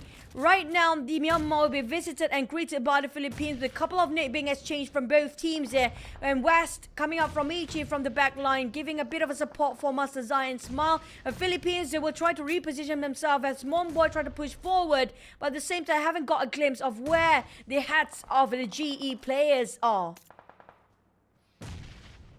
GE, this is going to be quite the battle. It's by the hills.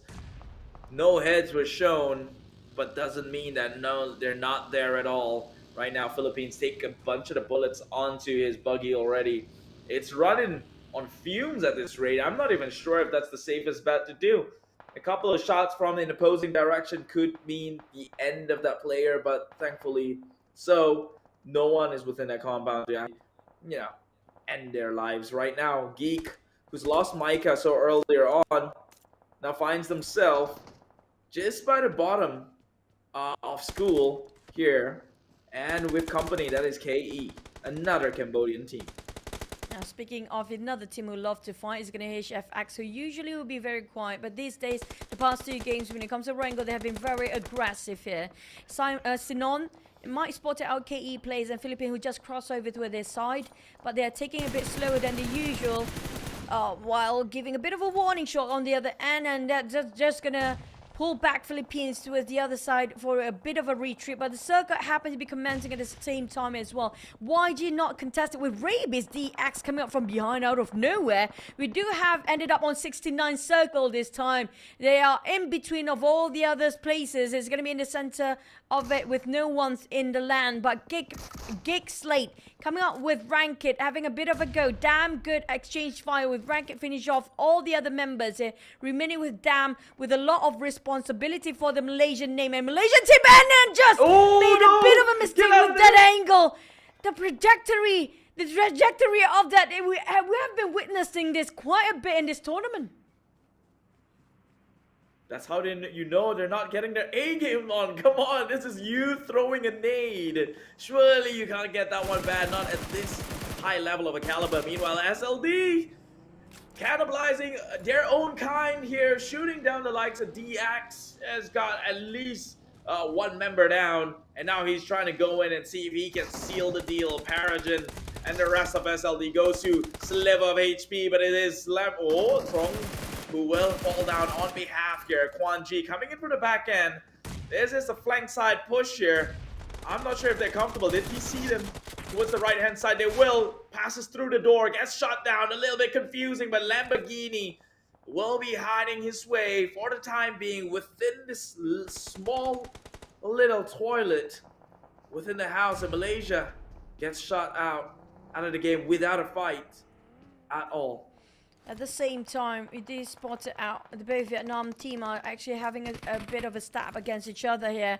But on the side of Lamborghini, he knows this place better than everybody else. We saw how he actually abuses and uses the wall just now to make sure it's barricade himself and make sure that he can pick out to shoot down SLD players, yeah, and try to pick up all their teammates. They got himself a bit of a reset. Now leaving Goose in the last player for SLD, being shot down with a shotgun. But from afar, wait, what? How? That window actually being picked over by the side of Tony K from afar and stealing Frankie away.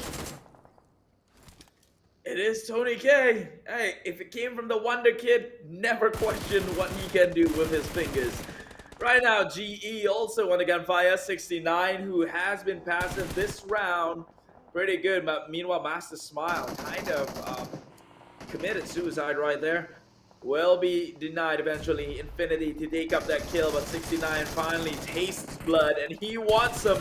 But they're just about to lose out on that trade. He will confirm the kill, so 69 may be able to go in and get that revive. Tansky making an opener for the rest of the team here, while GE have a bit of a reset for West being revived by Master Ichi. They were actually trying to retreat back for a bit to recuperate themselves, but the thing is, the moment they leave out this compound, with more teams waiting at the other end. Lamborghini pushing forward by himself against Newsy here, while we're talking about DX versus Thailand. It's going to be Vietnam versus Thai. Back to back, it's going to be both teams having such a powerhouse to fight against each other. Stone spotted out Chua, and Chua coming in very late. The problem with the side of DX, they're not being favored by the Blues and being closed in instead. But for the side of VPE, starting off with the 3 and straps, didn't actually make a sovereign action still, but then still secure so many eliminations by now.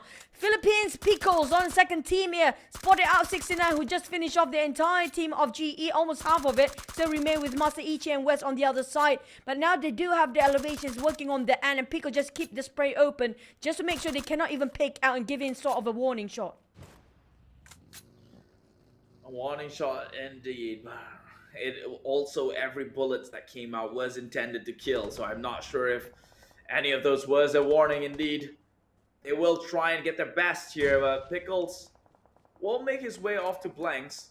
Up on the high ground, top side, where it's much safer, and I guess where the grass is much greener. But 69 remains at play here within this compound against the like of GE.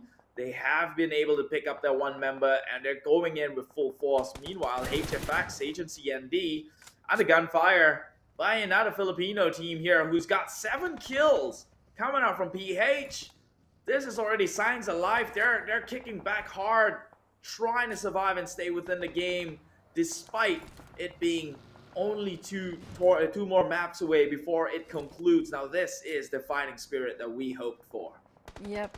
till the end. They're not giving up. We're loving this fighting spirit coming out from the teams that's down there, showing us what they can actually redeem themselves when it comes to the last two matches here. Back to the side of YG. Mon is doing the same thing. And finally got himself to show some sort of action. They wipe out the Thais. He got himself 9 elimination. Still quite a number of points there, if you ask me.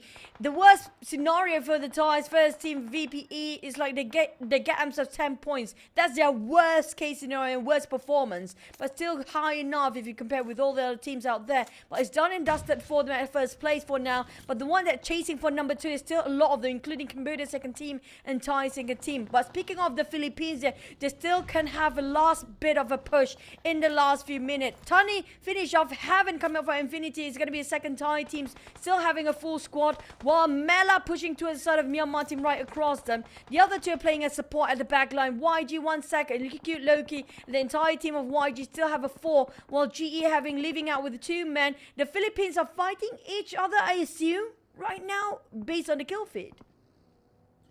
Well, they gotta be careful with YG. YG was the team that with one they took out the entirety of VPE, so they are in fighting conditions, that's for sure. Infinity still playing it pretty safe, but I guess they're playing it for the late game. Now that they are within the top 8, it's about go time for them to start getting some eliminations across the board here. KE remaining with Pov and one other player. They have to play out of plain sight here. Cannot get a little bit too aggressive. And yes, you are correct. Philippines is up against Philippines. I'm sure he saw Pickles gets tapped. Pickles now in a brine position. Pretty sour, if you ask me. And just picked it off, stealing it from the likes of their Filipino counterparts. The engagement towards YG is happening right now. I guess with the entry of frags, catches onto Cute Loki. Immediately the high ground takeover. Cute Loki still crawling from the back end, but surely they have eyes on the rotations of the other member of YG who's going towards compound instead. And that forced them to have a retreat and being split by force for the side of Myanmar first team of YG here. Infinity, they have been chasing the tails of everybody else. Such commitment shows that they want to go for the eliminations. They don't care about those positions and rankings anymore. And got Tony spotted out KE saying gears for Mela. They might actually have their gears up and guard up towards that side of an angle. And Mela just going to alternatively go for the loot instead. And HFX Agency, we spotted out the Indonesian team. I think this is going to be the last member of Indonesian team as well, as Agency just going to hold on to whatever he got left with nothing to barricade himself with except for the old car in between. But we do have a 69 for Indonesia's second team. Lasted quite long enough for the full squad to still be alive. Alive and well, but you know what they say, when your days are numbered, it's only due time till it's your time to go. But right now, that time is nigh, not just yet. Infinity, God Tuni, this man is the ones with the magical fingers to have carried the entire team more often than not. And can he do this again? This time around, they're widespread onto the northern section of the circle. It seems like they've got a good position, good coverage, with all eyes in the right direction. They can look to damage. Back to the side of Mela, keep an eye out to the side of KE, giving such pressure, non-stop spraying just now, hoping it will land the shots and connect whatsoever. While in the back line, they do have a YG to deal with also the first Philippine team coming up for PBE lineup. Ranked and more than ready to actually take a fight as well, but they're trying to steal as much as they can. Look at Mela just casually swapping over his vision to the other side, but Monet taking a fight against 1v2 is Sando trying to play around the terrain a bit too late to giving an extra hand towards the side of Monet just now, leaving it only him alone to just clutch it against the first Philippine team. Ranked and Raimon just across that. While we do have Indonesian first team being eliminated, they do have the second team assistance still there, but Blanks taking on Ranked from afar.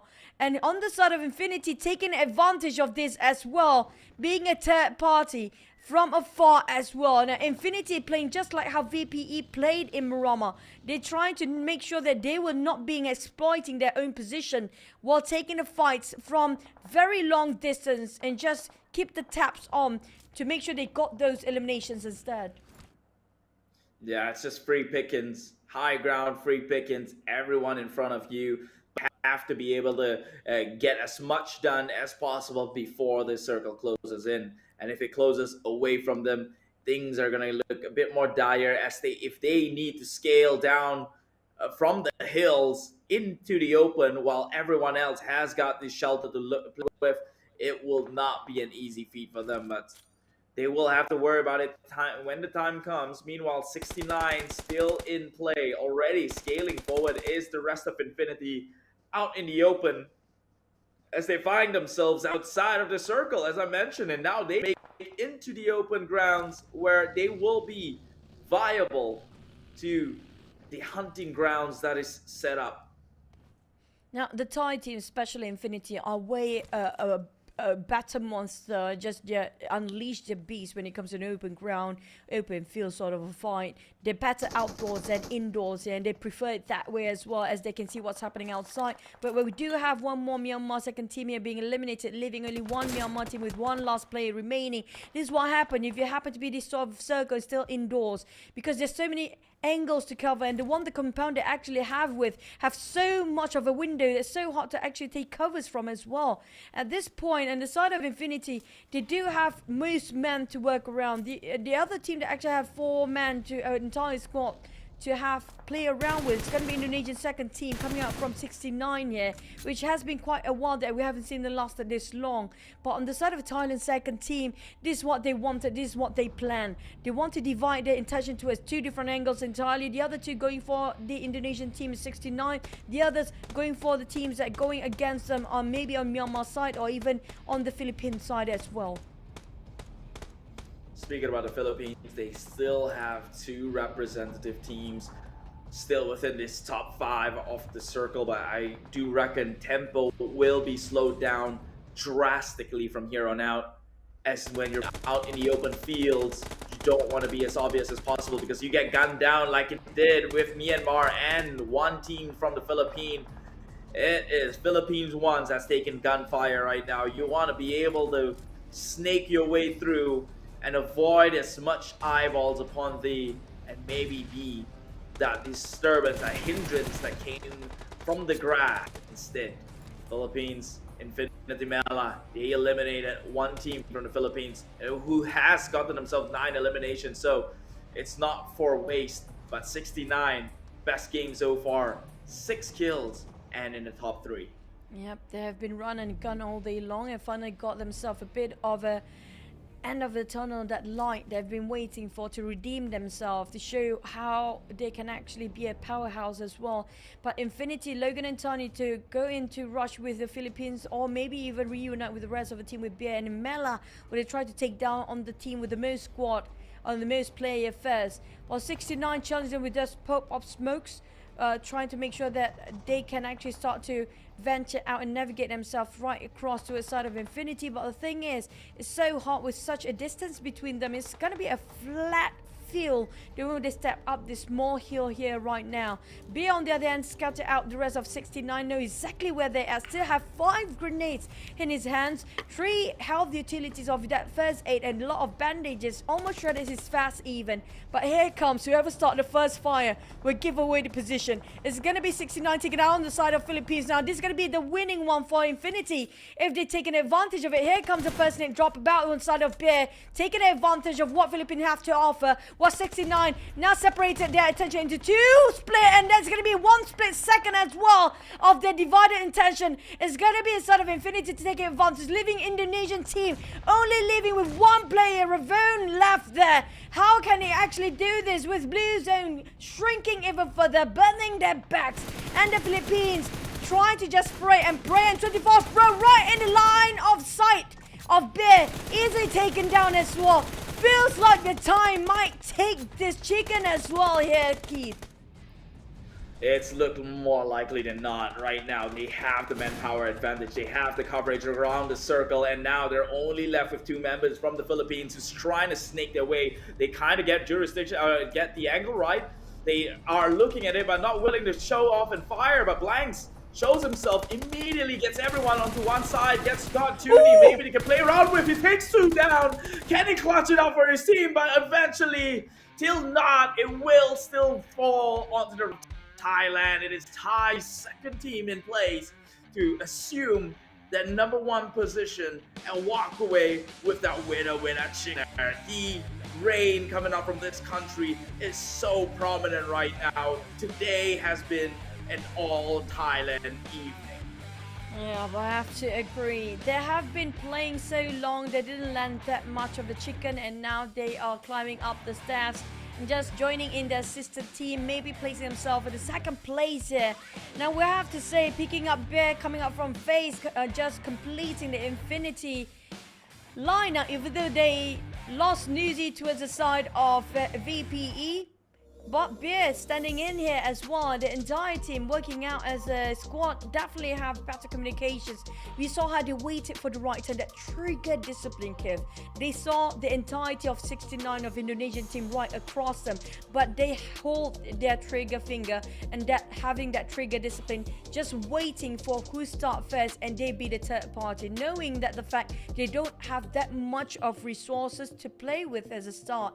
They know if they start the first few fights, they will be the one that goes down first. And also goes credit to them that the trigger discipline probably hit their location within the entire circle. It was only 3 teams. If you were to end up shooting, that would immediately alert the Philippines to kind of look your general direction, and that could have put a stop to it. However, they decided to instead throw nades across, and that caught a lot of the members of 69 off guard, leaving Ravone alone, and eventually he dies out, turning the Tides into a 4v2 situation. Although it looked a bit scary earlier on when Philippines could take out 2 members, but eventualities that Thailand just reigned supreme today. But at least it's the best performance we're getting from Indonesian teams from these 2 days.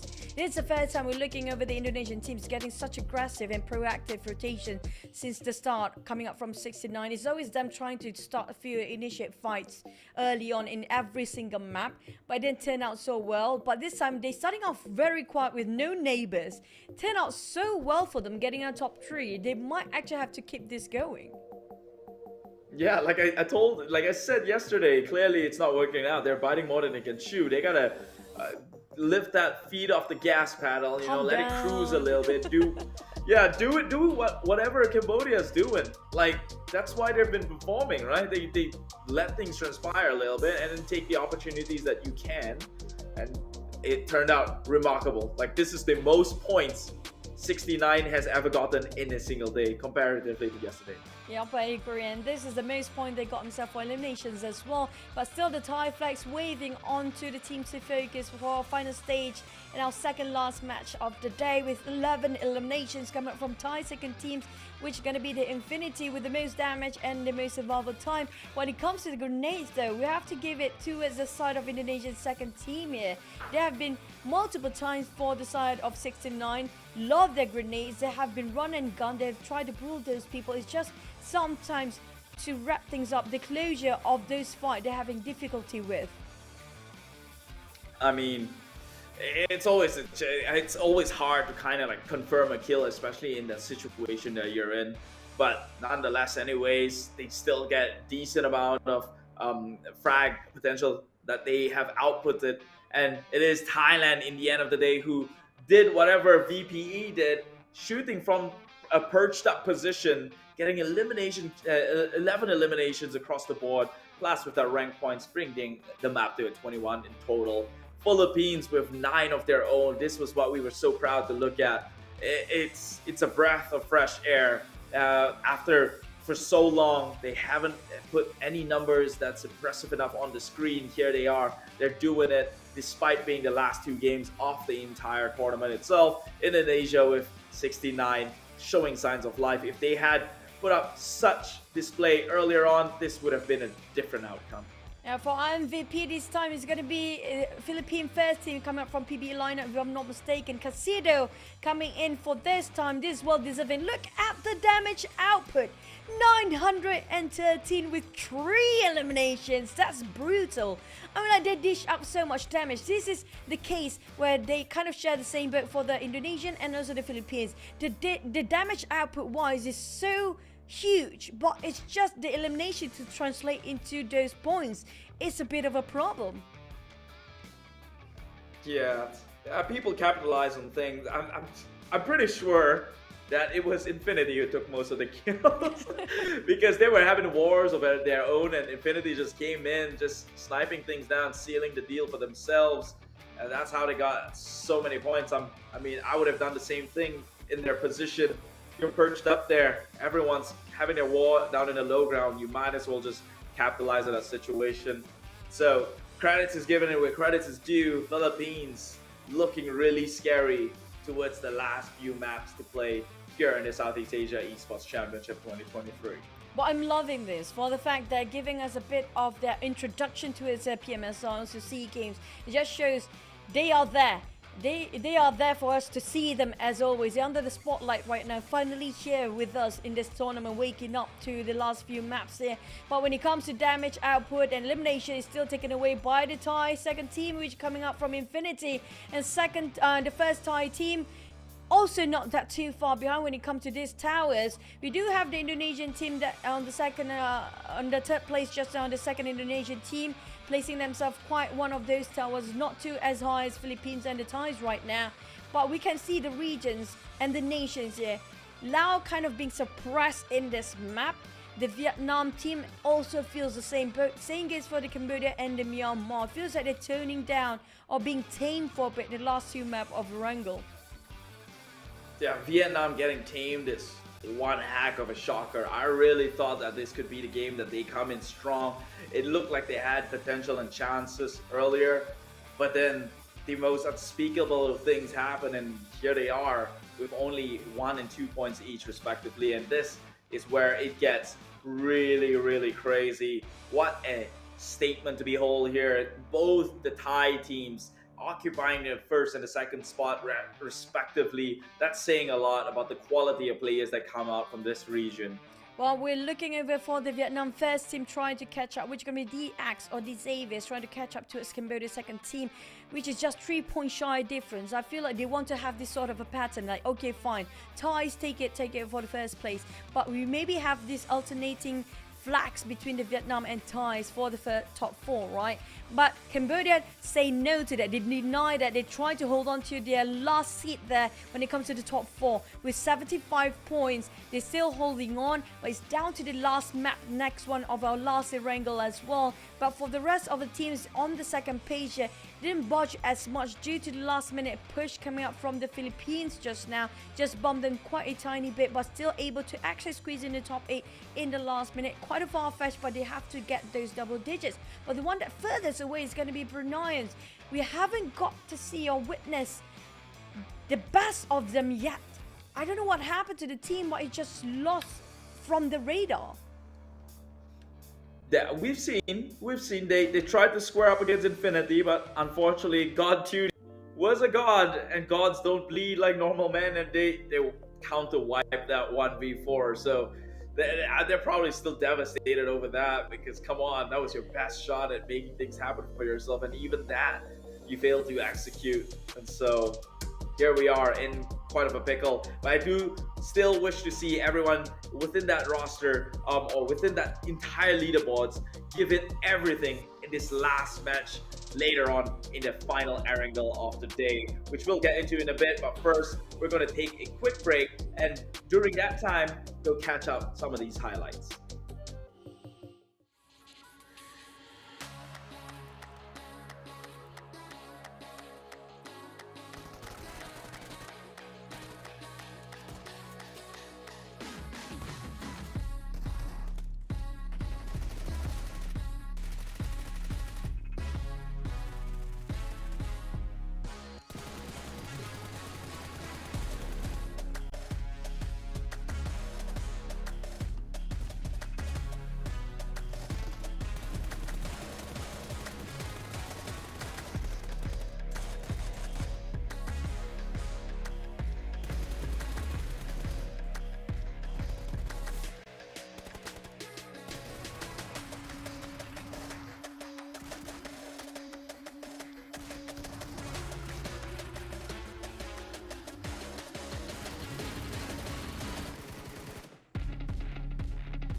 This March of 2023, we're excited to announce that the C Esports Championship PUBG Mobile is back. In this comeback, the C Esports Championship PUBG Mobile also plays the role of a friendly tournament for the C regional teams before the 32nd C Games.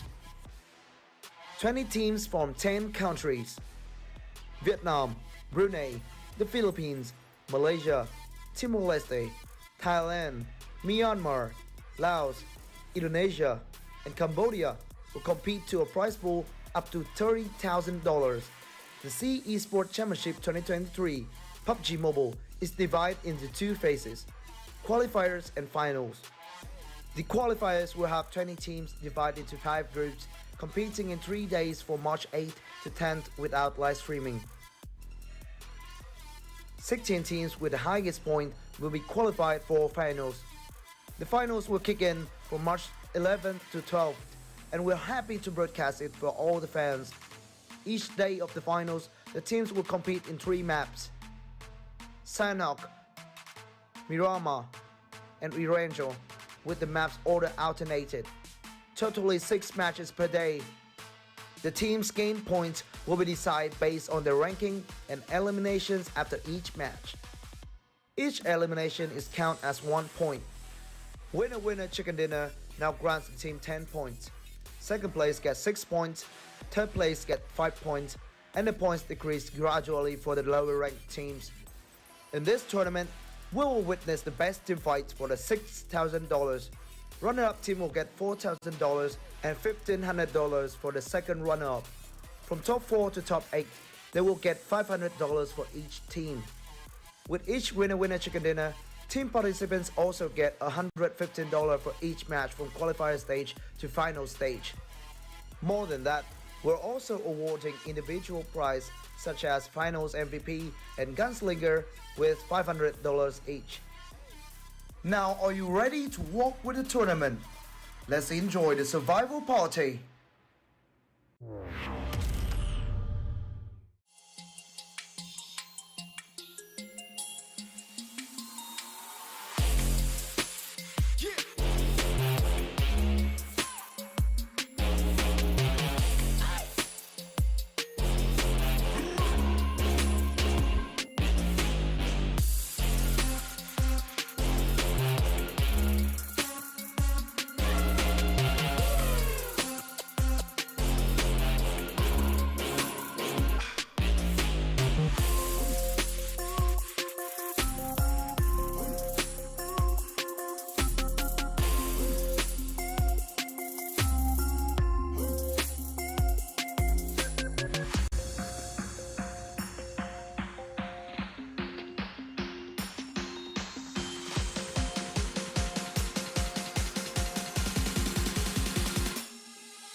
Now, are you ready to walk with the tournament?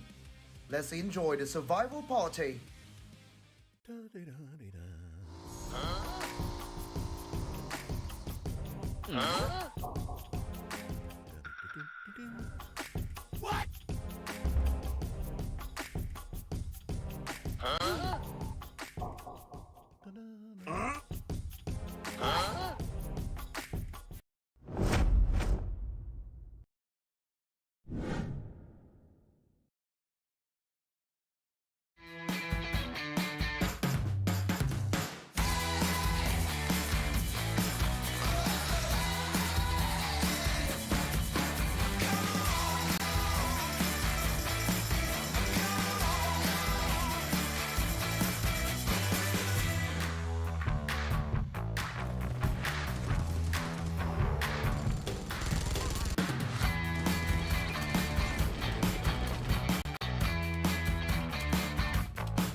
there, fellow PUBG mobile players! The skills gameplay of Gearfront massively changed up the strategies of players. For the sake of adding even more variety to the skills, we've added 2 new skills as part of the version 2.4 update. They're the player launcher and tactical camouflage. Some existing skills have also been combined. Let's check them out. First new skill, player launcher. Players can now launch themselves like a ballistic missile for high-speed travel. Move to any location you can think of, no matter if it's the top of a bridge or tower. These spots are great for ambushing enemies, which makes this skill great for large maps like Erangel. Second new skill, tactical camouflage. Players that choose this skill will be able to put on the special camo suit. It greatly improves stealth, and it also boosts the speed of climbing over obstacles. So, no matter if players prefer a stealthy approach, or if they'd rather go in guns blazing, this skill will come in handy. In the new update, Supply Scan and Lucky Backpack will be combined into one. Lucky Backpack also no longer increases carrying capacity. Players can scan for nearby supplies and convert items. Furthermore, Vehicle Airdrop and Playzone Analysis have also been combined. The new updated Vehicle Airdrop skill now has the secondary passive ability to automatically detect the location of the next Playzone and Airdrop whenever calling for a UAZ. Players will be one step ahead of their enemies in reaching safety. In the new version, players who choose the Black Market skill will not only be able to get a free basic crate 5 minutes into the match, but they'll also be able to purchase and match crates that come complete with a set of gear. By purchasing these high-quality supply crates, players will get access to airdrop quality supplies. The Trace skill could originally only mark the position of enemies that were hit by firearms. It now also shows the remaining health of enemies, and can now also be activated via damage from grenades and Molotov cocktails. Lastly, we'll recommend some new skill combinations. Players can use Player Launcher with Lucky Backpack to quickly loot an area, and then move quickly over to high ground to ambush incoming enemies. If it's a map like Erangel, try using Tactical Camouflage with Trace. Take cover in grass with Tactical Camouflage, and make use of Trace to not lose sight of the enemy. Eliminate enemies quicker than ever. Of course, there are plenty other skill combinations to choose from in-game. See what combinations work best for you. Gearfront will be available from February 15th to March 12th, and will be playable on Erangel and Livik. Invite your friends now and explore PUBG Mobile together. Is it? Lightning, fireworks, camera show, action. This is coming. We're going down onto the grand finale, I would say so, but actually this whole thing is accumulative of the finale. We're going down to the grand and final match for the Southeast Asia Esports Championship 2020 through 2022, 2023. See, I'm starting to lose myself, Choo Choo. By the way, this is Choo Choo, myself, Keith, and we're down to finding out who is the first runner-up of the group, because clearly we already know who won. It's the battle of a second place when it comes to SEAEC of 2023. Since I think we should announce the champions by now, right? Come on, let's go, guys. But you know what? We still want to see who will actually secure the second place here. We're thinking about the Vietnam. Can they get back as 1, 2, 3, 4 with the ties? Or will it be still Cambodia holding on to that 4th place till the last minute? We did see the rise of the Philippines in the last 2 maps just now, coming up with first and second team of Philippines. But yesterday we have been waving a lot of different flags. We're talking about Myanmar, Cambodia, even Laos actually waving some of the flags yesterday. But all these wildcard regions disappeared for the entire day here, as the Thais taking the reign over for the chicken dinners. Not just that, even those eliminations are quite amount of numbers. So for the highest elimination, still 18 by far. I think it was taken by the side of VPE, still the Thai first team. But we haven't break off that record just yet. It will be this time for the last map. We do know there's nothing else to lose for these guys. And if they want to go crazy for it, they just unleash their monsters and the beast inside of them. This is the best time to do it. Well, I got one thing to say towards the Malaysian fans who's looking for some sort of, feel good. Yeah, if the Malaysian fans are watching, if they want to feel good about something, Malaysia is now in the first draft.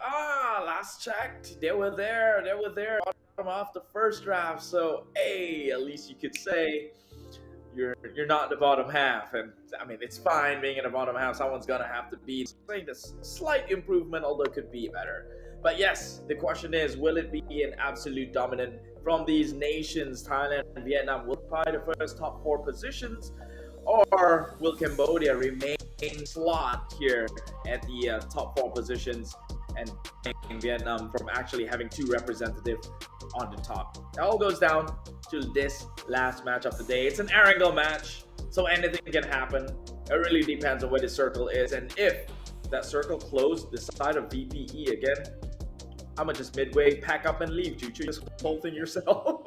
No, please no.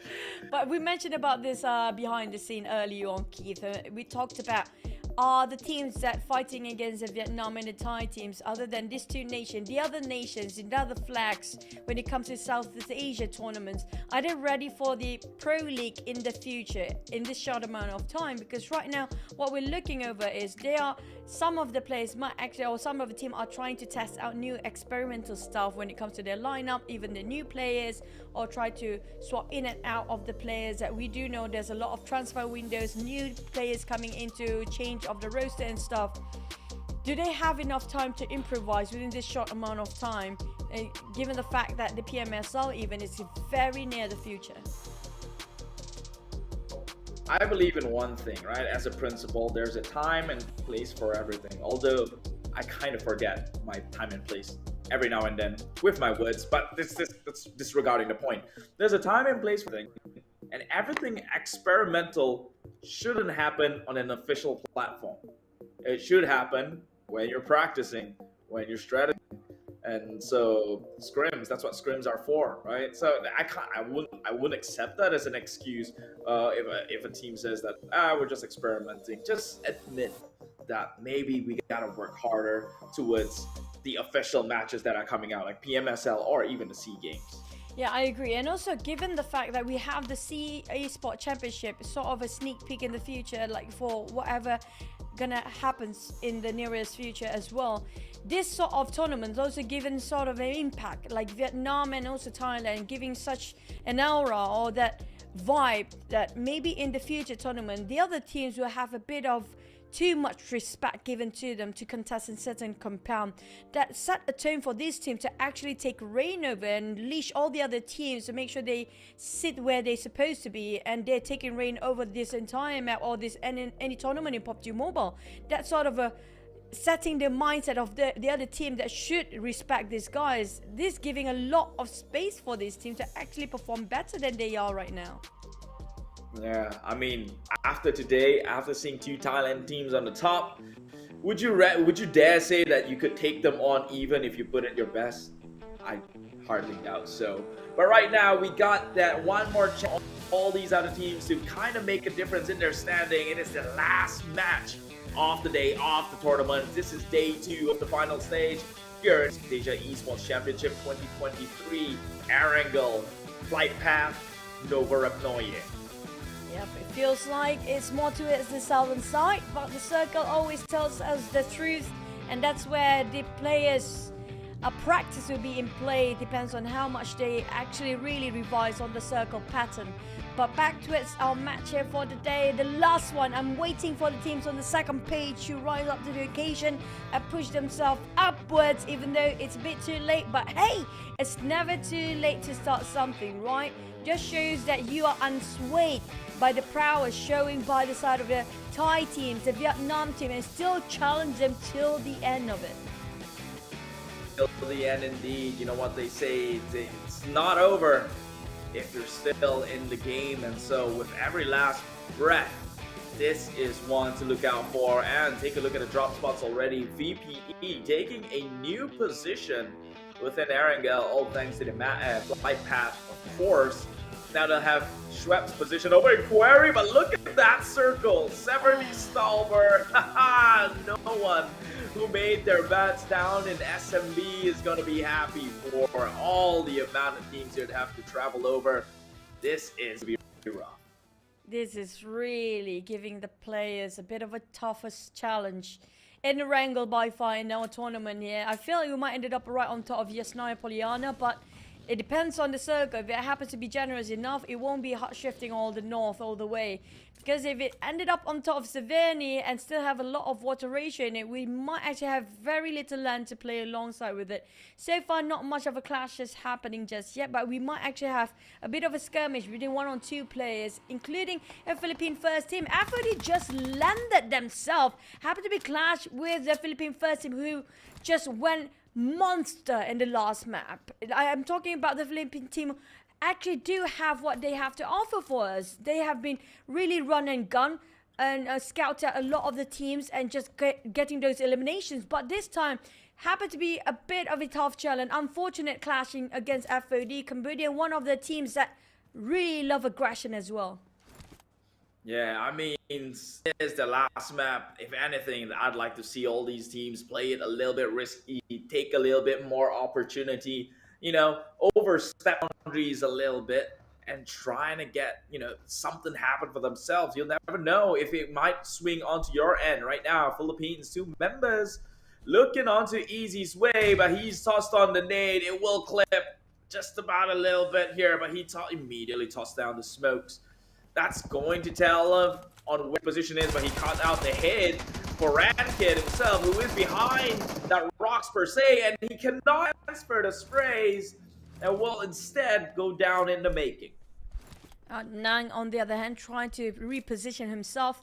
You see on the flank side of the Philippines, they just secured themselves a couple of guns. They just landed from the parachute straight away, going for a fight here without any gears, including Dragons. Do have level 2 of the helmet, but that sort of a pressure on his side still managed to might just chop down one towards their HP here, but John pushing forward and just gonna finish off with a punch as well, as he's pretty low on ammunition. But at the same time, the splat is real, but they didn't see John where he's at. They miss him just now, and Rankid trying to make a bit of a damage control from behind, but Joseph bleeding right across him. John on there, they're still holding on. I'm not sure how much he got left in that magazine, but it's running empty pretty quickly. But Rankid ring around the rosy, playing with a bit of a spray, but down to the fist fight, the manly fist fight of between two teams. This is what we call the manliness of them all. Still Philippines take it away with a masculine fight in the end. What a way to call it the final match of the day. But then with some gentleman fist fight. Unfortunately though, Philippines, I don't know.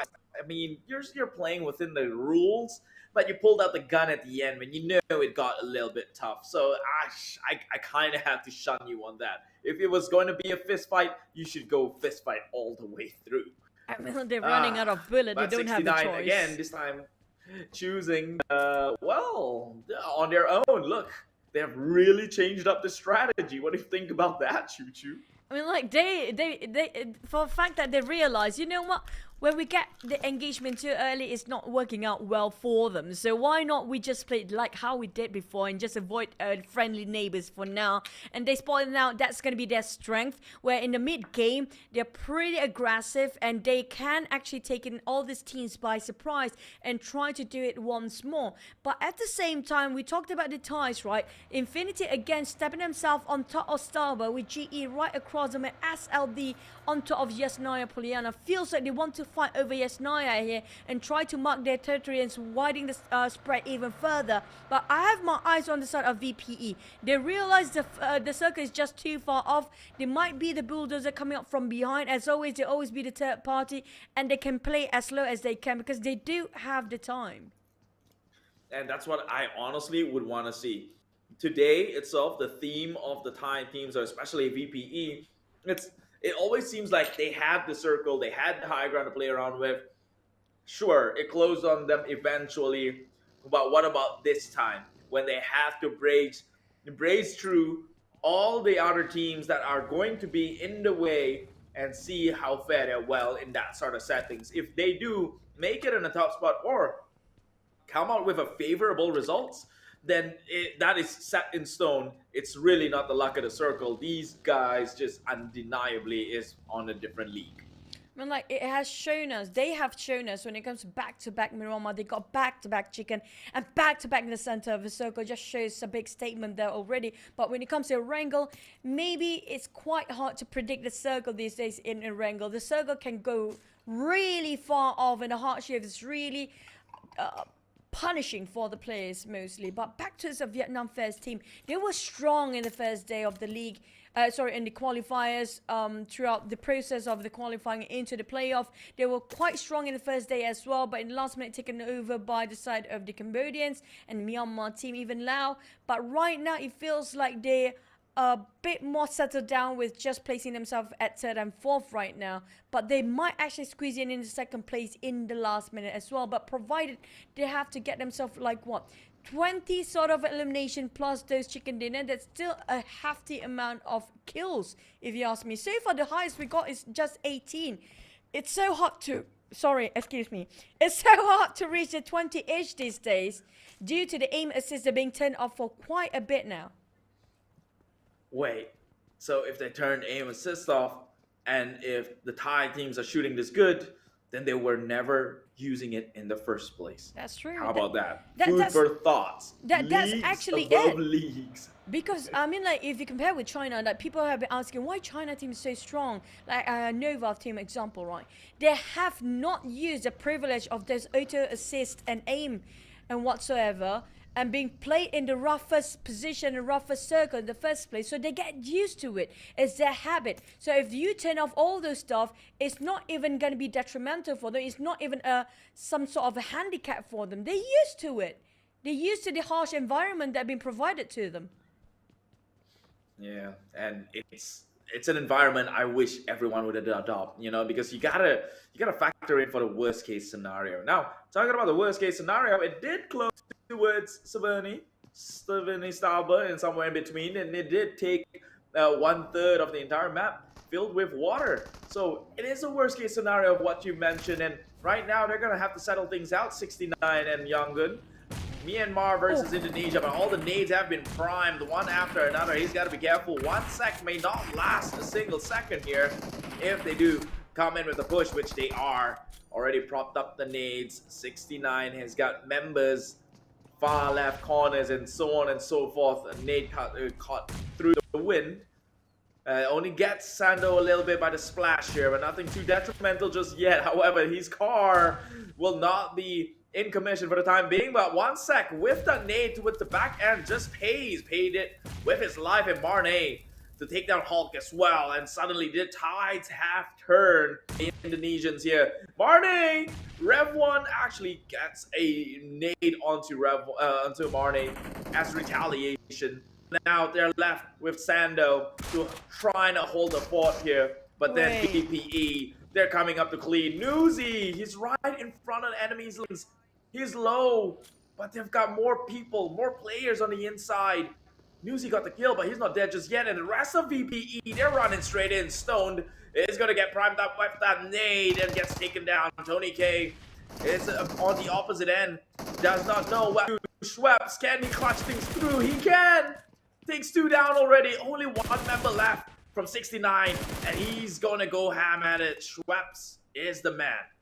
Now, this is surprising. We're going to recap that later on, but back to the side of news. You're going to cook up the nade, and it's going to land right on top of it. It's going to be a golden nade as well. Clip quite a number. Now, Straps pushing in with the rest of VPE, leaving only 1 player left, and 69. 2 teams going out back to back. They were the furthest away for VPE early on. A minute ago, we saw they're just leaving the gut field. They're around there somewhere down south.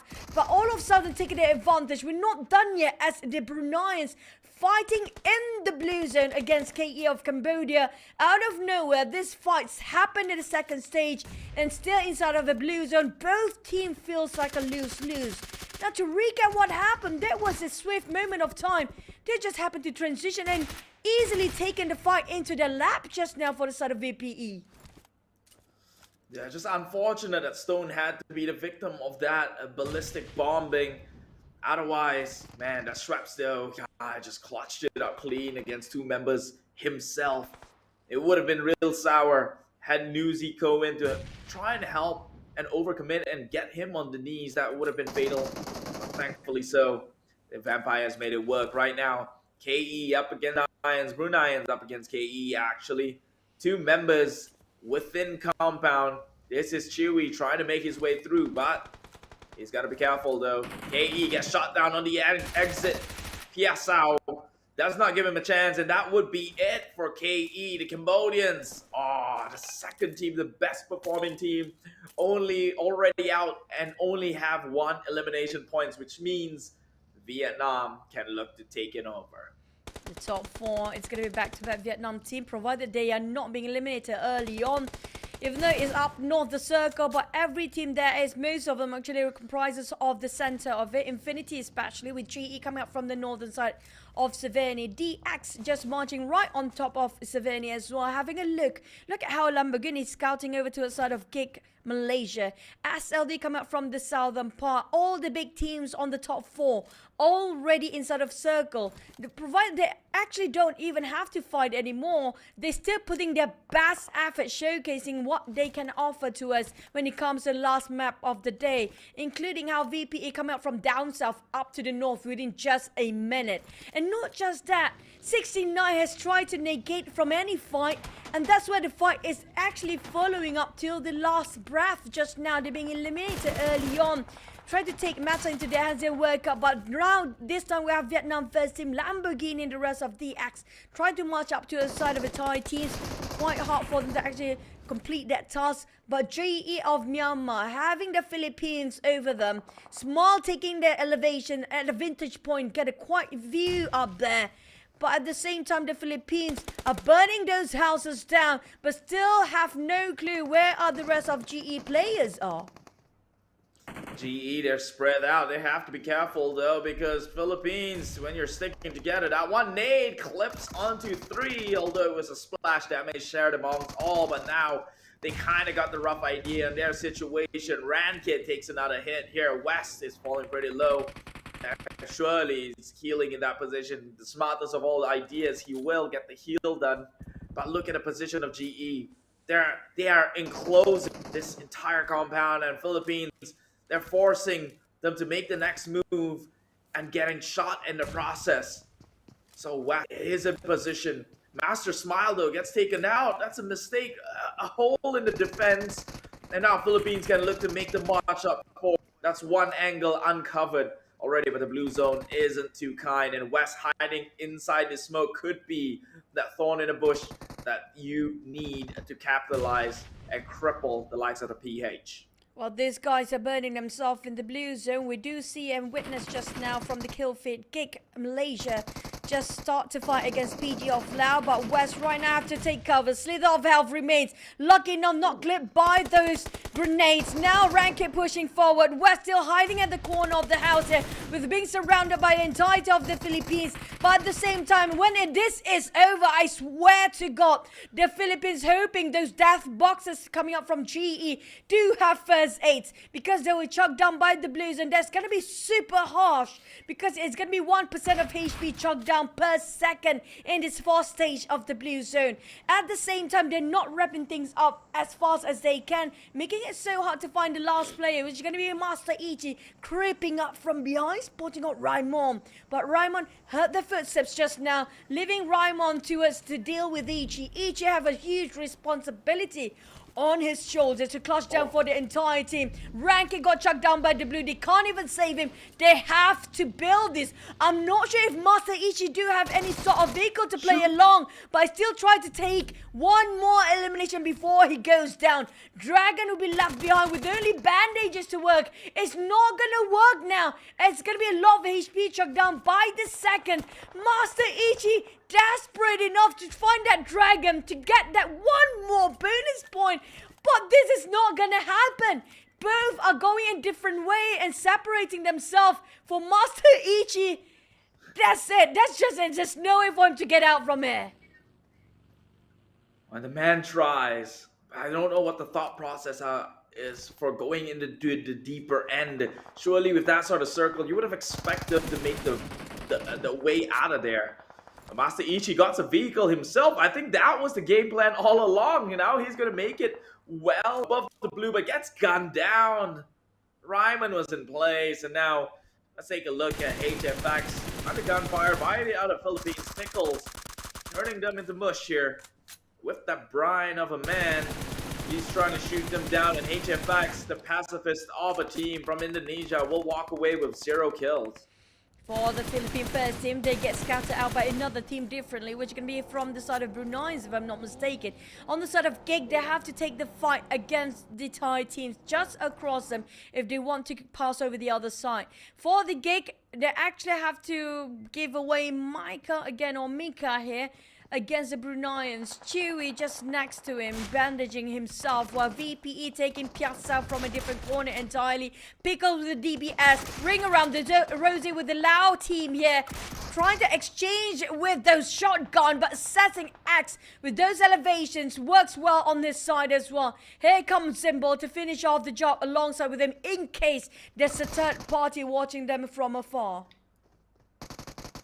Third party real far forward here. His allies chooses not to make the move.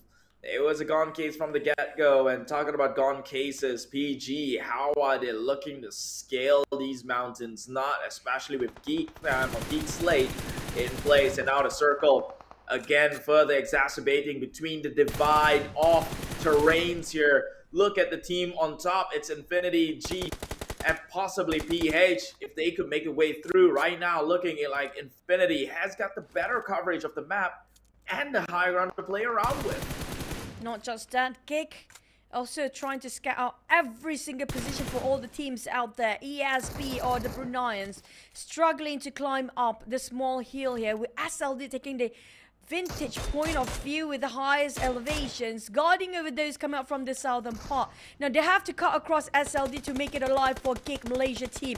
But for the Philippines, being greeted warmly on the side of a spray of GZ, of Lao, Assassin Axe and Symbol, making sure they cannot even pick out. But the one opener they're waiting for the Philippines is going to be MM tossing those grenades. Another one dropping a double down. It's going to be Symbol on his knees. Assassin Axe have a bit of a retaliation, managed to win this one around, but VPE out of nowhere, shot from afar. It's gonna be GZ winning over the Philippines second team. Both Philippine teams out right now, leaving only 8 teams in the 5th circle here. 8 teams, this is your top 8. Everyone from this point onwards will take away a placement point when they do leave. But nobody wants to end the game as the bottom fragger just yet. Vietnam, SLD, Paragon already have their sights set upon the Malaysian champions here. It is Geek Slate in place outside of the circle. But they also have VPE nearby lurking. And they have to be careful and be wary, as things are only going to get harder and harder right now. Some taps onto the vehicle that's going to deter them from taking any sort of advancement. Snipes will die down into the blue, but Tony Gate will leave himself behind for the time being. He does have a vehicle to ensure that no one else comes out from that last skirmish. Vampires, yeah, sure, champion, but look at this discipline. Look at how much they keep it going, even though it's like they are losing. They got themselves 10 eliminations already. Are they breaking the record again with 16 remaining? Excluding themselves, it's going to be 5. 20 players out of their lineup. It's going to be like, what, 17? It's surely they can actually break that one anytime soon with 10 already in the bag. We thought they're going to play it safe or play it relaxed or chilling out. But for VPE, they're going more insane here. They're just blowing our mind right now. Even though they're comfortably sitting at number 1 spot, they're not showing any sign of slowing down by getting more eliminations than ever in the last map. Here comes DX Lambo, just whiffing with those sprays, but still trying to commit himself to a side of Schweppes. But look at how they place themselves for VPE. The Thais are so confident with their firepower of each individual in the lineup. They're separating themselves on the majority left side of the circle just by themselves defending this. Oh, but Circle just moved against their favor. Again, they have to go against all odds here. VPE now have to make their way downwards from the hills that they were currently on. Finds themselves towards the lower side of the ground here. Meanwhile, DX is also in position. I don't think they should commit to being neighbors with an unfriendly individual. They will just be gunned down. Safer to take in the big entrance here. Meanwhile, Infinity, they'll be stuck in place for the time being. GZ also comfortably on the high ground. But VPE now under taps, under gunfire by DX from earlier. but nothing lethal just yet. So these teams will still have towards the last few circles. Already made a rotation in. It is DX well within it, has got the crates for covers and maybe more supplies. This could be the way of Vietnam. Finally, one good game for the likes of Vietnam for this entire day. Frankie pretty low right now with Laos GZ trying to have attack on the side of Infinity Thai second team here. Having a go, but they got shot from behind. Which is going to be GZ kind of being sandwiched in between two teams. Which is going to be coming up from SLD of Vietnam. They have to get out. They have to pick the poison here for GZ. Either go against the Thai second team or going against SLD from Vietnam second team. Both second teams of different nations, yes, but both are really powerhouses here. On the side of Nang of GZ, they pop a couple of smoke, making sure they got a bit of a covers. But kick out of nowhere of the Malaysian team, the last player remaining. Still taking a bit of a third party going on. While he can actually do it, why not? Back to the side of Infinity. They are stopping the Axe from moving forward. Damn good. It's just really good taking on GZ as a third party from behind. Dropping double nade down. Finish off 20 straight off. Symbol still not have a clue about this. How can he? That nade hits anyone within that general area, pretty much, not even a direction, so he can't even tell from which it came from. But that one just bounced off. But finally they spot him out, but damn good with the reflexes as well. Retaliated back onto Symbols. Symbols will die out, and that is the remaining of GZ wiped out against Slate. Lamborghini on the side of the Axe of Vietnam first team. They have a scout to the side of Infinity, but the blue zone is not on their side. Time is not their friend anymore with 40 seconds on the clock. Less than that, they have to push forward. Lao finish off at 4th place, even though they had 4 men early on. But due to that one person of Malaysia player, damn good, making it crushed down for them to actually take this chicken away. Leaving all the big powerhouses here with 2 Thai and 2 Vietnam.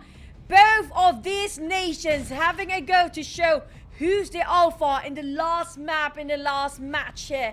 I do know for a fact the Thai first team, the Vampires, got themselves a double digit already. But who will stop their rampage mode? Who will stop their bloodthirsty run here? Is it going to be DX, who's been shot down early on from afar? It's going to be Tony K, if I'm not mistaken, knocked down the side of Chua G from afar. But Infinity kind of clamped them down from above as well. DX stuck between the Thais. Stuck between the thighs. That sounded more worse for wear here, but I get what you mean. It's a sticky situation, and Infinity, they're going down hard, but Milla gets punished by DX themselves.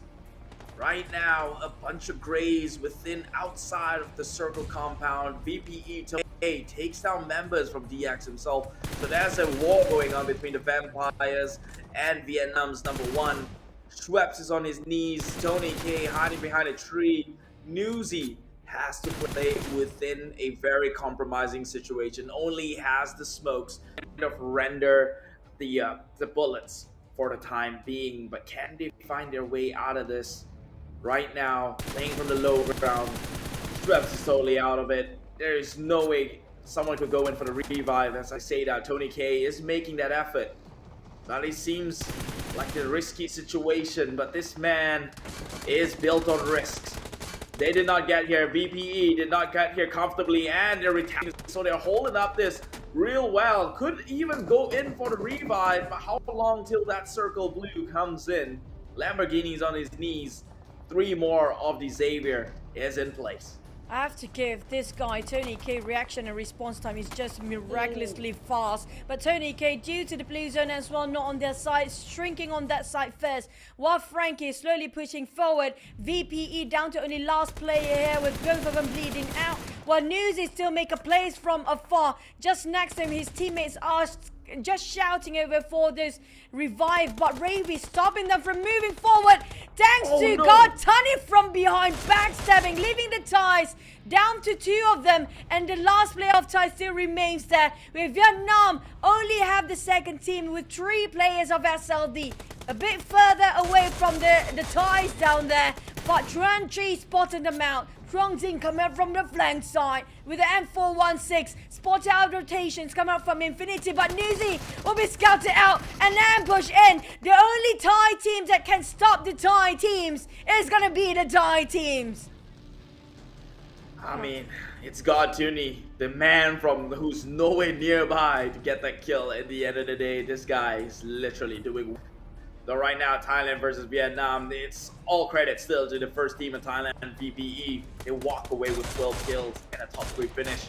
But yes, are now down to these two. Can they have another Vietnam flag up across the board? The Infinity taking so much hit, and God Tuni down. Beer 11 as well. He's going low and will be sent to the grave. Juan G coming in flank side, and it is no avail here. The ultimate victor for this match goes the way of Vietnam. SLD, they wave their flags loud and proud.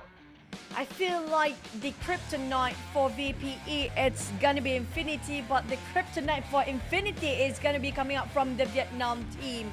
Feels like it's a cycle between all these top 4 teams here. We definitely know which flags are waving up there, but we'll be alternating of Thai, Vietnam, or we'll give double Thai and double Vietnam. We have to wait and see, but surely we know for a fact the Cambodian flag will have to just being pushed down for a bit and give away that top 4 spot back to us in the hands of the Vietnam team as well as the Thais.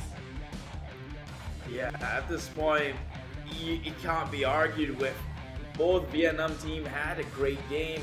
D Xavier themselves, although they got picked off at the end of it, they still made it onto the top 5, and seeing it, how many kills they've got across the board, it is undeniable. We are going to get, as it should, a fair position of teams that have performed throughout this entire season.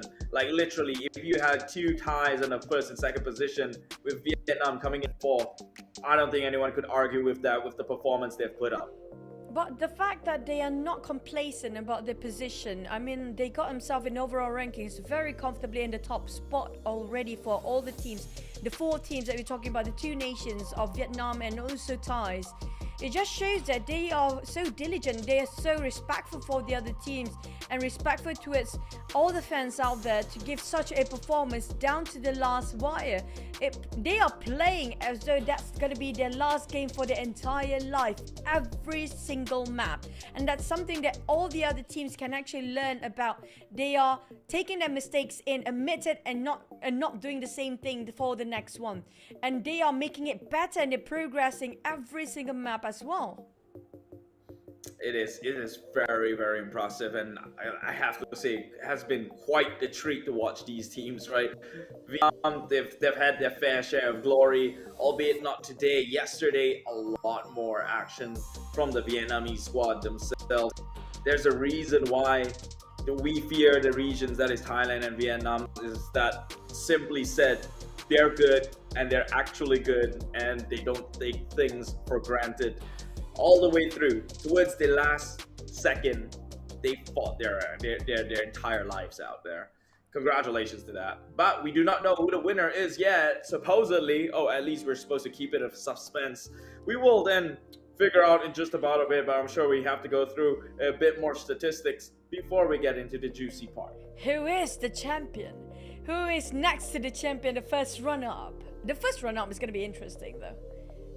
We want to see the sequence of a 2nd, 3rd and 4th place. I mean, I have no clue who's the first place again, but nonetheless, we have to thank all the nations, all the 20 teams and 10 countries that are participating in this tournament as well. It has been a privilege and a treat for us to actually witness each team's strength and weaknesses and how they perform in the CEC or C Esport Championship 2023 before we head into the SEA Games in the future. Looking forward for that, and at least we all know whoever the champion may be. I don't know, I don't do math. It's a bit hard to kind of figure out, when you're casting at the same time. Whoever that champion is going to be, that comes to SEA Games, everyone will be looking at them. Everyone has got that expectations. Heck, just from the country alone, they're not looking for VPE, they're looking for Team Thailand. both teams from Thailand, and they're going to be fearful for it, myself included. Fearful but excited, because sometimes excitement comes with a little bit of fear. Yeah, that's true. And also this set a standard for what to expect in the future PMSL and SEA Games as well. So it cannot get lower than this anymore.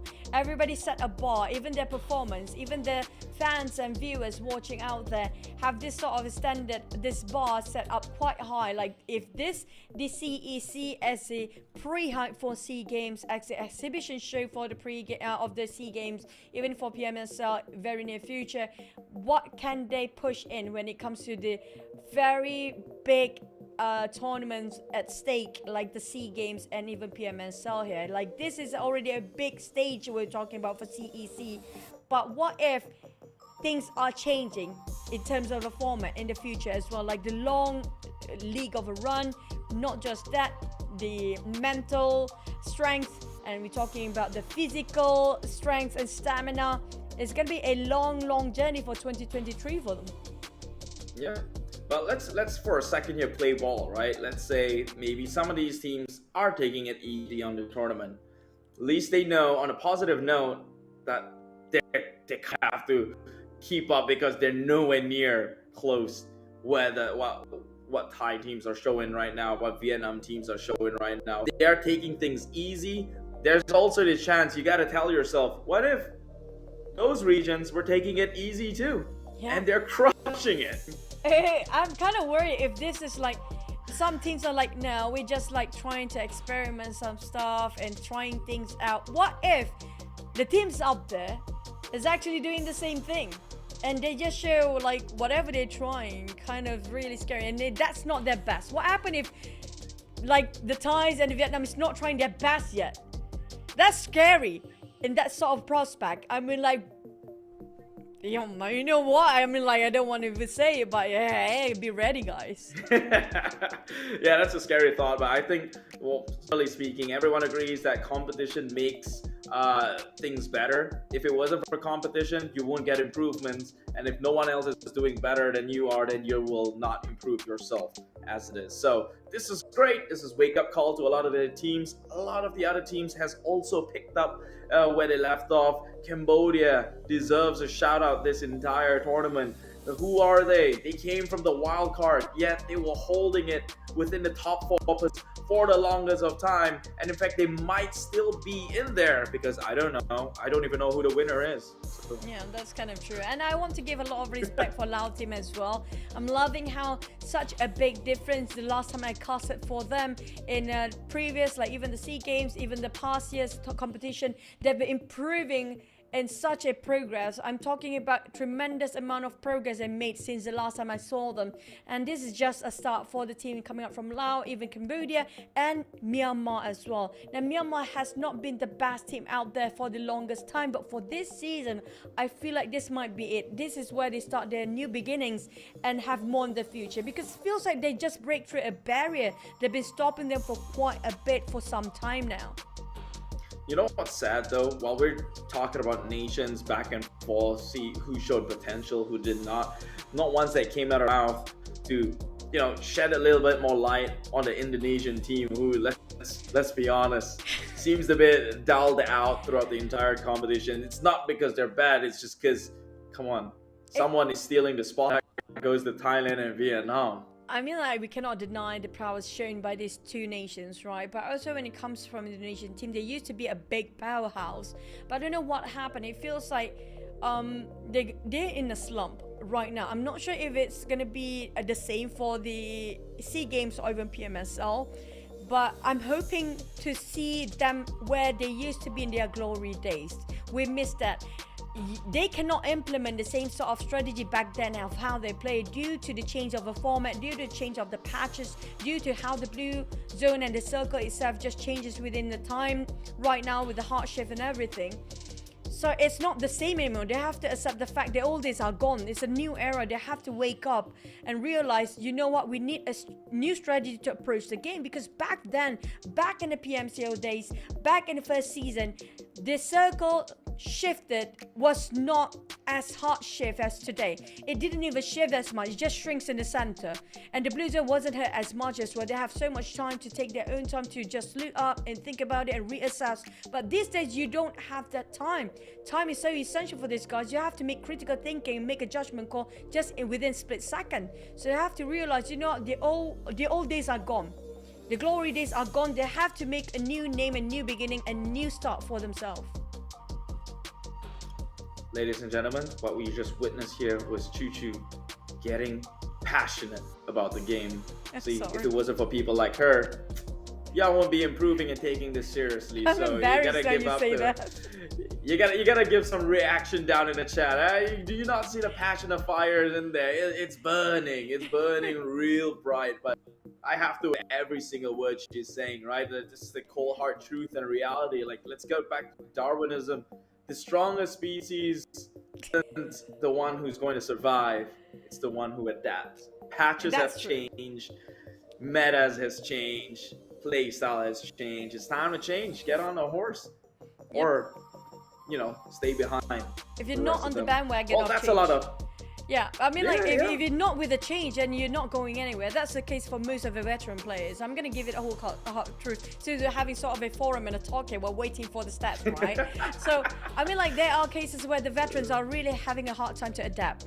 If you compare with all those big names down there, because I saw the rise and the fall of all and each team throughout the 5 years of PUBG Mobile since the dawn of it. So it's quite frustrating and disappointing because they can't adapt. Sometimes they just want to, but they can't.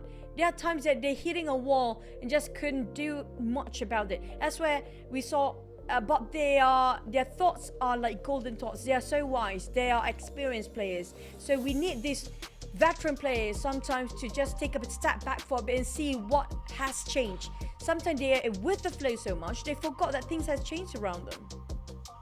I have an idea though. If you cannot adapt, then you gotta take from the playbook itself, do whatever Vietnam and Thailand's doing, and that is to set trends itself. If you can't adapt to their playstyle, then you might as well come up with your own. One. Yeah, it's so good. Everyone has to follow. Now they have to adapt onto you. That's just wishful thinking. Obviously, easier said than done. We're just running our mouth here because it just turned into a forum. You might as well drop down your topics down below in the comments as well. Yeah, well, we're waiting for a little bit longer. I mean, don't piss me off, that sir. But at the same time, we're waiting for the announcer for our champions, and not just that, who got the MVP. I do want to see who is getting the MVP. We've got so much of a good play. Now, if you get to choose your MVP, right, and the gunslinger, who would you choose? If I had to choose an MVP, it depends on what the merits are on. My merits of an MVP has got nothing to do with numbers of damage. I would give it, honestly, Schweppes. No one else. No one else. It has to be Schweppes. Although the numbers doesn't reflect that, right? It is the damage outputted. But he's done so many things that the computer that has won them that game. Take a look at the flags off across the board here. They're all waving red, white, and blue. It is Thailand across all 4 categories with the most eliminations, most damage, over 2,241 self, longest survival time, despite Vietnam being the one who actually won this game, and the most grenade. It's not breaking any sort of a record right now, but even though they're breaking their own record, it's going to be on the VPE side. They still got that 12 eliminations. And Thai too, they got this questionable like always. But the grenade so far we got the most was like what, 60-ish, I think. 60, yeah, 60 from Laos. It was that pivotal moment between Thailand VPE and Laos PG itself. And talking about VPE, here they are, top of the leaderboards right now for this map. Not the overalls just yet, and 17 total points from Thailand. Actually, wait, what? They're not the chicken dinner winner, but they've got the more points than the likes of Vietnam themselves. So Vietnam may have gotten the chicken, but they're not the overall winner. That's why I was shouting when we were talking about like they were struggling to actually make a way to get into the circle just now. They already got themselves 10 elimination points, provided they're starting with a 3. They lost one man early on, but the rest of them keep on shooting whatever that moves. That's what's scary about these guys. The lesser the number they have on their side, the crazier the firepower has been going on. And the lesser games they have to play, the more power they're showing us on across the board as well. We're talking about them sitting at the throne forever and not showing any sign of stopping or slowing down. Well, Vietnam, even though they got the chicken, they got only 4 eliminations. The only team got double digits here is going to be 12 on the side of VPE. But look at Thai and Philippine first team. I'm loving what Philippines first team has been showcasing to us for the past few games of Erangel. They got themselves quite a number of eliminations, even though they're being eliminated early. Yeah, they're pretty respective numbers across the board for the Filipinos here, which begs you to think, right? What is the thought process? How come towards the end that they're showing these numbers when they have nothing to lose? Maybe they're afraid in the beginning, they're playing a little bit too safe. But the guy who never plays it safe, Newsy, always up in front in the lines of fire. Here is going to be Newsy. I mean, clearly, if he became a scout, he is going to be the one up front, and he has been doing so till he got that MVP title here for eliminations. But 820 damage from this man alone, a 3.57 MVP point, and of course, 36.6%. It's a decent contribution ratio, but that's because this man is most lethal when he's paired up with the Wonder Kid, Tony K. And not just that, anybody can pair up with Tony K. And speaking of Tony K, I feel like he might actually win the Gunslinger Award. I feel like he's in the run for that. But the player to focus for final day and final map and the final stage here, with Newsy, Tony K coming out from the side of none other than VPE. These two guys are the newcomer for VPE. Tony K coming up from FaZe Clan, Newsy coming up from Infinity back then, now joining in VPE, giving such a buff towards VPE. We have to give it a go. Like, these guys, they're from different teams entirely in the same region, but pushing VPE so much in this season alone. Yeah, as if like VPE needed a buff in the first place anyway. Tony K just came in and made them overpowered. That's exactly what just happened here. But across the board, you've got Assassin X from Laos actually getting a feature here. So not too shabby themselves, performing much better than some of the powerhouses that you'd think should have performed. Indonesia, Malaysia, that included. Laos has showed up big time, and I might even say outshone some of the greats. Same goes for Casado coming up from Philippines, and Gotan, you have to remember that clutch of 1v4 of Brunei as before this. But for Casado, I'm loving how the Philippines are starting to show up here in the last minute as well. But when it comes to elimination and damage wise, well, we only have one tower to talk about. For the Brunei, they're really trying to put a lot of effort this time. You can see a difference of the progress when it comes to the bars of elimination and damage stats here in the last minute, but it's a bit too late for them to catch up. On the side of Cambodia, it feels like they're losing the momentum. Same goes for Myanmar, as didn't gain that much of damage output. Damage output wise, yes, Myanmar first team did actually dish out quite a bit, but they didn't secure those elimination points. Yeah, so it's not good enough, they say. But hey, this is, in the end of the day, on a positive note, the pre-game to the C game. So you have time to fix whatever you think is wrong. But hey, if that marginal difference with the Thailand team, I think that's a lot to be fixed out here just to bring yourself up to par. It's crazy, but I think it had to happen. It had to happen for a wake-up call or realization from all these other nations here. Cambodia did absolutely okay this tournament. I'm quite proud of them, not gonna lie. But we're still waiting for the announcement. We have no clue who's the champion, so we're putting it in suspense. We don't know who's number one. The margin is so small, we barely can compute in our brains and even calculate it so far. Well, who's the champion here, Keith? Is it Malaysia? Was it? Wow, that's Was Malaysia the champion? Okay, we're gonna have to wait and see, but I want to see the overall rankings by far in the last map just now. How will it fare with the overall rankings? But here comes our champions for Southeast Asia Esports Championship 2023.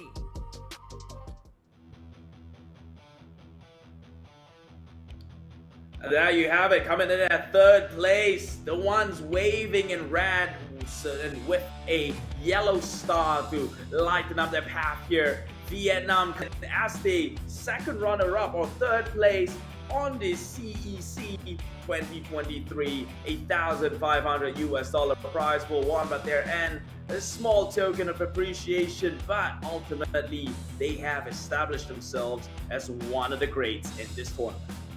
Yep, Vietnam's second team coming up from SLD, more than deserving with the last showcase has shown us, getting themselves that chicken in the last minute as well. Just placing at 1,500. I mean, that's more than enough. You times by 4.3 right now. I think around there somewhere for the conversion. But still, when it comes to second place or the first runner-up, the Thai second team coming up from Infinity with $4,000, a whopping amount of that dollars. The Benjamin, the band's gonna be happy about that. But was such a big difference between the third and second place here. I wonder how much of a difference when it comes to the points later. I think it should be a leap from the first place to the second, but between this and the third, I think it's just grazing it by a little bit. But Thailand, second team here to only be a neighbor towards the champion team, which is Vampire Esports, coming up from Thailand. Thailand's division, best team ever established and continuing their reign from last year on a global level. It is Vampire Esports home $6,000 do the conversion, do the math yourself. I'm pretty sure you still have to divide it between players and orgs. But hey, like I said, this is not meant to be a high-ticket tournament. This is the pre-game to the C-game, and Vampire Esports definitely brought their A-game down to the tables today. A huge margins of difference. I believe they hit over 150 total points last 2 days. Champions this time for Southeast Asia Esports Championship 2023. Thailand first team VPE taking away 6,000, a whopping amount, a lion's share of the prize pool. And not just that, kids. They got the most chicken dinner. Don't forget that chicken dinners do offer prizes as well. We're still waiting for the gunslinger. We're still waiting for the MVP. But additional to that 6,000 is going to be that 4 chicken dinner, another extra around $600 around there somewhere.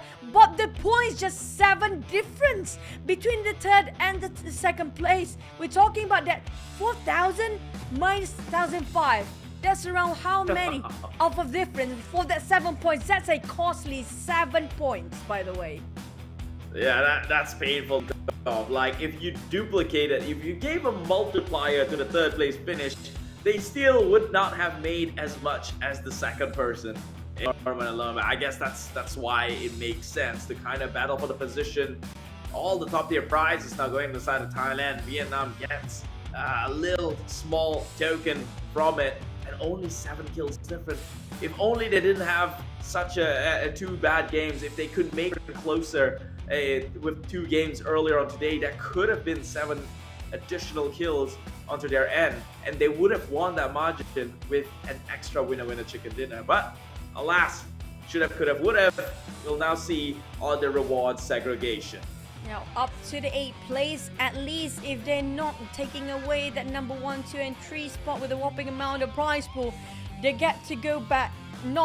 Nobody going empty-handed for this tournament, by the way. Everybody got 500, but this is going to be additional to the Vietnam first team and the Cambodia second team, Myanmar first team, Cambodia first team, and Laos squeezing in at 8th place, barely making it in as well with extra $500. Congratulations for all the teams that placed themselves in the first page on the top 8. Top 8. Better in than be late here. I can't say the same for the rest of the other teams. Wow. Down in the bottom half, but this is the winner chicken dinner reward.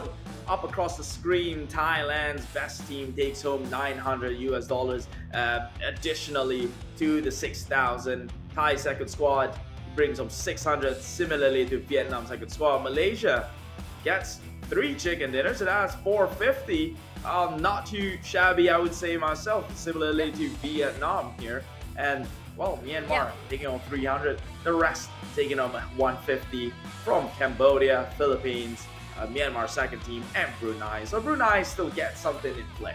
I mean, like, this included with the qualifiers, if I'm not mistaken. Hence, they still got secured quite a number of it. So, don't just remember about the finals. This is going to be including the 3 days of qualified. They have been grinding all day long. Hence, Thai is going to be another additional almost $1,000 into that 6,000 prize pool already. If it's not enough, we got straps for FMVP for the extra $500. We are rooting for this guy for the FMVP. He's well deserving.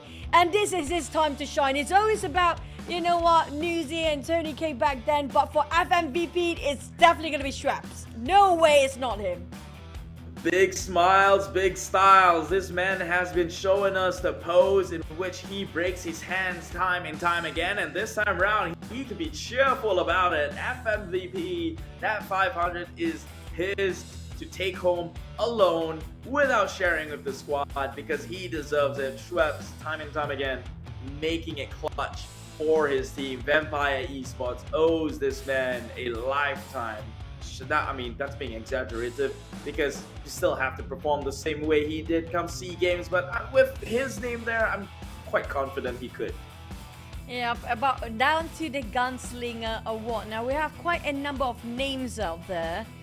A lot of Thai teams definitely, but we do have to remember the other players on the different teams as well. They might actually have a shot at this because it's down to the numbers for the Gunslinger.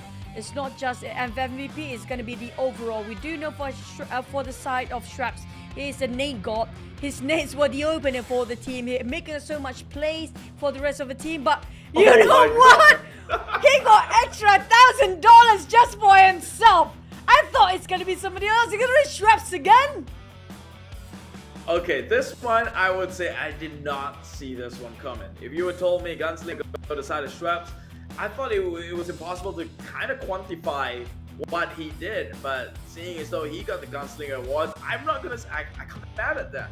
I do thought it was going to be Tony K or someone above on the above who's dealing in the numerical damage. But hey, Schweppes getting Gunslinger. Deserve it. $1,000 for this man. And this guy is gonna go back to Thailand. I mean, he's gonna be flexing out, walking out of his gaming room, $1,000 richer, and that's excluding the team's prize pool.